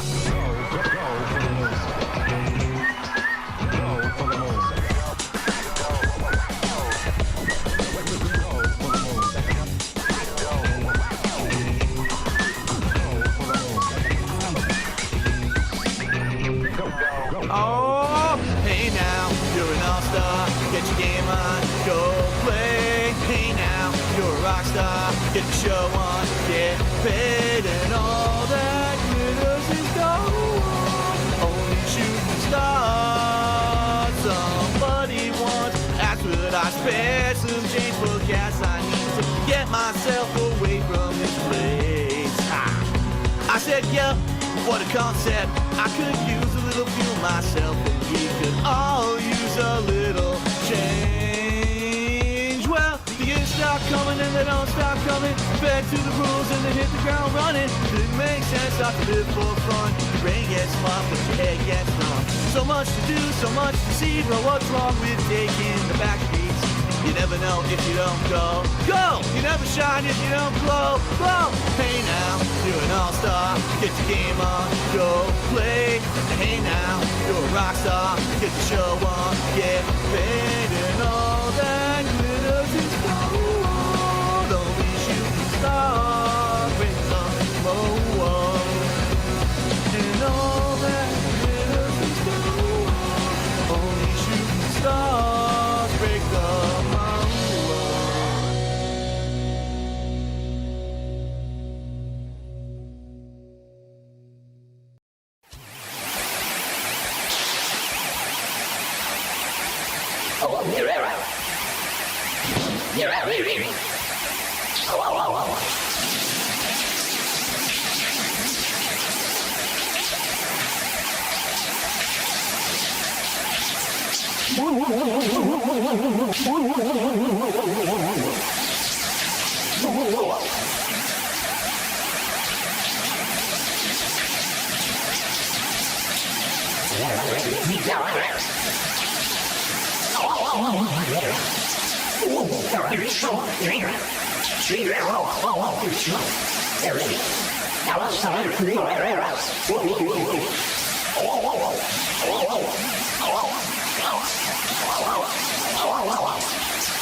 Well, it's good for you as it was for me, let me tell you. Source and blue, you fool fit, leaves my hair full.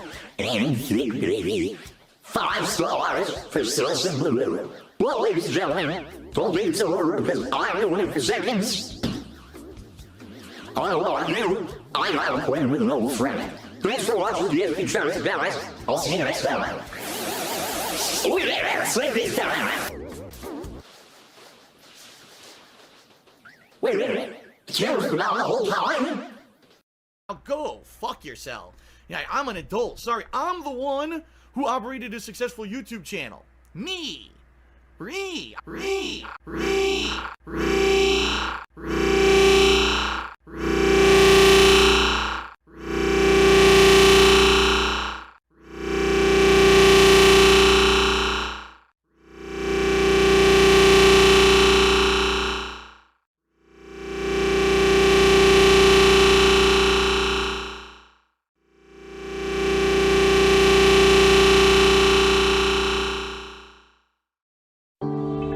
Coming soon to theaters.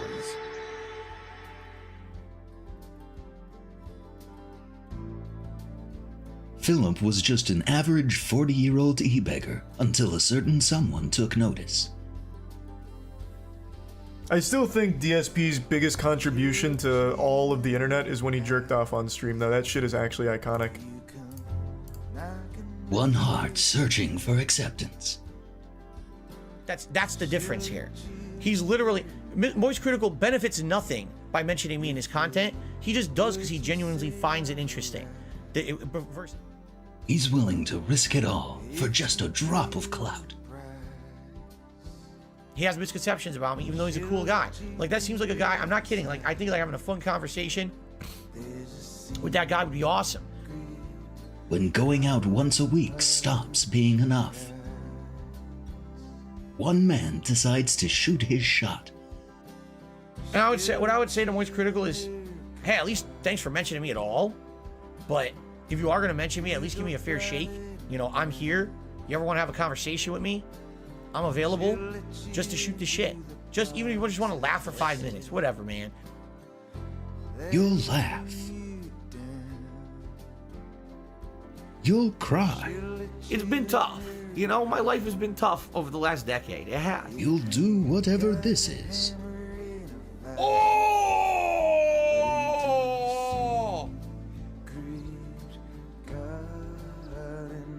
Sir Moist. Oh, yeah, that's not happening. Yeah. The guy. All right, boys, prepare the slave trade. We're selling her right off for profits. Cat Burnell. Time to go to the fork in the road. Leanna. One more person tries to tell me I'm 30, I will fucking deck a bitch. From the creators of That Bustin' Short and Squeeze Banana. I literally want to fuck Moist Critical. I'm available just to shoot the shit. Just even if you just want to laugh for 5 minutes. Whatever, man. It's not that deep.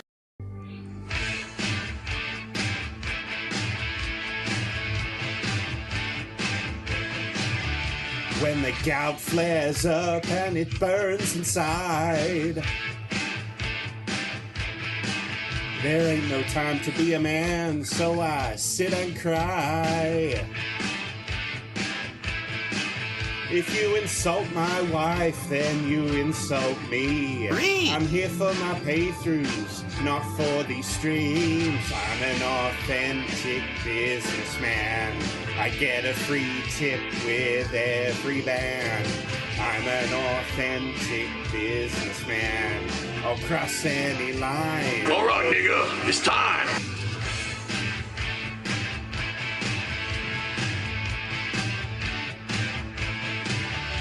Well, I'm getting really tired of detractor memes. They're in my head so deep, they dictate my dreams. Super blind man, I just don't think you see what I see. I may not be a murderer, but I sure killed T. I'm an authentic businessman. I get a free tip with every band. I'm an authentic businessman. Hey, shut up!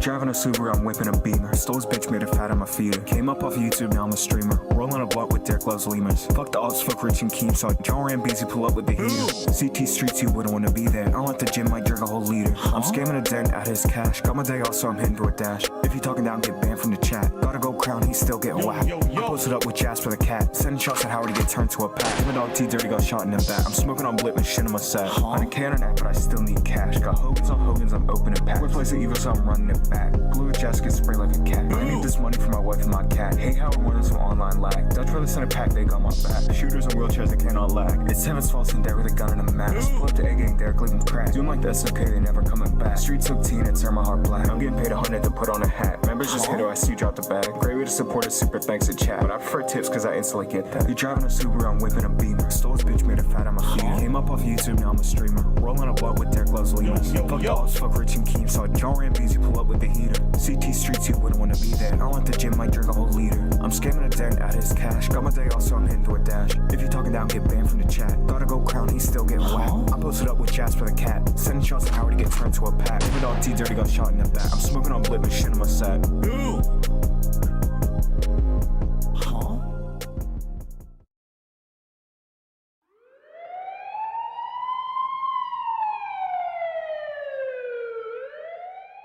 Okay, so I go to the hospital, and I walk in to the front main area because I don't know where to go. I don't know if they brought her to emergency. I don't know if she's been already, if she's going to be admitted to the hospital. I don't know what's going on, how serious this whole situation is. I have no idea, okay? Fly Eagles Fly. Shout out to Fly Eagles Fly, who just did a, just subscribed to the channel, actually. Thank you, Fly Eagles Fly. I appreciate that. So I walk into the hospital. There's an information desk. It's completely empty. There's no one sitting there. You can tell there's 4 chairs, no one there. I guess because it's Sunday, no one works at this hospital or whatever. So I'm looking around, I'm pacing back and forth. What do I do? Who do I talk to? Finally, I find a phone. It says, oh, lift this phone for information. Okay, I pick up the phone. Hello, is this who is this? Can you help me? You know, my girlfriend, I think she's in the hospital somewhere. And they're like, oh, okay, what's her name? I give her the name. Like, okay, she's still over in emergency, so go this way and go to emergency. Okay, would have been nice if, you know, there was a fucking human working instead of me having to find a random phone that was hidden in this hallway. So, okay. I go through this lobby, I go to the emergency. So, again, I walk to emergency, now there's a line, and I'm like, well, these are people who are hurt, what do I do? So I get in line, but I'm looking around. I wait in line for like 5 minutes, and then I realize to my left, way over here, on a tiny little sign, not even like apparent, little sign, it says, visitor check-in. I'm like, wow, if only there was a big fucking sign so everyone would know where to go when they walk into this hospital instead of this tiny rinky-dink sign you can't even see from the front door. So if I get out of the line I'm in, I go over there, talk to a security guy, you know, makes a copy of my license, checks me in. He says, okay, she's down there. She's in room 28. I said, so what's the deal? He says, well, it says here, you know, she had another anxiety attack. Well, not another, because they don't know that she's had them in the past. She says she had an anxiety attack. Apparently, she's drugged, and she's in this room awaiting a doctor to kind of either come in or whatever. I guess a doctor coming in to check her out. Or, no, actually, I take that back. He said, no, he did say that. He had told me there was a doctor that was checking her out or something like that. And I was like, okay. So, I walk through, I go all the way to the back of the emergency area where they've got her in a room, and I go in, and she's conscious, but she's kind of loopy. You can tell they drugged her or something, because she wasn't, no panic or nothing, you know, no anxiety or nothing. She was just like, oh, like loopy like this, right? So, obviously say, you're okay, you didn't fall, you didn't hit your head or nothing, right? No, just, it happens, it sucks because it happens every once in a while, and now this is the worst one she's ever had, so maybe that she has to go see, her doctor and try to get some kind of thing to take care of it, because the bottom line is with anxiety attacks, they suck. The reason that they suck is there's really no way to cure them, okay? There's things you can do, like, for example, you could try a certain kind of breathing, or if there's someone who's like constantly has mental issues and is having these problems, they could go on an antidepressant, but that's not the situation here. The situation is every once in a while she just gets one, and now it's like a tizzy. You got to try to calm her down, right? Now in this case, they drugged her, so she got drugged. She was woozy or whatever. So I sat there with her, and I'm not even kidding. We were sitting there waiting. I said, well, what are we waiting for? And she says, I guess they told me that there's going to be a counselor that's going to be coming in and talking to me about this and what happened or whatever to make sure I'm all right. And then, we can't get any further help or diagnosis until this counselor comes in. Okay. All right. So we're sitting there, and I look down, and on her lap, she's on a hospital gurney or whatever, sitting there in the room. On her lap is a brochure. I said, what's this? I pick it up. Finance it, how to pay, finance it. I'm like, you're in the emergency room. They already gave you a way to pay the bill? And I'm looking at it like, imagine if you were here and you had your arm chopped off and your arm is fucking splurting blood. Before they start suturing it, do they hand you the payment brochure first just to be sure you could fucking pay? I couldn't believe it. I was like, if that was me and I was sitting in an emergency room, I'd be fucking offended that they would hand me this up front like that. Seriously, I'd be like, get the fuck out of here with this. I'm insulted that you hand me a payment fucking plan already. I mean, this is ridiculous. I couldn't believe it, okay? I couldn't believe it. So, we wait there. How long? Now, let's see. How long did we wait?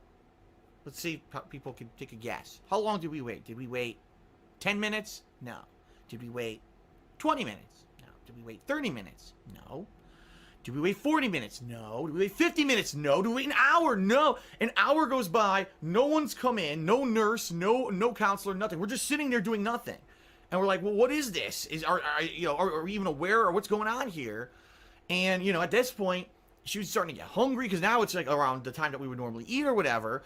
And we're like, God, this is no good. Now we'll be starving or we have to figure out what's going on. So I said, okay, let me leave and go find someone. So I leave the room and I walk down the hallway and there's like a desk at the end of this emergency room hallway. And I say to the girl there, "Oh, excuse me, my girlfriend, is over in room 28, and, she had a panic attack. They drugged her, and we need to know what's going on. We're wondering, is there a counselor coming or whatever? Because we're in the dark. We're just standing here. We're not even sure what's going on." And the girl literally looks at me like this and says, "I don't know, and no one here knows anything." I was like, wow, what great help, right?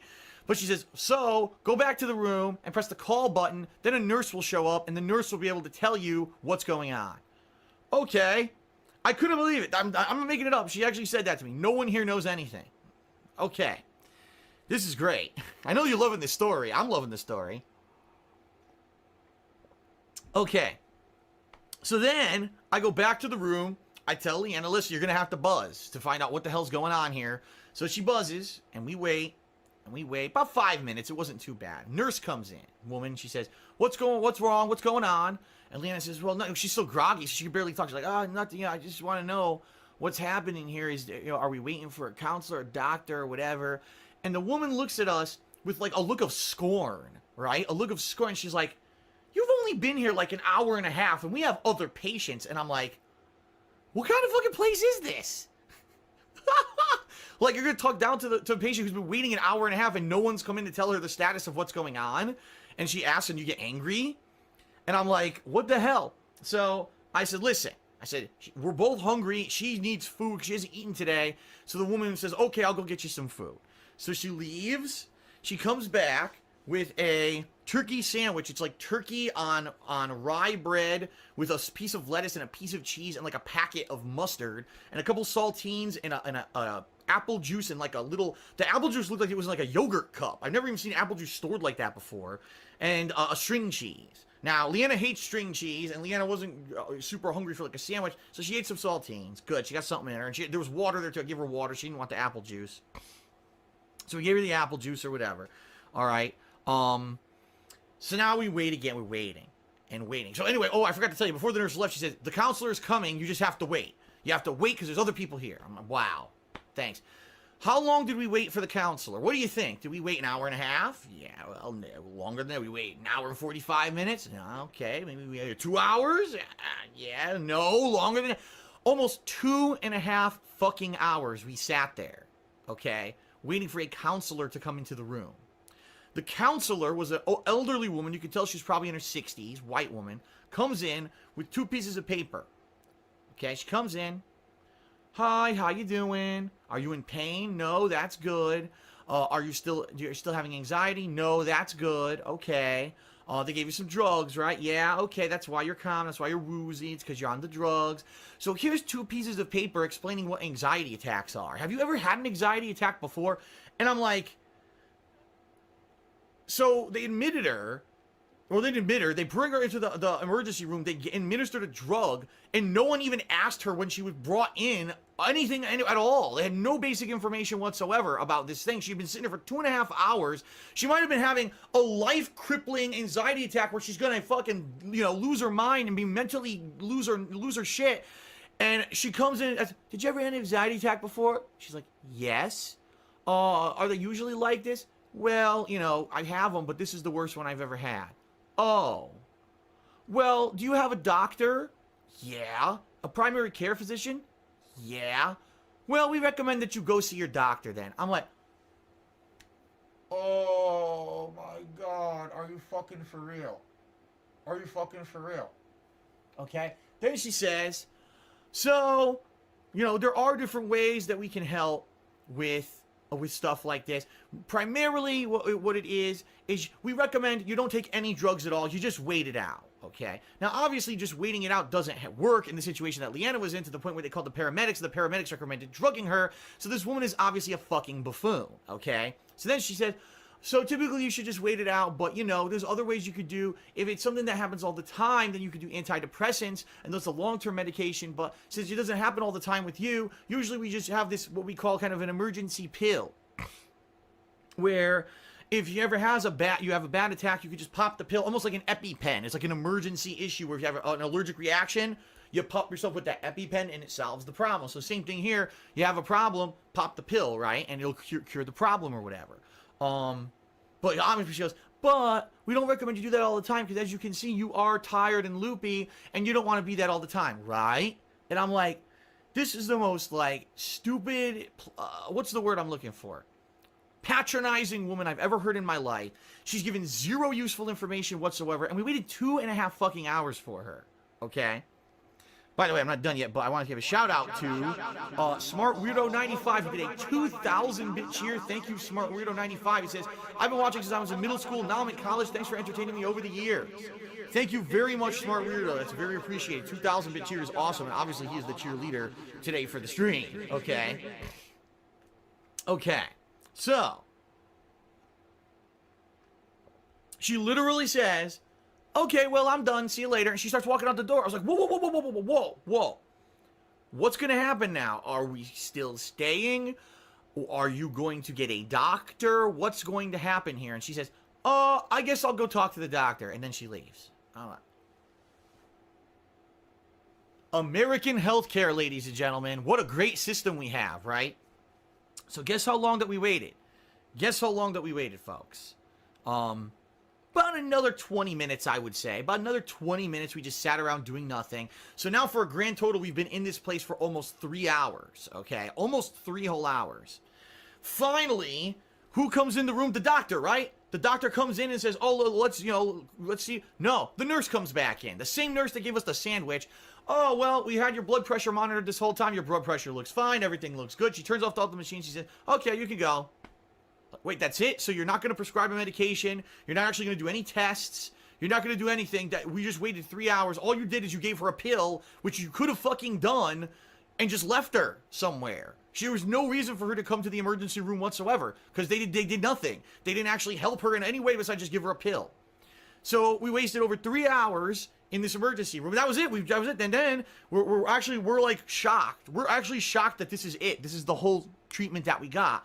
So we're walking towards the front of the hospital, and there's this area here that says, if you are, being, what's the word? Discharged, you have to stop here.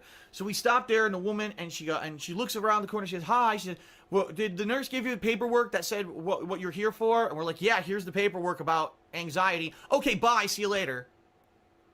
That was it. So 3 hours in a hospital, in an emergency room area, nothing whatsoever useful was done whatsoever to Leanna. The drug that they gave her to help her was an hour earlier. That's American healthcare. Now, by the way, I guarantee you, we don't know what the bill is because we don't have it yet. They're going to mail it, obviously. I guarantee you it's going to be like $1,000. I'm not even exaggerating. I guarantee you that bill's going to fucking show up, and it's going to be anywhere between $500 to $1,000. I guarantee it.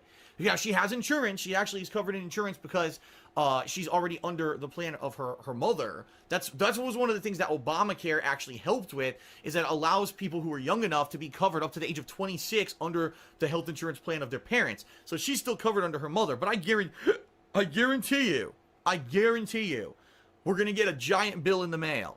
For nothing, for a pill, where they could have just handed her the pill and said $80 for the pill or whatever, but instead they had to bring her to the fucking hospital, and they did nothing. They literally did nothing to help her, and now she's gonna get a giant bill. So there you go. Isn't that a great story, ladies and gentlemen? Isn't that great? I mean, it's just such a great American healthcare system, right? So now she's zonked out. She's sleeping, in the room because of, everything. She's still on the pills made her all loopy or whatever. So, and we did, on the way home, I stopped and we got food. We grabbed like chicken sandwiches and we just ate them, and now she's sleeping. So that's what happened. Unbelievable. Like, oh my God. The thing is, I know if this ever happens again, I'm going to tell them, you are not allowed to bring her to the hospital. No, you get no permission to fucking do it. You can't give her a pill. You want to give her a pill. And that's it, because you're just going to waste our time again. You didn't help us at all. What I thought, when they said counselor, I thought they were going to have like an actual psychiatrist or counselor come in and talk, and let's talk, maybe I could talk it out and help you with some of your stress or your issues, or maybe something happened at work in particular that you could talk through that could help you so that you can get that stress relieved and it doesn't happen again. That was the biggest joke I've ever seen in my life. That woman could have been anyone. That woman could have been the fucking janitor that just walked in. Who knows? Because she had no knowledge besides what she had on a piece of paper. And by the way, the article, and this is not even an exaggeration. The article they brought in about anxiety was from 1996. A 21-year-old outdated article from the Mayo Clinic about anxiety.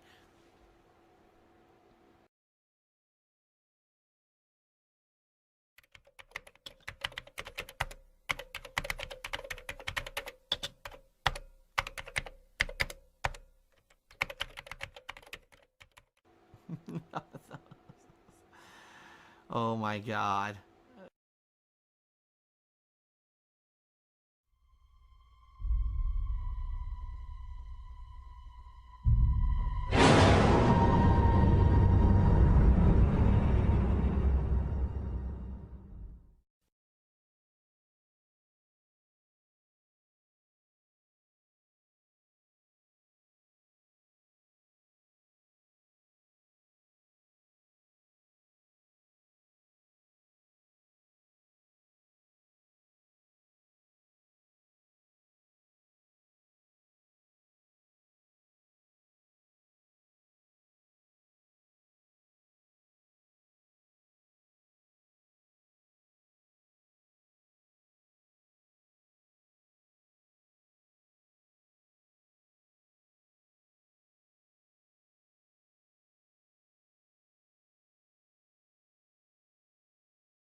Juniper is the heart and soul of gin, so it was only fitting that we forage our juniper berries from the heart and soul of the California coastline, right in Big Sur.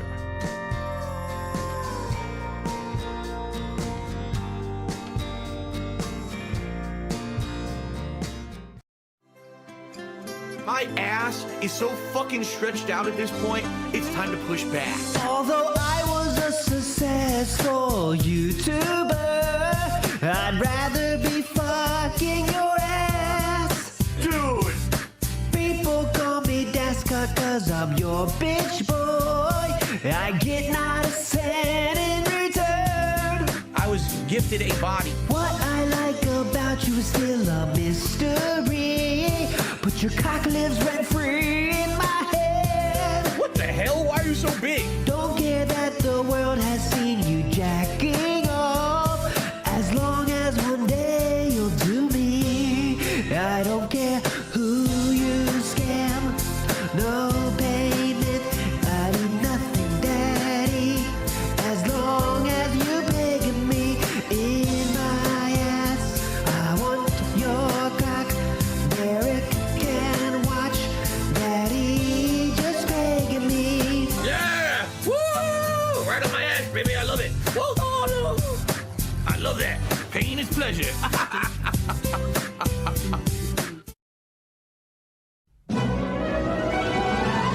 Hey, Anonymous, what came first, the chicken or the egg? Must be the egg, Phil, because I just came in a chicken. The piggy has no brain. Yes, piggy has no brain. He thinks he's a genius, but he's really insane. His dents are only iced. Snow Carl and Tim Broke Slice. The Derricks, the Baxters, and the J.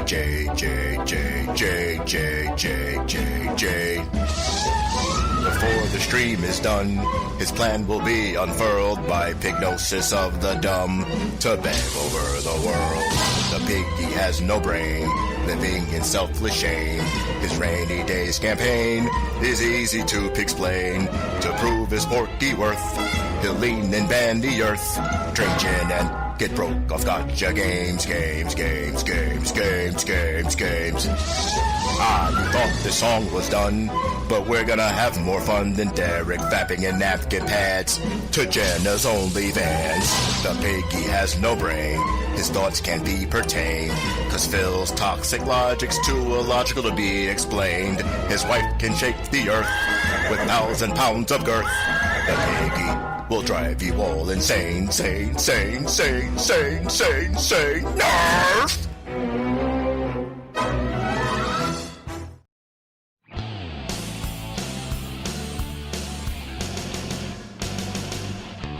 Drink my cherry juice, breathe Seattle air, alcohol abuse, travel through space, say hello to the Jews, sweet cherry juice. Wow!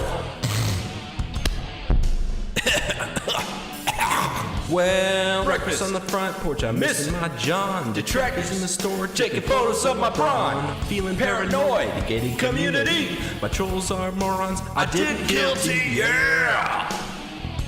Oh yeah! Skyrim in the living room, gin in the kitchen. I got some black mold, why is Panda always bitching? Gout's about to flare cause I'm eating red meat. Sugar in the sauce, Italian feet, yeah! Tip, I pull my 6-star Hogan's, $500,000 and I'm scared of Susan. Drink my cherry juice, it's a cult of hate, oh no, Derek's on the loose. Change the aisle, it's elder abuse. Sweet cherry juice, oh yeah, drink my cherry juice. I hate YouTube shorts, never mind, they're pretty cool. I can't not snort, almighty Tevin is a tool. Sweet cherry juice. King in the ring. Big ups.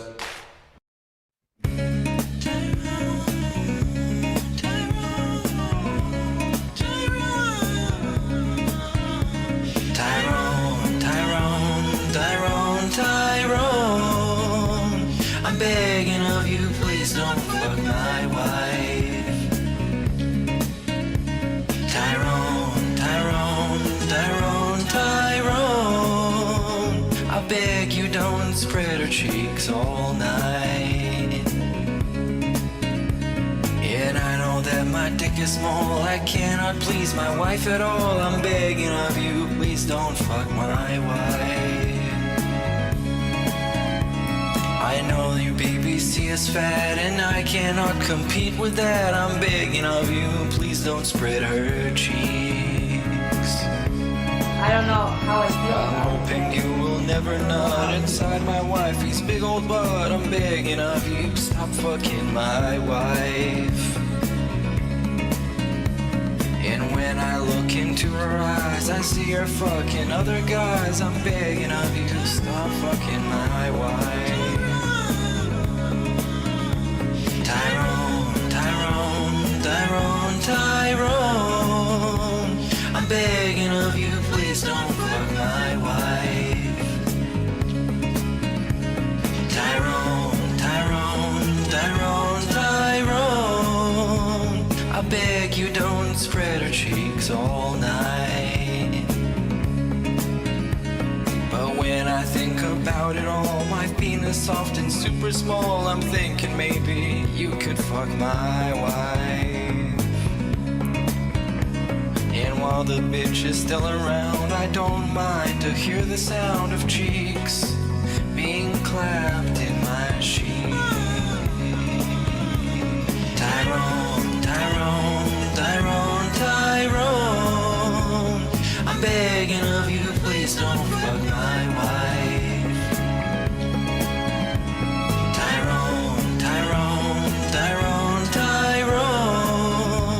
I beg you don't spread her cheeks all night. Oh, I'm all for it. Cuck life, 100%. Live the life of the cuck, why not?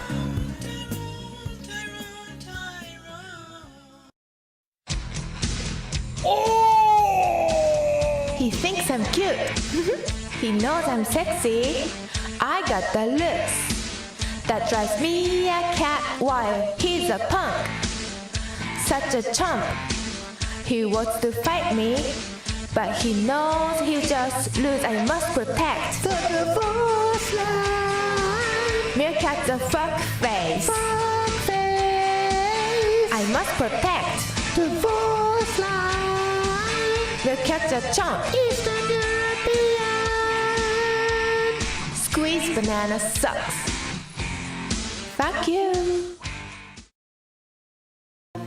Hey guys, it's Derek here, and I wanted to apologize to Reese Robbins. I'm extremely sorry, and I wanted to tell Reese that she will always be one of my many favorite porn stars to watch. The champ is here. The champ is coming. Let me repeat that again. The champ is here. The champ is coming. And are you looking for things to suck? Cumin. Cumin. Hardcore. Cumin. And now I'm gonna masturbate. Cumin. They fucked me again, left and right. Pound the fuck out of these guys, touching the guy's penis. And now you're looking for things to suck. And my ass is so fucking stretched out at this point. Cumin. Never tipping, never drop a gifted sub. Yeah, I'm lurking, yeah, I'm jerking. Yeah, I'm busting nuts. I've been stroking for so long. Stroking. Little Derek starts to hurt. I'm glad to hear that, Derek. The chap is here. The chap is Cumin. Let me repeat that again. The chap is here. The chap is Cumin. And now you're looking for things to suck. Cumin. Cumin. Hardcore. Cumin. And now I'm gonna masturbate. Cumin. Derek, what's going on? He says, I love Cumin. I'm glad to hear that, Derek. My name's Derek. Bye.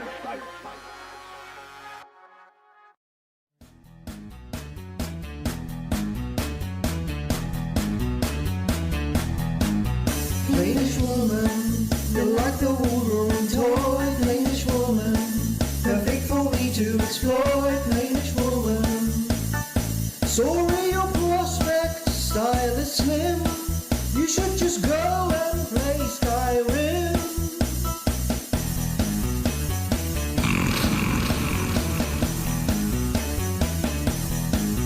Danish woman, your skills look real stark. Danish woman, my 10-year plan is robust. Danish woman, no children for us down the road, but I will babysit my upload.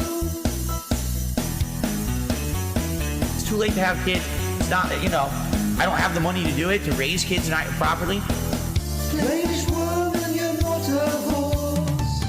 Danish woman, you're no escort. Danish woman, sleep in a different room to me. Danish woman, you look dead fine. Danish woman, fuck off to total wine. Danish woman, make sure you stay offline. 'Cause I need you to stop breaking shit.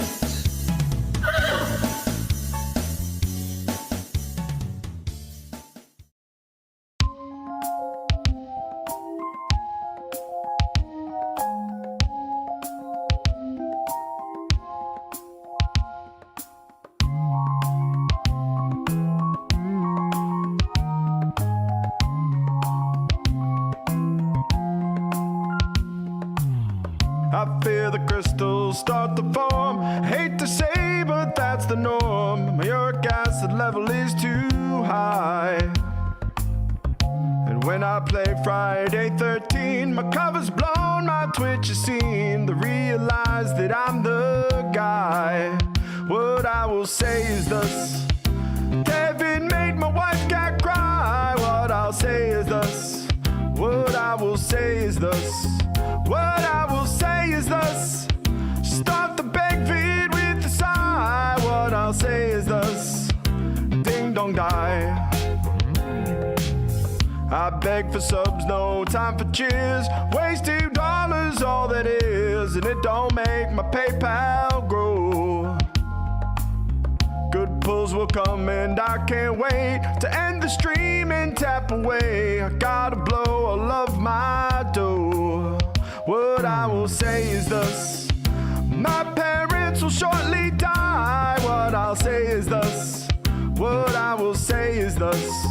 What I will say is this: Wolverine toy that did not buy. What I'll say is this: ding dong die.